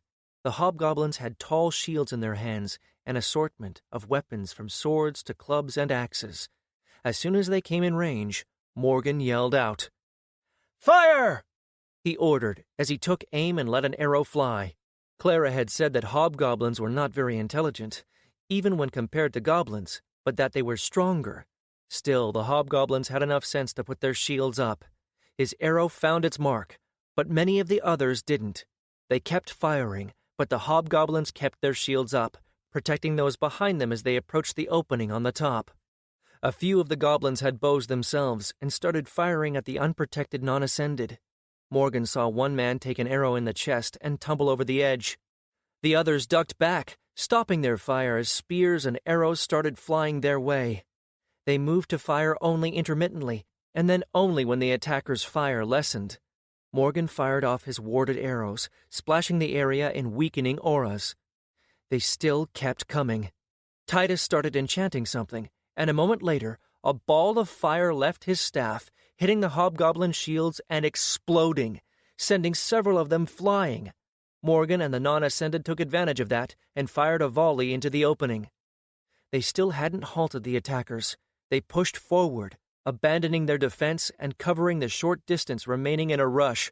The hobgoblins reached the opening, followed by a wave of goblins, and were met by Vess's bear. It laid into them, swiping from side to side, but there were too many opponents, and they were cutting at the bear from every side. Vess had her ice armor and icicles covering her shield. She fired them off at the attackers. Val jumped in the air and came down in the middle of them with a stomp that cracked the ground and sent those around him tumbling. A moment later his sword caught fire, and he whirled around, sending a ring of fire flying a few paces out. But the goblins kept coming. Morgan and the rest were firing their arrows at them as they came up the road. Titus continued throwing fire at them, and Clara was keeping her buff over Vess and Val beneath the tower. The goblins coming up were holding their shields up, at least those that had them. But the non-ascended and Morgan were taking a lot of them out. It didn't seem to slow their assault. Then Morgan saw a ball of fire flying in his direction, and he didn't have the time to move out of the way. The fireball reached the tower and exploded against an invisible shield in front of it. Morgan noticed Clara standing next to him with her hand raised up. "Thanks," Morgan whispered, getting a small smile from Clara in return. Then Morgan swiped his eyes across the attackers and found two magic users preparing to fire more bolts at them. He fired at them, taking one in the throat, and Titus sent a lance of fire at the other, burning him to cinders. And then a few of the goblins and hobgoblins broke through the opening, managing to get around Vess and Val as they held off the rest. Lucius and the Sky Guard met them in melee. Morgan was doing as much as he could to lessen the throng coming. Already more than 50 attackers had come up the road, and he had no idea how many more were there. Val released a roar, freezing all the goblins around him in place. Vess's bear mauled the rest, and then they moved back. Morgan recognized the signal, and he changed his target, firing at two large clay pots placed near the opening. His arrows smashed them, and water flew out. Vess smashed her shield into the ground in the center of the opening, and the water flowed toward her. She then raised her shield and pushed, forming a wall of ice between the two towers. The two of them then turned around and ran to help Lucius and the Sky Guard. The goblins left outside were slamming into the ice wall, chipping at it, and they had filled out the road. Morgan turned to the non-ascended on the edge. "Do it now!" Morgan ordered, and the non-ascended dropped their bows and ran over to the logs, keeping the goblins from spilling over the sides of the road. They each took hold of the levers, stabbed them at the base of the logs, and pushed. Clara chanted and then threw her hands out, putting a large circle on the ground in the middle of the attackers. A moment later, a dark purple glow enveloped them, and Morgan saw them visibly lose strength. The non-ascended yelled out from the effort, but they managed to push the logs off, and the long, round pieces of wood tumbled down the road, rolling over the goblins and crushing them. In only a moment, they had managed to clear the road. Then more of them came around the bend. "Oh, come on!" Morgan said as he fired his arrows at them. They didn't have the logs now to protect them, and the enemy would be able to spill into the plateau far too easily. Vess and Val moved back to the towers as the ice broke apart and new attackers rushed forward. Titus was throwing fire at them, but there were just too many of them. He saw Vess's bear falter under its injuries amidst the goblin throng before falling down and disappearing into mist. Then Morgan heard a loud thumping sound, and he turned to look down the road. Coming just around the bend was something big, a white-skinned monster with a large, bald head and a flat face. It was tall as the tower Morgan was standing on, and wide, bulky. It was dragging what looked like a tree trunk behind itself. "Fuck me sideways," Morgan whispered, just as Clara noticed it. "An ogre!" she yelled. Titus noticed it and started firing off his balls of fire at it, but it didn't seem to do much more than piss it off. The ogre roared and started rushing forward, stomping on the goblins in its path. It reached the tower and swung its tree club at it. Morgan could see Titus's eyes widen from where he was standing, and he saw the moment when Titus turned and jumped off from the tower. The ogre's club smashed the tower, sending pieces over the sky guard and the goblins fighting there. Morgan sprang into action. He slipped his hand around Clara's waist, eliciting a small cry of surprise, and he pulled her tightly to him as he turned and jumped from the tower.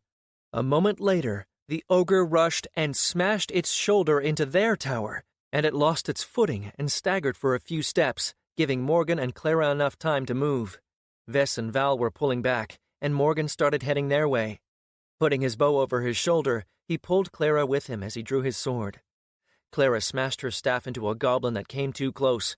Morgan skewered another, and then Val was there to cover their retreat.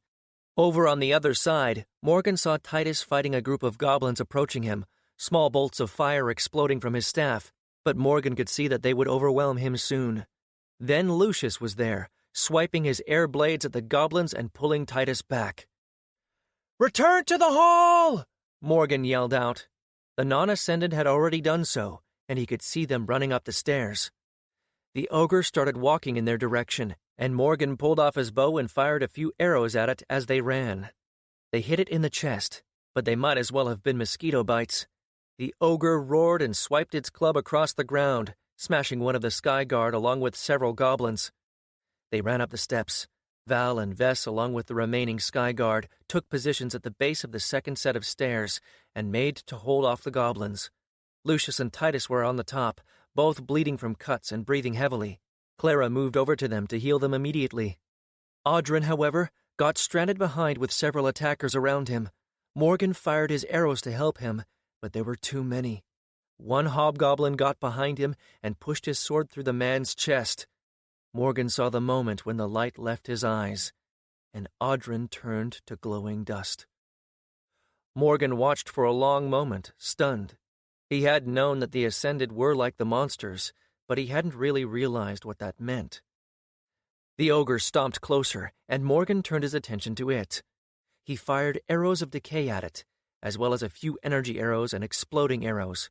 He was doing damage. He could see it on the ogre's burned and bleeding hide, but it just wasn't enough. It raised its club over its head and smashed it down at Val, who jumped to the side at the last moment. Vess stepped forward and slashed at its leg, and it roared and swiped at her with its fist.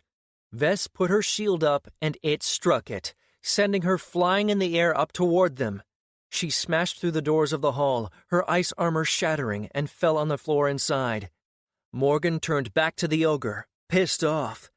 He took careful aim as the beast was distracted, trying to strike at Val. He let the arrow fly, and it stabbed right into the ogre's eye. It cried out in pain, stumbling back and swiping widely with its club, taking down several of its allies in the process. That was when Ran jumped off from the roof of the hall, and right on top of it. Ran bit into the ogre's neck, forcing his claws deep into the ogre's shoulders as his scorpion tail stabbed repeatedly into the ogre's flesh. Raising its arms up with a roar and grabbing hold of the manticore, it squeezed, and Morgan saw the manticore release the ogre as it cried out in pain, its ribcage crushed. The blood gushed out of the ogre's wounds as it threw Ran aside, and Morgan saw the manticore die and dissipate. The body faded out, unlike the death of an ascended, and Morgan knew that he could bring Ran back. The manticore's soul was bound to the hearthstone. The ogre stumbled around a bit, and it fell to its knees, the poison and the wounds Ran inflicted taking their toll. Morgan put another arrow in its head, and it fell down on its face. "Now! Push them back!" Morgan yelled out as the attackers faltered at their ogre's death. Lucius jumped from the top of the stairs, and with a gush of wind flew down near the remainder of the sky guard and started cutting down the attackers. Titus was throwing fire from the top of the stairs, with Clara holding her weakening aura on them. Morgan let his arrows fly, and Val swiped his sword through the goblins. There were only about 24 of them left, but all of them were tired, and some even injured. Val had an arrow sticking from his thigh, but he was still fighting. Morgan was just about to yell out for him to pull back, as he had almost gotten too far ahead, when Val took a bad step and lost his footing. A hobgoblin saw the advantage and attacked. Val tried to block, but he was off balance. He stumbled back, missing the parry, which probably saved his life, but the hobgoblin's sword cut right through Val's hand, taking it off at the middle of his forearm. Val screamed out, and Morgan rushed forward, firing arrows of binding at the goblins surrounding him and entangling them in the roots. Lucius was there a moment later, cutting down the rest and grabbing hold of Val and pulling him back. Morgan switched to firing at the remaining attackers. Titus was sending waves of fire down on them, and a moment later the attackers broke and started running away. Morgan kept the fire up even after they got to the road and started back down. He rallied the sky guard and followed the goblins all the way to the base of the mountain. Less than a dozen attackers survived and escaped into the forest. Chapter 32. A few days later, Morgan and the rest were still clearing the damage from the fighting. The goblins had completely destroyed the camp at the base of Reach, but on the bright side, they had gotten a lot of loot from the attack, and Morgan had gained another level. Val, Vess, Lucius, and Clara had all gained a level too, and the survivors of the Sky Guard and Titus had gained a level. Morgan had earned about 4,000 experience points. The amount varied depending on what level each ascended was, but the higher-level group had all gotten around the same amount. Vessa's tumble through the Grand Hall had given her a small concussion, which her ascension took care of, as it hadn't been a permanent injury. Val, on the other hand, had healed his other injuries, but hadn't gotten his hand back. The ascension regeneration didn't do anything to recover what was already lost. His stump ended just over his elbow, and Morgan could see that the man was having a hard time with it. He had tried to speak with Val about it, but the man didn't want to talk. Morgan understood and gave him some room, but also responsibilities. He didn't want the man to shut down and do something stupid, and Morgan had already discussed with Lucius about what their options were.